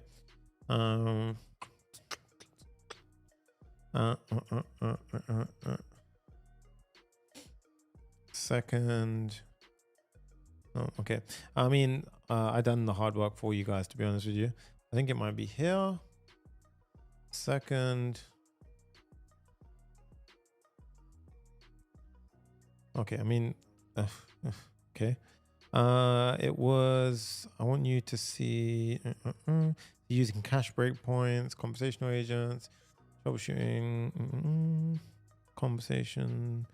large context, continuing a multi-turn conversation. Here we go, guys. Look. The cache control is placed on the system message to design it as part of a static prefix. So you can see the first system message, type ephemeral, right? But then you go down here. The last message is type ephemeral. And then the second to last message, the human message, type ephemeral, right? And you can see here, during each turn, we mark the final message with cache control so the conversation can be incrementally cached. The system message is always cached. And then the second to last user message is also marked for caching so that the checkpoint can read from the previous cache. So you in total will have 3 cache breakpoints. And you can obviously, at this point, what I recommend is you implement what I'm about to show you, and then you go ahead and you console log your cached messages out, okay? And then obviously here, you pass in your cached messages instead. Right, now obviously we're gonna add this instead. So now we need to actually create that function. So what I've done here is I've created basically a couple of loops which allow me to add in, and trust me, there's probably, there's always an efficient way to do it, but I went through over and over and over again. And believe me, after like a week of coding with learning a bunch of stuff, I'm happy with this. It probably is a better way to do it efficiently, but it works. And believe me, yeah, I spent time on this, right? Not this bit, but just testing. So firstly, if there's no messages, we return the messages. Secondly, we create a copy because we're going to follow immutability, right? We don't want to modify the initial messages. So we get a cache message copy. Secondly, we help to add the cache control. So we create a cache control helper. So whenever we identify a message, we basically give the message. We say the message content now becomes the type. The text stays the same, and the cache control becomes type ephemeral, right? Now, I'm getting confident with that, right? And then after that, we have our helper function. Now the first steps. Firstly, we cache the last message. We've already done the system message in the system prompt, right? So we did that up here. We already did that there, yeah? Now the second one is firstly we cache the last message, and you can console log it as well. So obviously, as you can see, I did that. And the second one, we find and cache the second to last human message. So what I did here was I went ahead and I looped backwards in the array to find the second last human message. So it found that if it would iterate through, if it's an instance of a human message, we increment our counter. And then when the counter hits 2, we go ahead and we add the cache to that one message. Okay. And then we break out of the chain. Okay. So once we've done that, what we do is we return the cache messages. Okay. So there you go. We return the cache. And now we've got caching headers on the first system message, the second to last human message, and the last message. There we go. Cool. All right. So once we've done that, now you guys can see that our LangChain file is done. Okay. So I understand this could be like really overwhelming, but the LangGraph file is done. So our AI logic is actually done, believe it or not. So what I'm going to do is I'm just going to pop in my Anthropic key, and then I'm going to put it back on the screen, what I plan on doing. So I'm just going to pop my key, put it back 1 second. And I'm going to close. Okay. So now what we do is we head back over to our route. So the next step is we have to establish, this is the more important part really, because this is where it all comes together. So we need to go ahead and firstly, our submit messages requires all the information to be sent in. So here, our submit messages, where is it here? Requires our messages to be in type base message format, right? So we have to make sure they're in that format, okay? Obviously, when we store it in the database, all this stuff is different formats. So we have to pass it in our route, okay? So over here, when we send the user message, so remember when we start the stream, what we do is we go to our, basically now we're going to convert our messages to our LangChain format. So what we do is we map through a copy of our messages. So LangChain messages equals all of our messages, map through them all. And we say, if it's a user row, we convert it to a human message. If it's otherwise it's going to be an AI message. And basically this will go ahead and create a human message or AI message instance. Okay. And then what we do is the last message, we append it to the end of the messages as the new message. Okay. So in this case, we've got our LangChain messages.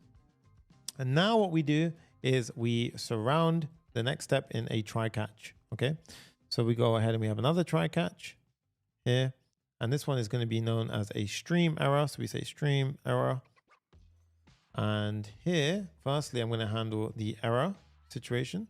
So in the error situation, I'm going to go ahead and say error in event stream. I'm going to go ahead and say type was stream message type error, and we're basically going to pass the error through. And also on the overall error, guys, I'm actually going to go ahead and send in an error message instead of just saying error in chat API. Okay, so oh no, sorry, no, I haven't messed up. That's error in chat API. So that one stays correct. This one is the one that I need to change. So that's error in event stream, and this is error in stream. There we go. So here. There we go. Yes. This is the error in the overall stream, and this is the event stream, which is going to be for our submit question. Right? I know it can get kind of crazy, but yeah, we're getting there. All right. So now what we do is we create the stream. So here. So what I'm going to do is I'm going to import this, and now this event stream is an iterable readable stream. So basically this is where we pass our LangChain messages in the chat ID to our LangGraph, right? So you know the entire flow. So this is essentially where it does everything, right? So essentially this will now have the event flowing through it. So at this point, what happens is we now have all of the events flying through and being streamed from LangChain. Okay, we're at 600 likes, by the way. Boom, let's keep going. All right, so we have all of the events flowing through on LangChain. So we have to process each one. So the way we process each one is we say for, let's go ahead and do this, for await const event of event stream. Okay, so now here's the part where it all comes together. I promise you, right? Firstly, you can go ahead and you can, just for your own sanity, I would say log out the event. So this will help you out when you're understanding it. But at this point, and again, you can really kind of change this to be, you can even do a switch statement here if you really wanted to. You could do it. You could do a lot of things here, to be fair. But I'm going to show you an example firstly, and then we can change it up accordingly.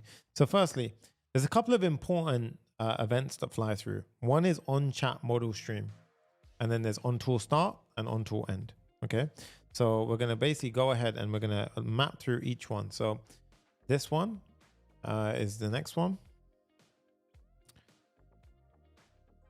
Okay, and then there's going to be one more, which is going to be on tool end. And then obviously you can really go in depth, really in depth here, but these are the three that I want to account for. Okay, so this one is when the model streams a new token, so a new chunk, right, to the user. This one is when it starts using a tool. This one is when it ends using a tool. And finally is we're going to send a completion message. Okay, so after all of this, we're going to send a completion message, which is an SSE message to the front end saying stream message type done. Okay, so what do we do now? We basically, firstly, when we get the on model stream, event.data.chunk. Remember those chunks we spoke about? That is going to be the token. Okay, now what we do is we say, if there is a token, we basically access the text property of the chunk. Now this again is kind of like a bit, we intricately have to access the text property. I did try and cast it to the AI message chunk, came into a couple of issues and it wasn't consistent. So this way it's consistently working, but essentially the content of the message comes into here, right? I think it might be something to do with the TypeScript definitions on, this is a very bespoke use case where you've got LangGraph interfacing with tools and then streaming it in your custom solution. But the reason why I wanted to teach you this way is because this custom SSE approach works for anything, whether you're doing this, whether you're doing anything, whatever you stream from a backend to a front end, SSE will work, right? So in this case, it's a very good architecture to learn about. And it's going to be a tricky one, but I promise you it'll pay off. Right? It's a very good thing to know about, right? So in this case, if, and this is something where, by the way, just for the record, yes, Cursor or Claude can help you implement SSE. Does it do it right? No, not all the time at all, right? If anything, it's screwed up so much on the way. So the whole notion of, you know, we're going to lose our jobs to AI, chill out. This is where high-level developers are needed to basically architect and fix things. Because if you think that you can just do this and trust AI completely, it doesn't work the way you think. The amount of spaghetti code this thing spat out was unreal. So yeah, this is where you really don't believe too much of what you're hearing lately, right? So if text. So at this point, we're gonna send in the SSE message. So this will basically be, and also bear in mind, look, so where we pass the SSE message, we say it's a token, and we pass the token as text. And now this is where the strongly typed stuff really comes into play, right? And again, for the tool start, what we do is here we send a message, which is the tool start, the event name, or unknown if it's not. And by the way, all of this tool start, for example, would represent this. So you see tool start, curl comments. That is basically symbolizing. This is symbolizing a tool start. That's where we got the tool name. And then we've got the input here. The input here was this part. And then the output was actually going to be, for the next bit, we do a little extra step where we extract the tool message like so. We say tool message equals new tool message. And then we basically go ahead and we get the name property from the inner properties. And that's how we essentially get the output sometimes, right? So in this case, it's not always there. So if it's not always there, the processing comes out and then we basically use the information to give context. Otherwise, if it can give us the output, it will give us the output, okay? Again, there's an element of fuzzy logic. It's an LLM, right? So amazing. Thank you so much, Aldo. I appreciate you, all right? So in this case, boom, right? We have SSE messages being sent. And at that point, I believe what we need to do is after the error in stream, which is, okay, so I've mixed up one or two things here. So it can get a bit loop and kind of crazy and mixed up. But the one thing that I have gotten a little bit messy is, okay, so the stream error is, okay, I need to compose a little bit. Okay, so stream error, event in stream error, yes. Send SSE error, yes, we did this one here with the error. And then my finally block is outside of this. We have our event in stream, okay. And then we have the error in stream, yep. And then after this, we have our finally, yep. And then here is where we do write or close, yes, okay. And also, again, I'm gonna wrap that in a try catch. All right, so yeah, it's a little bit of nested logic here, I ain't gonna lie, but is it worth it? Yes, because we know where the error flies into. And I did this on purpose because when I was debugging this, trust me, there's just a lot of points that I needed to debug through. So this structure will help you understand where something blew up and went wrong if it did, okay? And even here, like error closing writer, stream processing failed, you know, it failed there, error in stream, so the stream would have broken there and so forth, okay? So there we go, okay. So now we have the backend essentially done. Now I will be mind blown if this works the first time because that was super intricate.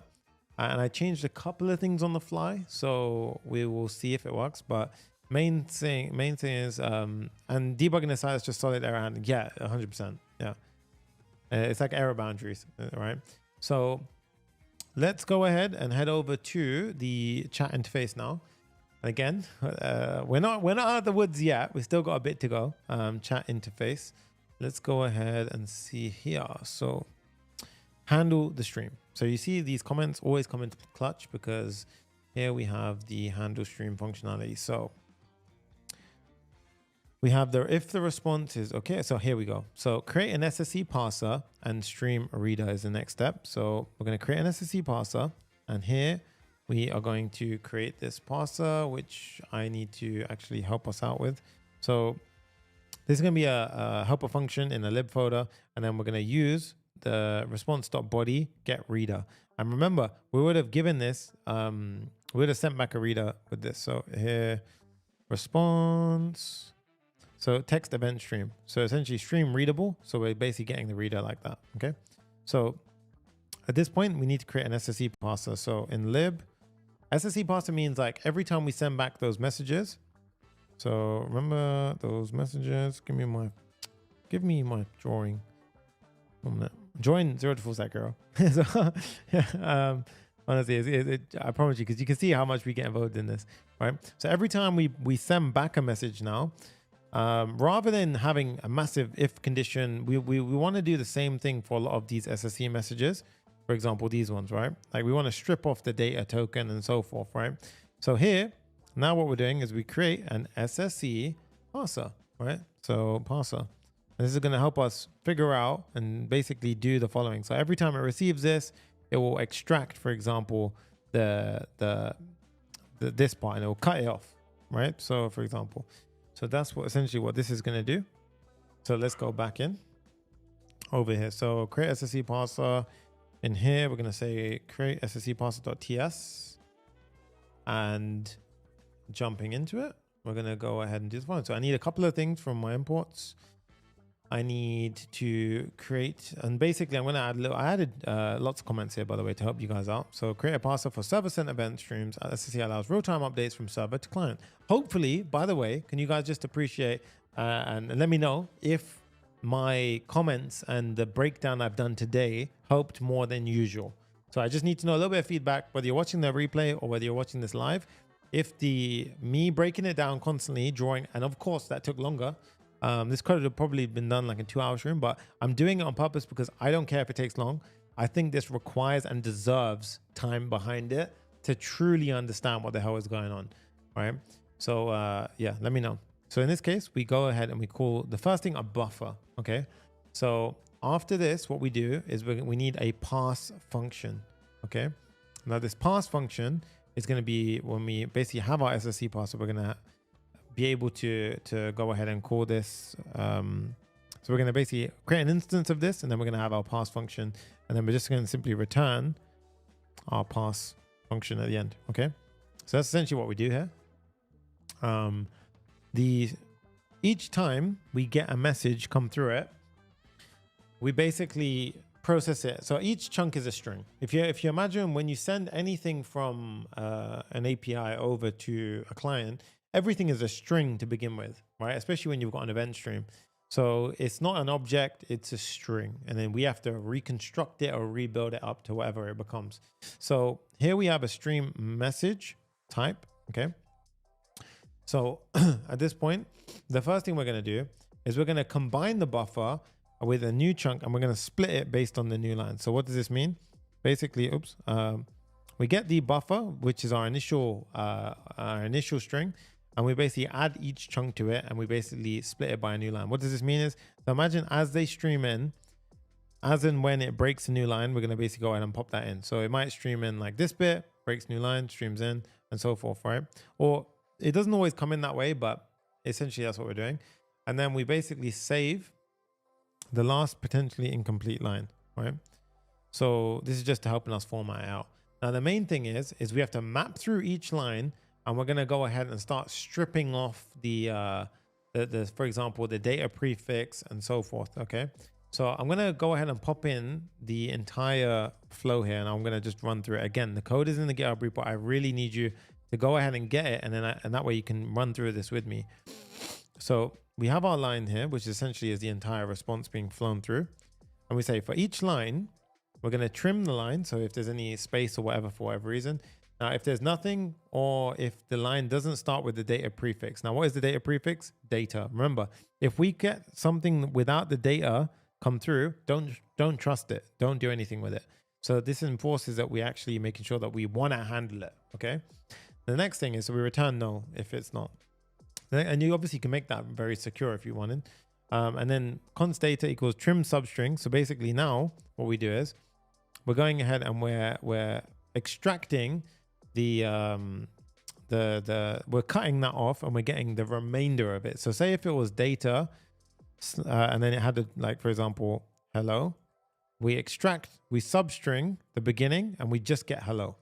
Okay. So now we can basically test what is the message that you sent over. So for example, if this message was done, okay, so if it was done, which we sent over from the back end, then we can return stream message type done. Okay, and then the front end, the UI can do something.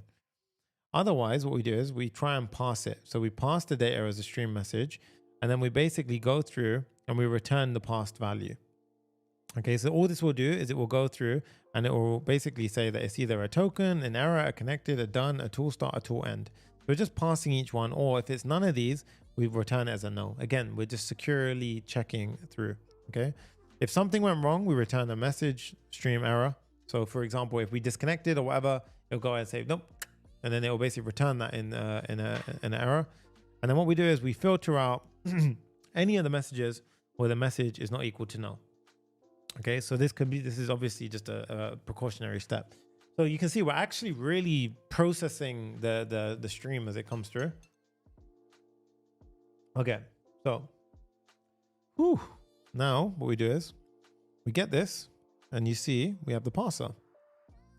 Okay, so heading back over, this is where it gets pretty cool, because this is where it all kind of ties together. So now we process the stream. Okay, so what I'm going to do now is have a helper function at the top called process stream. So I'm going to say const process stream equals, and it's going to take it's an asynchronous function. It's going to take two things, right? It's going to take the reader, right, which is going to be the stream that we basically got from our post request, the one that stays open, and then we got on chunk, and that's going to be what we end up doing with it. Okay, and then what we have is a true, basically a so these loops you have to be really careful with. Okay, so this is the concept of an infinity loop or a while loop, right? So we have a try catch where we can release if anything went wrong, but here I want you to be careful. Whenever you use a while true, you have to be very careful. Okay, so always give it a calculator. Yes, you know what, you're so right, it's crazy. And they actually have a math tool that I didn't import, but feel free to import it yourself, but you should always give it a calculator. Yes, it's actually a very good point. Whenever you're working with LLM agents or something, give it a calculator. It comes in handy more than you realize, right? So in this case, while true. So if a done was returned from the reader, break. If the value was returned, proceed and decode the value and pass it to the on chunk, which is the function that we're going to use to process the stream. And this is where we can define on chunk. So this is where it all comes together. Okay, so now if we go down here, okay, and then it needs to times when it's easy. Yeah, exactly.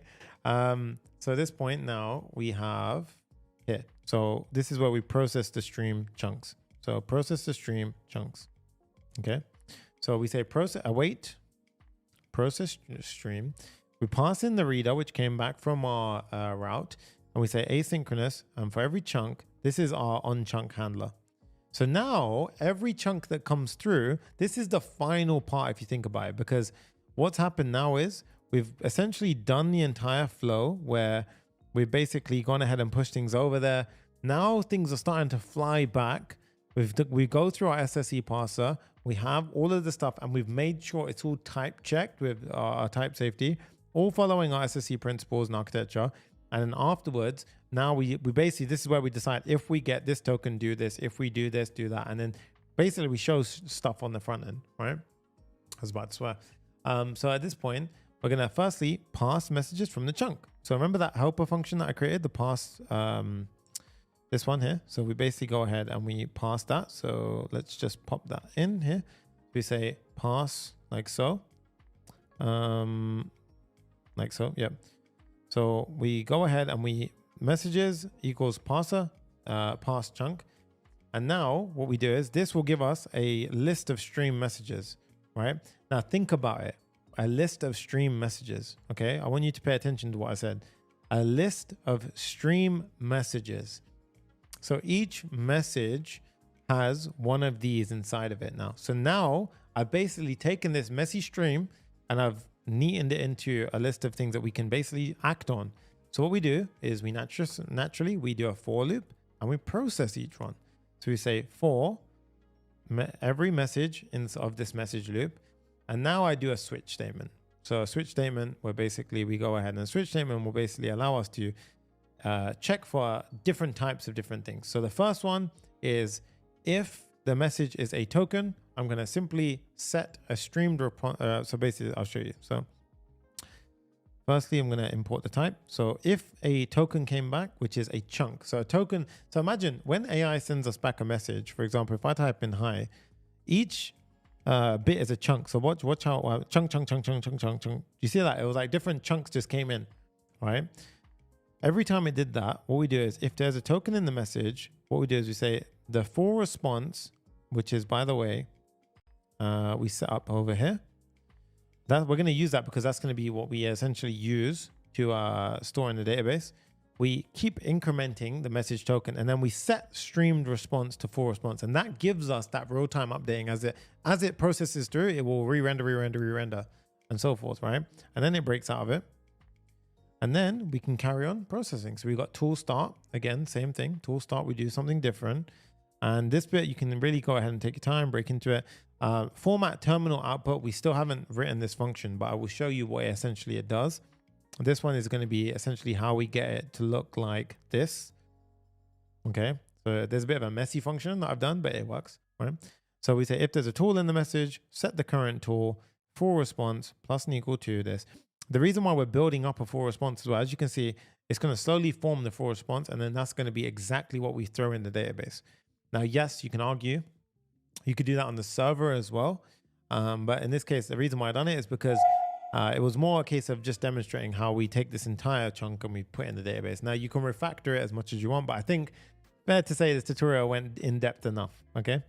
So after this, the tool start, we also have tool end. Okay. So tool end, we do something similar.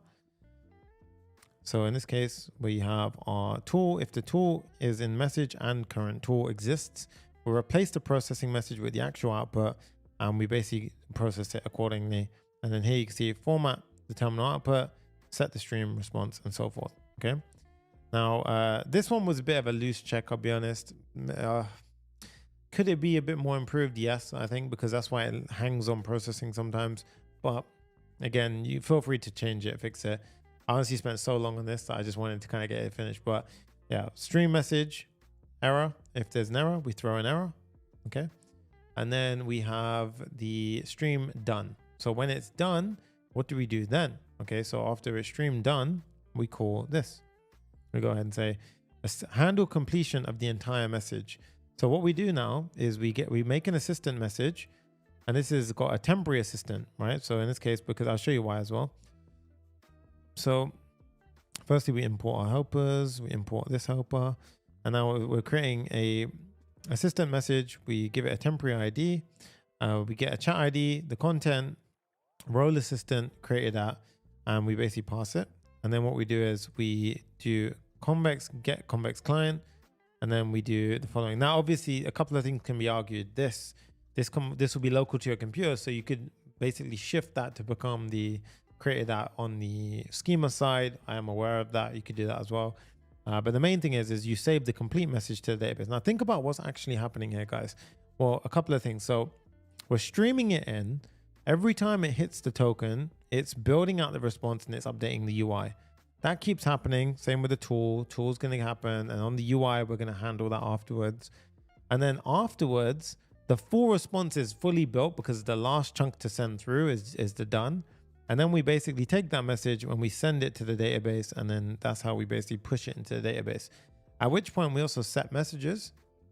You could even put this above here, to be honest, so that way it happens even quicker on the UI front. And then we set the stream response to blank because the messages is what we actually want to show. So essentially what we do is we show messages as the output, but when we stream a new message, it's streaming it, and then once it's finished streaming, we actually blank it out and we update the messages, if that makes sense, right? And then, so that's actually the kind of flow that we're doing. Okay. So after all of that, we essentially come out of it, we error sending messages, and we say, okay, so that's all, right? And again, here, format terminal output. So what is this format terminal output doing? Like, where do we do that? Well, that's another helper function that we go up to the top. And again, all of this code, you see why I gave you the code for this one? because honestly, it can get pretty hectic. So you're welcome. We're going to create a format terminal output, which takes tool input and output and gives us something back. Okay, so in this case, we have our, and then we basically, this is going to be, now some of you are going to have a heart attack when I show you this, but it's just is what it is. You can feel free to refactor this as you wish. But essentially what we're doing here is this is the terminal, which looks like this, right? So essentially what we're doing here is we're taking the tool, we're popping the tool inside, and you see we've got this like green, red light arrow, which represents this. I'm basically just drawing it out, right? And we've got the tilde /tool. So I basically made it look like a terminal, and then we pop it out, the input and output. And again, format tool output is going to be how this bit gets pulled out. Okay. And then we've got the return start and end. Now this is important because the start and end we're actually going to use on the when we output it, we're going to substring it, so we get rid of this start and end. All right. Now what we're going to do is format tool output. We use a small little helper function over here, where we basically say if we get the output. Why is it unknown? I mean, okay, it's a string, to be honest. Okay, anyway, yeah, we do if type of output is string, return the output. I don't like putting unknown there, to be honest. If I was you, I would be doing strings. I don't know, why did I do that? This got really intense. Yeah, as you can imagine, this was built in like a week and a bit. I've had tons of learning. So really, output is a string. So I would change this to a string, to be honest. But I feel like it's just going to kick off with me everywhere. So for now, okay. But I want to communicate to you guys that there's a lot of it's not even that bad. It's styling, exactly. And again, you could even do it in a way where this could be a component that you just pass things into, and then it renders out a component. So if I was you, probably refactor that into a separate component. The main thing is that you see this, look, return JSON stringify output node 2. So that's what we're doing here. That's how we're stringifying it, like so. Okay. So all of that happens, and now the output. Okay. So firstly, format terminal output is, why is that wilding out? Okay, so the error set streamed response. Well, why is that one freaking out? 1 minute. So this one is, oh yeah, oops. So it's not that. Yeah, it's that. Okay. So, okay, we're good. So now we've actually did most things. That what we now need to do is render it out. Okay, so a couple of things. We're going to create a component called message bubble, and message bubble is just going to be a reusable component which resembles a message bubble. Okay, so firstly, let's do that to help ourselves out. Message bubble.tsx rfce. Let's get the music back up as well, because this is where we get a bit more fun. We've done the processing of data. Let's go ahead and get into a flow now. So use client. That's where the energy picks up a bit more, right? And now a couple of things. So I want to use Shadcn's avatar. So we do Shadcn, boom, avatar. And then here, PM, boom, add avatar, come back here. On J, let's pop it in here. Oh, no. Don't do that. Okay. Inside the top level folder, not inside the, not inside Wxflows. And now while that's doing that, we can go ahead and carry on. So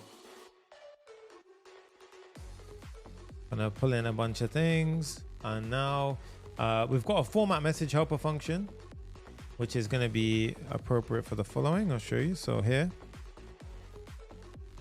we have we takes our content, we escape the backslashes, unescape backslashes, handle new lines, remove only the markers, and keep the content between them. So this is what gets rid of the start and end. Otherwise, you would see start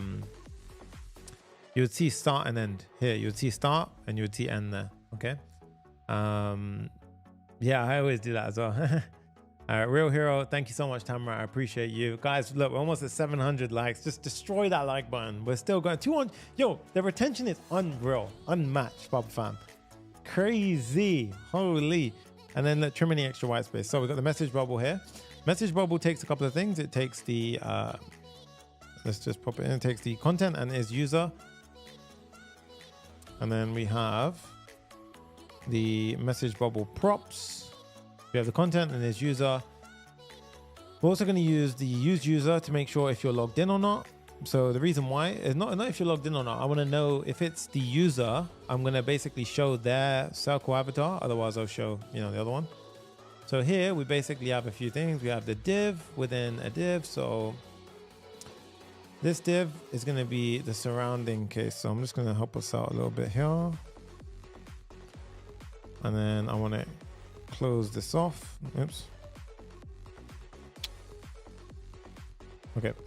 So here we have, so here we have it. So the div was a flex, justify end, otherwise justify start. That's why it goes end or start. If it's user, it becomes the right, otherwise it's the beginning.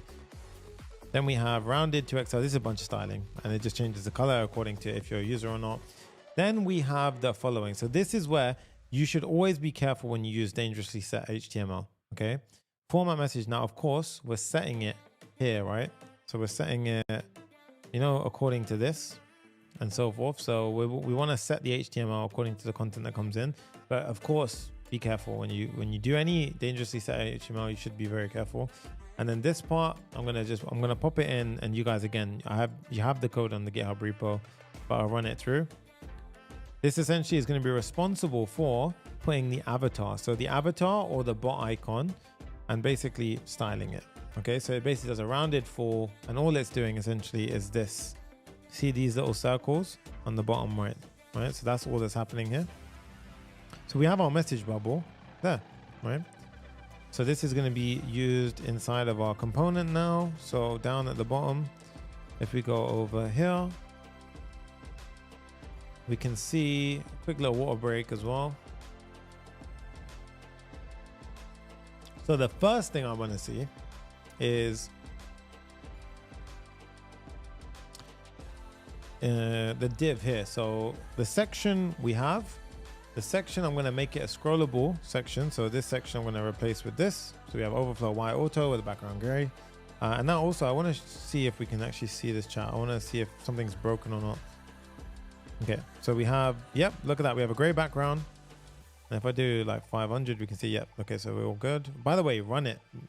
Don't do what I just did and not run it up until that point, because you want to make sure everything's working there. Add a bit of padding. Now the messages, right? So right now we don't show anything here. So what I want you to do is instead map through all of the messages like so. So each message is a message doc, and then we basically pop in like so. Now, if I was to go ahead and show you, so of course we don't actually have a message here, so we don't have anything. The next one is very simple for the streamed response. Now, of course, streamed response, like I mentioned before, this comes in and then eventually we set this to no, but we've updated the messages. So there's like a quick swap that will happen, and it's blink, like it happens so fast you don't even notice it, right? So that's actually what's going on. And then we have a is loading indicator. So that's the chat loader. So when we chat and we basically have the little thinking loader. So if I type in hi, this loader, so that thing right there is going to be this loading indicator underneath the streamed response. So is loading and is not stream response. And then essentially we go ahead and we need this because if it starts streaming chunks in, we don't want to obviously show anything. So in this case, this is going to be responsible for the loader, and we have the delay in between it, which delays the animation. So this is a raw way, by the way, of doing it. So in case you ever wondered how do you do it raw, that's how you do animation delay, where mapping literally allows you to do it, which is kind of cool, by the way. So if you think about it, that is responsible for the little hops that we saw. Okay. Now I think it's test time.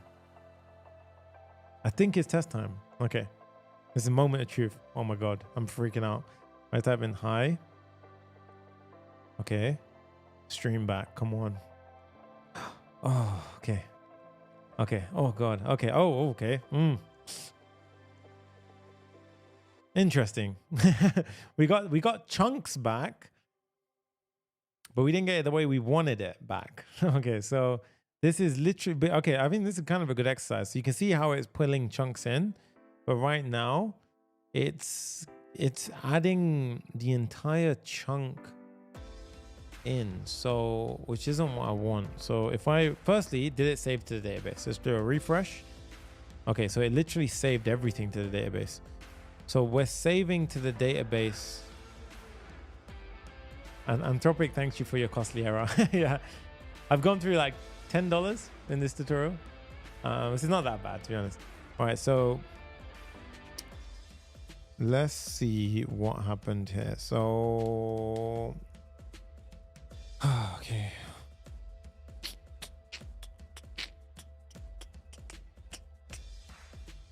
Okay, so a couple of things I'm curious about. Firstly, let's do a little debug in messages now. I want to see, is it basically, if I delete all my messages, refresh. Okay, so if I type in hi, it's saving every message every time, which is obviously wrong. Okay, so that's not right. We don't want to do that. So I've actually done the mistake. Oh, no, actually, this is kind of good. This is kind of good because that means it's only one issue where the error is. Let me turn the music down. I'm kind of getting into flow myself. All right. So process stream. So I know where it is. I know where it is. It's inside of the... Okay, so stream message done.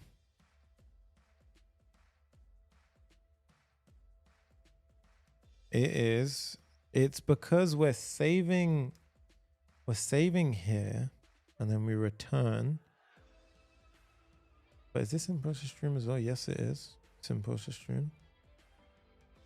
Well, I mean, the good news is, by the way, guys, we actually got something working. So, I mean, that's Convex's cost. It's actually not costing any more on the other side. But let's just try one thing. I just wanted, obviously, it's not going to work the way I expect it to, but get me all customers. I need to know what something. Get me all customers. Let's see, can it use tools? Hi, I retrieve all customers. Oh, that is horrible. My Lord, what is going on with that? Okay, so yeah, we're streaming something. Okay. Firstly, it did. Yes, that's actually correct. So, okay, it can use tools. So that's correct. But our streaming logic is awful. Something has broken somewhere awfully. So this is our debugging era. Okay. And I ain't gonna lie, it's a big one to debug. So, I mean, like the funny thing is that just stored a hell of a lot of messages in the database. So, cool. Let's get into this. And we also need to fix that one. So that's easy to fix that one. I'm more concerned about this. All right, so I've got two ways I would do this. Firstly, I would debug the hell out of it if I had more time. Secondly, luckily, I have cursor, so I can check something very quickly here. I can check the differentiation between my file and my main file, which is probably what I'm going to do because I don't want to spend forever on this. But in the case of actually helping us out here, I think it could be cool to really dive into this and see. So we're looping through every chunk, which is correct. And now for each message, I understand that we're doing the saving logic here. However, we shouldn't really be processing the stream. So after we process the stream,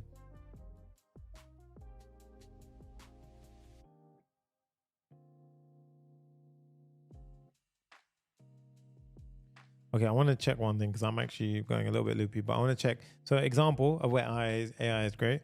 So I have my master code here. So my master code is this. I'm going to show you guys, and then I'm going to say below is my current code. Where is the diff? Okay, so let's just see. I just want to check firstly. So I'm just being totally honest with you guys, by the way. So welcome message, yes. Message bubble. Master code imports a different parser. Component structure, that's fine. That's very small. That's strange because actually the streaming logic is actually the same. So maybe I'm storing.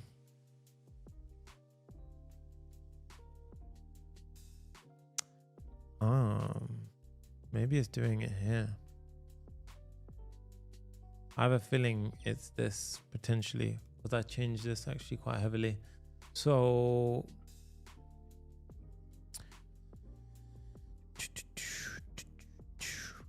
what?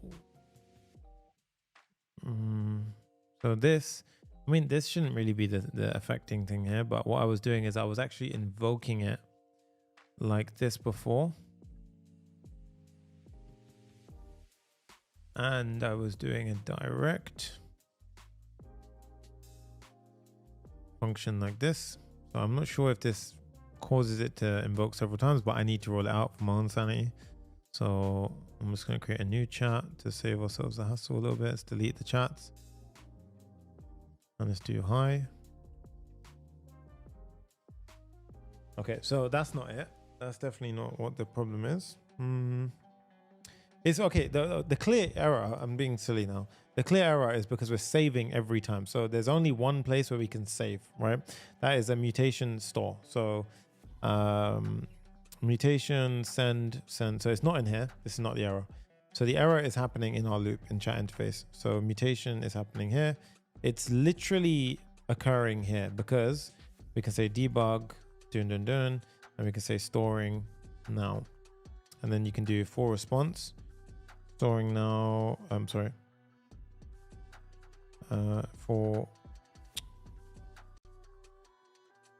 okay, so what we do is we pop it in here and I need to see if this is running each time. So hi. So you can see here. Yeah, so you see it's every time it's happening here. Now, the question is that why how is mine different to this? I'm trying to figure out. So chat interface.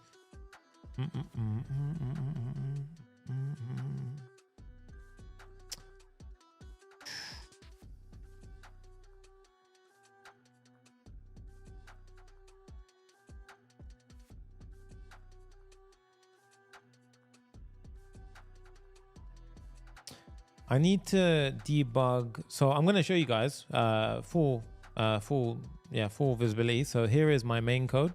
So this is a separate thing now. So I have like obviously I have a reference code when I code. So I'm going to pull open this one. I want to log out one thing as well here. So for my referenced code, let's have a look. So does the same thing happen here? I want to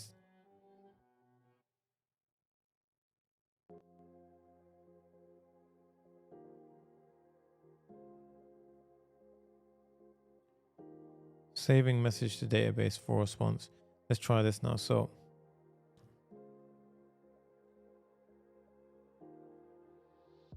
okay, so I'm going to do a new chat. Hello. Okay, can you see? Look, nothing happens and then saving message to database. Hello. So the issue is happening because we're sending a done in the wrong loop. I think I know where it is. Okay. So firstly, let's throw that over there. I know where it is. The only other issue could be where we send it from. So where do we send stream type message from? Command Shift F. We send it from. Boom. Found it, guys. I found it. I found it. Here. Boom. Because it's actually happening. Oh, yo, Matthew, what's up, man? We got some OGs in the house. The reason why it's happening, guys, is because of this. So this is a prime example. Did you see the debugging? Firstly, that was me putting myself fully out there because I wanted to show you guys exactly how. Obviously, I have reference code, but that's not the point. It's either logically follow the flow of what's going on, right? And really that just made me think of something, because what's happening here is there's only one place. It's either where it's storing it or where it's receiving the reason why it's executing, which is that stream message type. Because if we look here, it's hitting this several times and it shouldn't be getting a done message there. So what do? Inside of our loop, this should be outside. This should be boom there. And I guarantee that is what it is. And I'm just going to do a little confirmation check. Yep, that was it. That was it. Because this one is running in the event stream loop. So every time it was receiving any token, it was saving. One curly brace. No, see, maybe the error would have shown us, but again, this shows us where debugging is still a core skill, guys. So now I'm going to clear all of our messages, and I'm guarantee this is gonna go solid now. Watch. So I mean, I don't know about the start and end bit. We're gonna have to debug that probably, but pow, hello. Let's see. Come on. Yes, let's go. Okay, sick. All right, let's do get me all customers. Let's see, does it do a call? Oh, okay, you see? Oh, let's go. That's what I'm talking about. That is what I'm saying, guys. We back. And look at this. So for example, Salma is the only Indian customer, right? So now if I say, get me all India-based customers, boom. Now what it will do is it will filter through the customers, It will go ahead and check it. And look, it got the customers and it said, here's the customer's address. And it should say here, unless I've kind of, okay, so I think I've hit a weird caching edge. Let me try it now. So show me all customers from India. So fresh chat, because we screwed that one up. So we'll query the customer data first. Cool. There we go. Boom. Nice. Okay, so let's see. Find USA customers. Let's see if that one does it. I reply. Okay, cool. Found it. Okay, so I've got a bit of a weird situation, but that's not my main priority here, to be honest, because it does do it. I don't know, I'm hitting a corner there. But anyway, the main point is that I want to check one thing, which is the caching. So let me do get me Ashley Vance books. Let's see Google Books. The main thing is, look, it's executing tools. Ashley Vance that I found, boom, okay. And look, oh, that, guys, that's what I'm talking about. Prime example of hitting the nodes. Look at that, look. Okay, this is a very good example. And of course, remember, there is an element of fuzzy logic here, which makes total sense. Yeah, okay, guys, that was a golden example for the entire flow. So I want to show you what the hell just happened there. So LangGraph. Okay, now pay attention. So what I want to do is I want to show you. So here, for example, let's do that. Let's make it like that. Yeah, okay. So get me Ashley Vance books, right? So what it did is it went ahead, created a workflow, boom, goes up here, initialize the model, adds a node, agent, system prompt was there. It would have cached as well. So I'll show you how we can check caching in a second. And now what we can see is the agent is using tools, Harold. So in this case, we have trimester, trim, invoke. So we obviously we didn't need that yet. Invoke. The main thing is here, okay? So start node begins. It should continue, hits a tool call. So basically, once we prompted it, it would have decided, do I need to call a tool? Okay. So based on the context, it would have put a query call, a tool call, Google Books API. So at that point, it found it, returned tools. So at that point, it pushes to the tool node here, right? Tool node, it exists on it because one, we added it as a node whenever we push from should continue. So should continue would hit this, push it to a tool node. How does it know what tools to use? Because we bind the tools when we set the model up. At that point, it gets a response. Should continue gets fired again because basically it'll go here, get a response. And then it's decided to give us more information. Now, of course, this could be down to the original system prompt that I gave, a bunch of reasons why, but you could basically, even in the system prompt, say always elaborate on questions, always don't elaborate on questions, and so forth. Again, fuzziness in the system prompt. But now what it did is it found, for example, when the heavens went on sale, okay? And then it said, let me get more detailed information about his most recent book. And then basically it decided to use Google Books to find it. And then it goes, let me also get information about his famous Elon Musk book, right? So in this case, boom, it goes ahead and does that. And then it even had an error situation. Now, this is the bit that I love. And I think this is where AI agents stand out in the league, because it can have an adaptive property. Usually in normal code that would fail, right? It would fail and it'll be like, yeah, it did broke, doesn't work. This is where it could really be powerful, because in this instance, Denise, I appreciate you, by the way. In this instance right here, it tried with a slight variation. So you notice how it went ahead and slightly changed the volume ID. So in this case, the volume ID changed from 3DQ to 99B. It found the answers and then it summarized them and gave us a bit more information, right? And then it starts asking us other stuff. And like I say, that's great. Bye. Right. And what I also want to show you is here we go ahead and look, see, it worked. Right. Here we go, starting LLM call and ending LLM call. Now, I want you to pay attention here. So if we can have a look here, guys, I want to go ahead and see this part. So we can see a bunch of stuff happening here. Now, can you notice how, so I want to do a new conversation and let's do a start chat. So let's clear this terminal. And if you're wondering why I didn't do Command K there, it's because Command K opens up my terminal prompt here, in case anyone's wondering. So if I type in hi, now the first one should be a heavier call because it's a new thread ID, which means it needs to cache the initial system prompt. So let's see. So you can see here, starting a LM call, prompt cache, completion tokens, total output. Okay, so that done it. However, it didn't give us the full log. I want to see the full log. So langgraph.lib.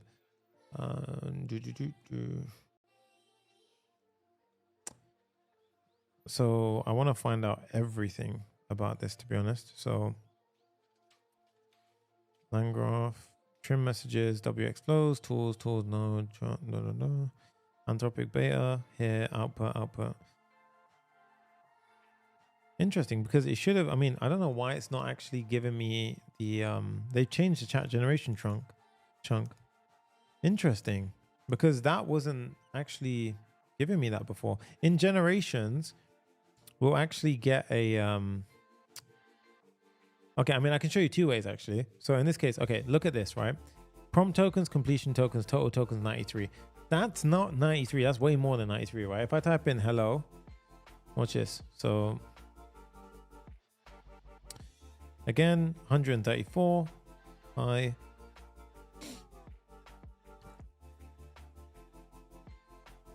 140, if I say bye.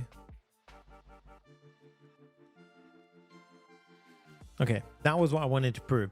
Can you see how it doesn't progressively get larger? Because I wrote bye and the only tokens used were the ones in this last message, which shows that it's caching. Okay, now how do I put this into perspective? If I was to remove this and simply use the direct messages, okay, now in a new chat, let's see what goes on. Let's type in hi, hello. Okay, so now let's see. We'll get this 91 tokens. Okay, hello. 91. Okay, so it's not giving me the full. I think they updated it since I. No, that's not. It's not giving us the right log. Cache messages is correct. This is correct. The messages is correct. Because if we look here, ephemeral, the cache control is correct.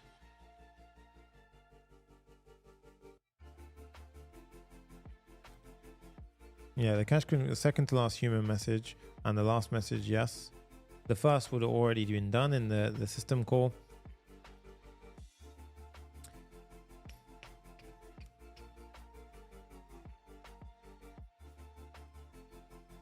I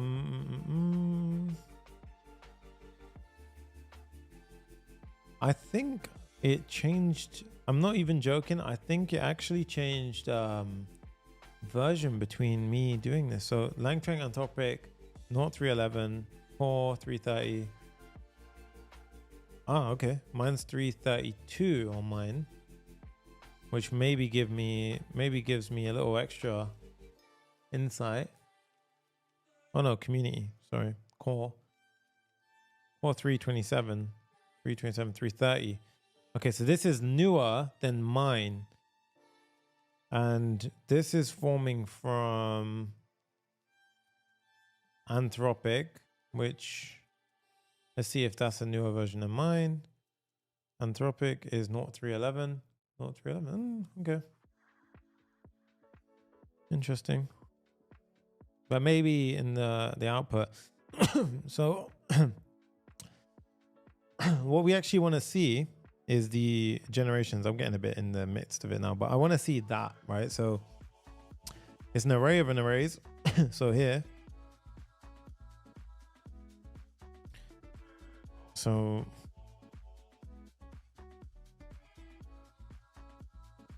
we'll say based on this JSON stringify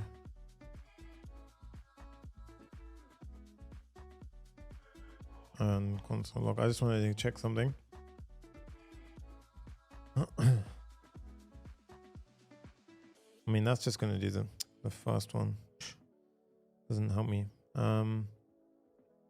can map through, so we could just say output.generations.map for every generation stringify, and then we could even map through that. To be honest, we could say generation.map g console log JSON stringify. So okay, this is extreme that I know, but I really want to see the output and see if the tokens are in there. So let's just say hello. Thank you, Siren. I appreciate you, dude. Okay, so here we are. Total tokens 100. Input cache read. Yeah, guys, there we go. Look, cache read, cache. That's what I was looking for. Cache read and cache creation. Can we see that? Can we see that? Okay.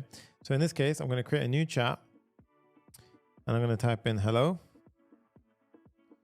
And now you can see cache creation 2,757. Okay. So we've got 2,757 in this one. Obviously the one before it doesn't count. And then we type in hi. And now what we should see in the next call is a cache read. Yes, guys, look at that. I knew it. Look, 2,757 read cache. And cache creation 98. So what it's doing now is it's reading from the cache and it's spending less. So if you noticed previously, that works. Perfect. Amazing. And if we didn't do that now, so if I change this to just the messages, so this one just became messages, then what we would see is no longer there is caching involved. So in this case, if I was to do this again, and I type in, get rid of this now, clear, and I type in hi. I know that was obsessive, me going into that much detail, but I think it's so important to know that. Look, cache creation, 750, okay, because the same instance is running. I'd have to cut it off and everything. But anyway, the point remains the same, that the cache creation is there. So right now, yeah, that's fine. Yeah, but the, oh no, sorry. No. That's right. Because it still would have cached the system message. So now, to prove this point, if I type in hello, the second one won't get cached. I'm not wrong. Cache creation, yes. And then what's the latest one? Cache creation here. Cache creation, input tokens, cache creation, read tokens. Input tokens.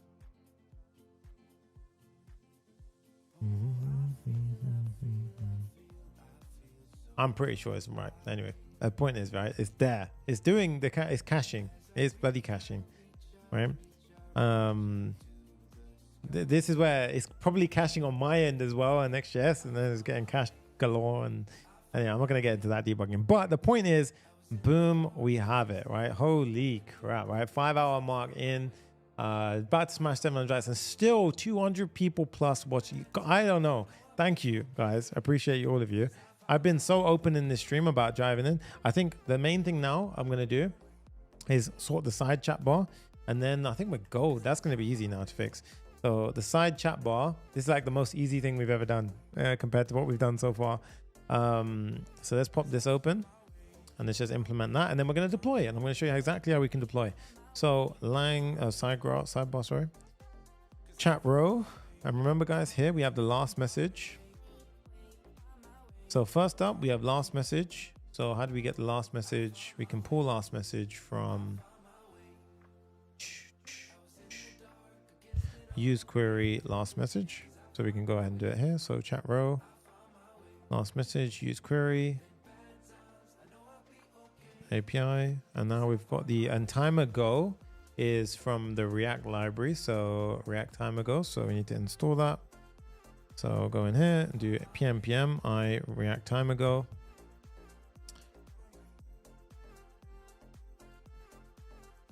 And here we can go ahead and import time ago. And this usually freaks out because of the type definition. So what we can do is you can say pm I types, and to be honest, that can be D for developer.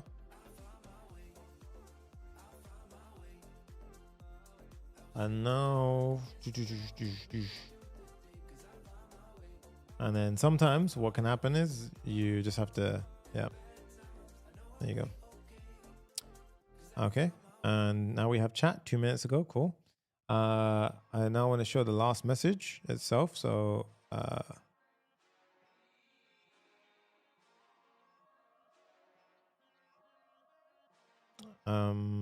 chat a p tag with the last message in it. So yeah, new conversation, all, oh bruh, look at that, amazing.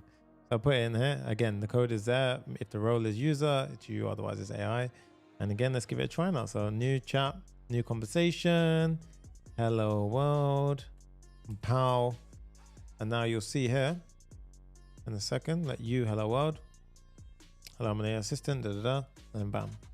And now if we go here, welcome to the AI chat agent. Now, the only thing I didn't do is the welcome message, which if the messages are 0, so here, for example, it doesn't say anything. This one, I'll show you very quickly how to do. It's super easy. This one is inside of chat interface. So chat interface, where we render the messages, basically.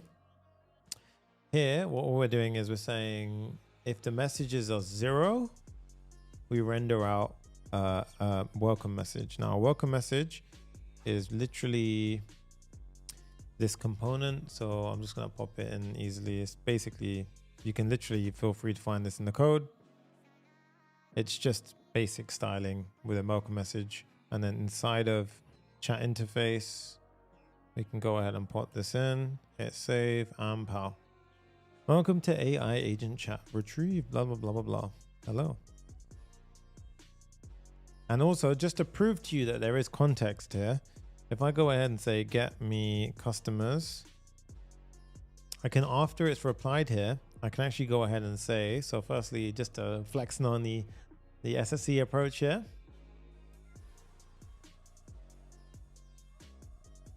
Yeah, dude, Convex is so good. I'm telling you, I love it, right? And now here, say we have all this, I'm going to do, what's it called? Oh yeah, I'm gonna say, what messages have we exchanged so far?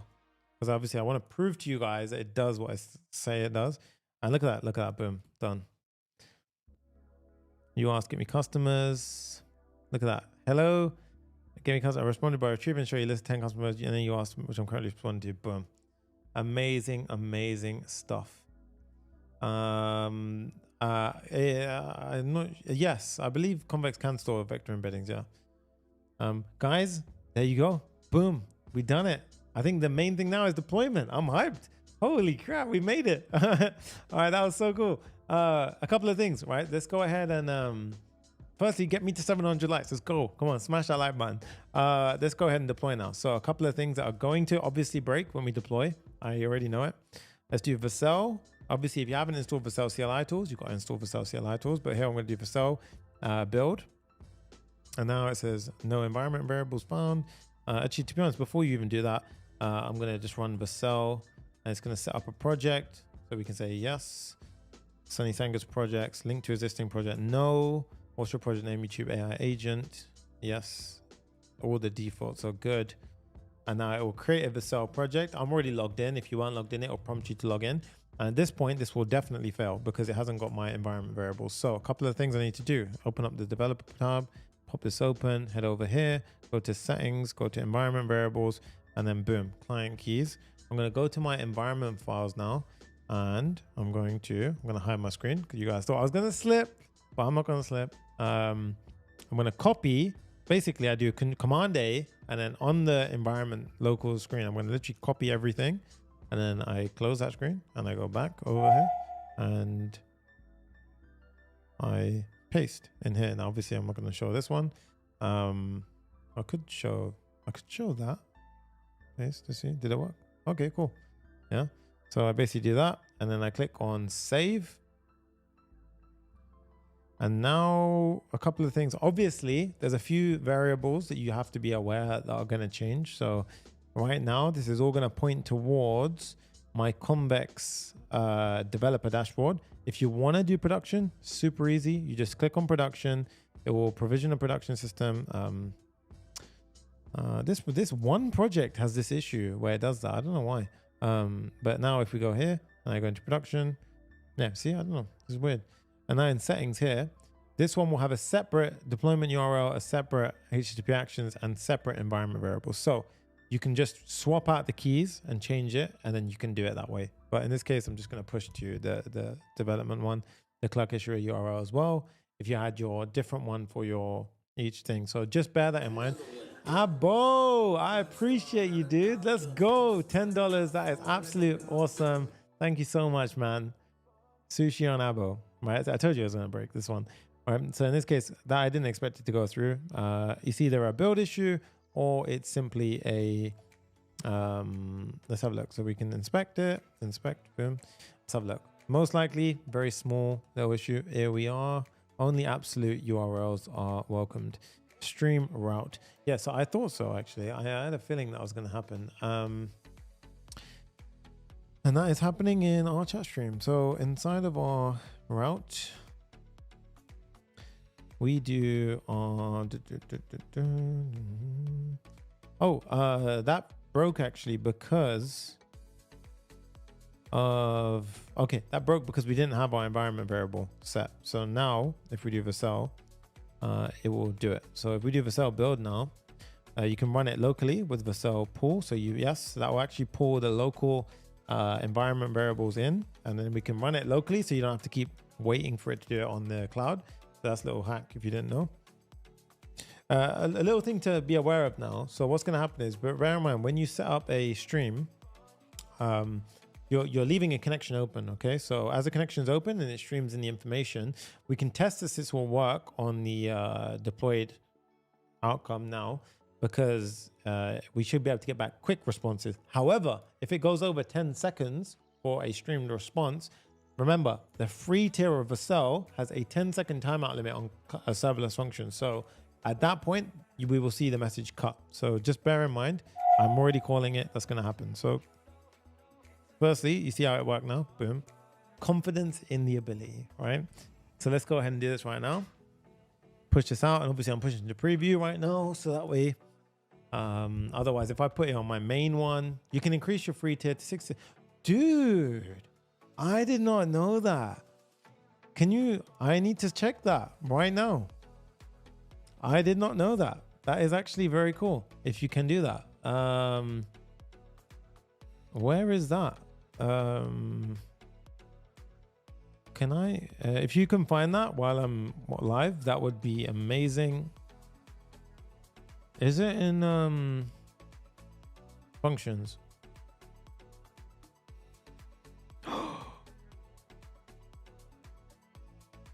Oh my God, yes.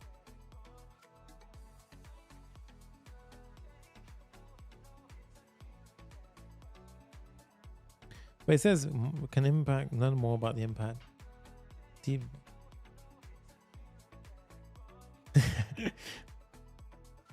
Function restoration. Oh, nice, dude. I didn't know. Okay. Okay. Let's see if that works. Amazing. Yeah. If that works, and everyone give a round of applause to, I'm sure Steven, I always forget the name, Steven, Digital Alchemist. Dude, that's awesome, man. Let's go ahead and give this a try. I've done it on preview for a reason, because I don't want everyone to spam my key, because there's credit on that. Jay, I need to invalidate as well. So in this case, sign up. Let's go ahead and give it a try. Sign up.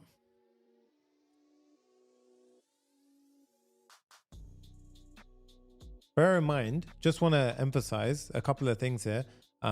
Firstly, look, it loaded. Hey, awesome. Aldo, thank you so much, Aldo, for the donation. I appreciate you so much, man. Thank you so much. Mihalo, the entire code is in the repo, so you'll even get the system message.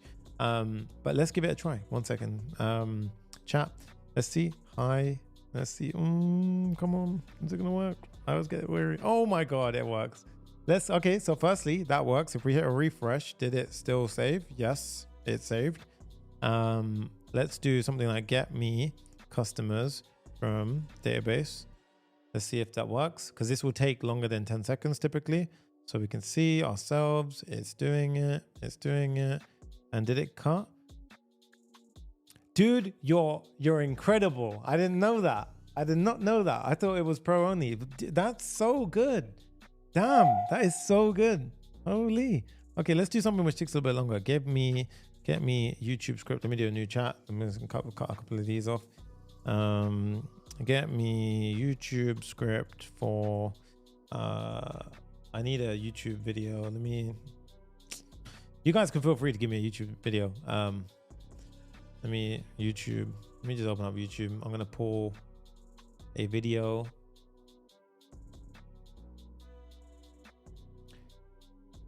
Okay, Jay gave me the cookie one again. I want to try a different one. Let's try. So right now I've got my I don't want to do a massive one either. Let's do my Dubai vlog, moving to Dubai, right? So moving to Dubai vlog, right? I'm going to be vlogging more. Also, let me know right now while I do this. Do you guys want to see more vlogs? Give me YouTube script for this. Okay, so again, look, I've actually gave it a bunch of extra stuff to see if it figures it out, all right? Guys, this is on preview. The reason why I'm not giving a link is because everyone's going to exhaust my key, and that's got real money on it. So you can see, look, so it tried to remove the playlist parameter. Yes. Tries again. Let's see if it does it. Gives it in. I think it, okay. So that one might be different, or there may not be a transcript on that video, which can definitely be the case as well. So Jay gave me a viral video of a crazy man's job interview. Okay, let's skip this one and see if we can do it. Oh, Jay, keep giving me short URLs, man. Let's see if it does it though anyway. Oh, okay, video URL. Let's try it with the correct URL format. Let's see if it figured it out. String was not provided. Oh my god, it did. Yeah, initially wearing the complaining. So Jay gave a video of this one. So obviously, I'll let this be an Easter egg in the video, so you guys can feel free to go there, watch it, and then look what it said. Initially wearing a view comes. That's quite funny. So there you go, guys. That is so funny. Okay, so there we have it. It works, and the timeout works as well. We learned something new on stream together at the end. That was absolutely awesome. In the free tier, you can actually go ahead and extend your free cloud function limit over to here to 60 seconds, which is so cool, man.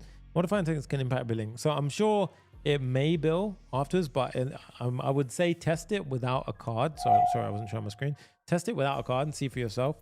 I don't mind paying for these things. This is production stuff, so it doesn't matter. Gemini gives you free tokens as well. And I want to mention as well, guys, if you're using Gemini, this is where you would essentially swap it out for. So obviously the caching, you would have to change, as well as this part right here. So this up until there, you just swap that for Gemini, and that is it. That would be your this is why I was using LangChain. A lot of people say, why are you using LangChain? You swap that bit for Gemini and it will flow into it. So bind tools will bind to the Gemini model or OpenAI, and boom, there you have it, guys. So absolutely incredible build. Wow, this was huge. I'm going to go ahead and do a deep dive quickly into everything that we did today, everything that you can go ahead and learn from this. I'm going to give a whole recap, and there's only one way that us at the Papa Fam know how to do this recap. So here we have it, guys. That was absolutely crazy, man. That was crazy. That was a huge build. We deployed it. We got everything working. It was mind-blowing in terms of what we did. I genuinely thought it would be a 3-hour video, but that turned out to be a massive one. But I'm so proud we did it. We overcome so many live stream bugs, and we conquered so many things together. You guys learned about SSE. You got a full breakdown of everything. I want to draw everything out again, but I think it's not worth doing it all again. But you guys learned about all of this. You learned about Tailwind CSS. Where's my colors gone? There you go. You learned about Tailwind CSS. I mean, naturally, there was loads of it in there. We had Shadcn in the mix as well. But the SSE was the main thing, right? Wxflows allowed us to go ahead and have, any data source being pulled into as a tool. This was then basically providing tools to this. So any different, tool that we wanted, we could then plug in any model. So we ended up using Claude into our LLM, right? Obviously, the LLM magic was powered by LangChain, LangGraph. SSE was working the way we wanted it. We had loads of parsing logic. So I don't even mean this in a light way, but we genuinely really like data structures and algorithms. Everyone talks about it, but literally we were manipulating things. That we did so much type checking and type safe stuff today. All of this was interacting with a database. So we had Convex powering the entire backend. If Convex are watching this, guys, I gave you the biggest shout out for free today. It was absolutely crazy. And then obviously we had Clerk, which was just like, this is the crazy part about it is it's probably the most underrated thing in this build, because it gave us the most functionality in such a quick implementation. Like we have Clerk, we have passkeys working so powerfully. And as I mentioned before, guys, we will continue to put Clerk into our builds because it's just by far the best in terms of authentication, period. It's amazing. I love it. That's why I use it all the time. And like I mentioned before, guys, we have a whole challenge coming your way next month. So your boy's working overtime. Let me know if you want to see more vlogs on this channel. Let me know if you want to see more, raw content. Me and Jay have been really debating it for a while right now. So I'm really curious if you guys want to see that on the channel. And I also want to mention as well that tons and tons of you are always asking me and sending me DMs about, what the course is like, what is inside the course. So I just want to give a little shout out right now. We have Zero to Full Stack Hero 2.0. This is where we essentially go ahead and basically teach everything, whether it's inside the coaching calls. We go in depth. Imagine this was a 5-hour free stream. Imagine the content inside the coaching call. Every week, 3 hours, 4 hours, it could be 2 to 4 hours even, doesn't matter. We jump on a call with our students. We love and appreciate our students. We go ahead and we've built such an incredible community that help each other they overcome everything. It's so beautiful what we've built. Over 1,000 students inside. If you're on the fence of joining, I'd highly recommend you go to the university, go to www.universityofcode.com, join our free community, see what the energy is like, and then jump into our community, papareact.com/course. I love and appreciate all of you guys. Thank you for tuning in. All of the OGs, Digital Alchemist, Aldo, Delvin, all of you guys know who you are. Thank you so much. And also raw content of just us being us. Let me know if you want to see it. I think it's going to be awesome to open up a lot more on YouTube. As always, guys, it's your boy Papa Rat, and I will see you in the next video. Peace. Make sure to use the links in the description. Love and appreciate you all. That's me signing out. Ciao.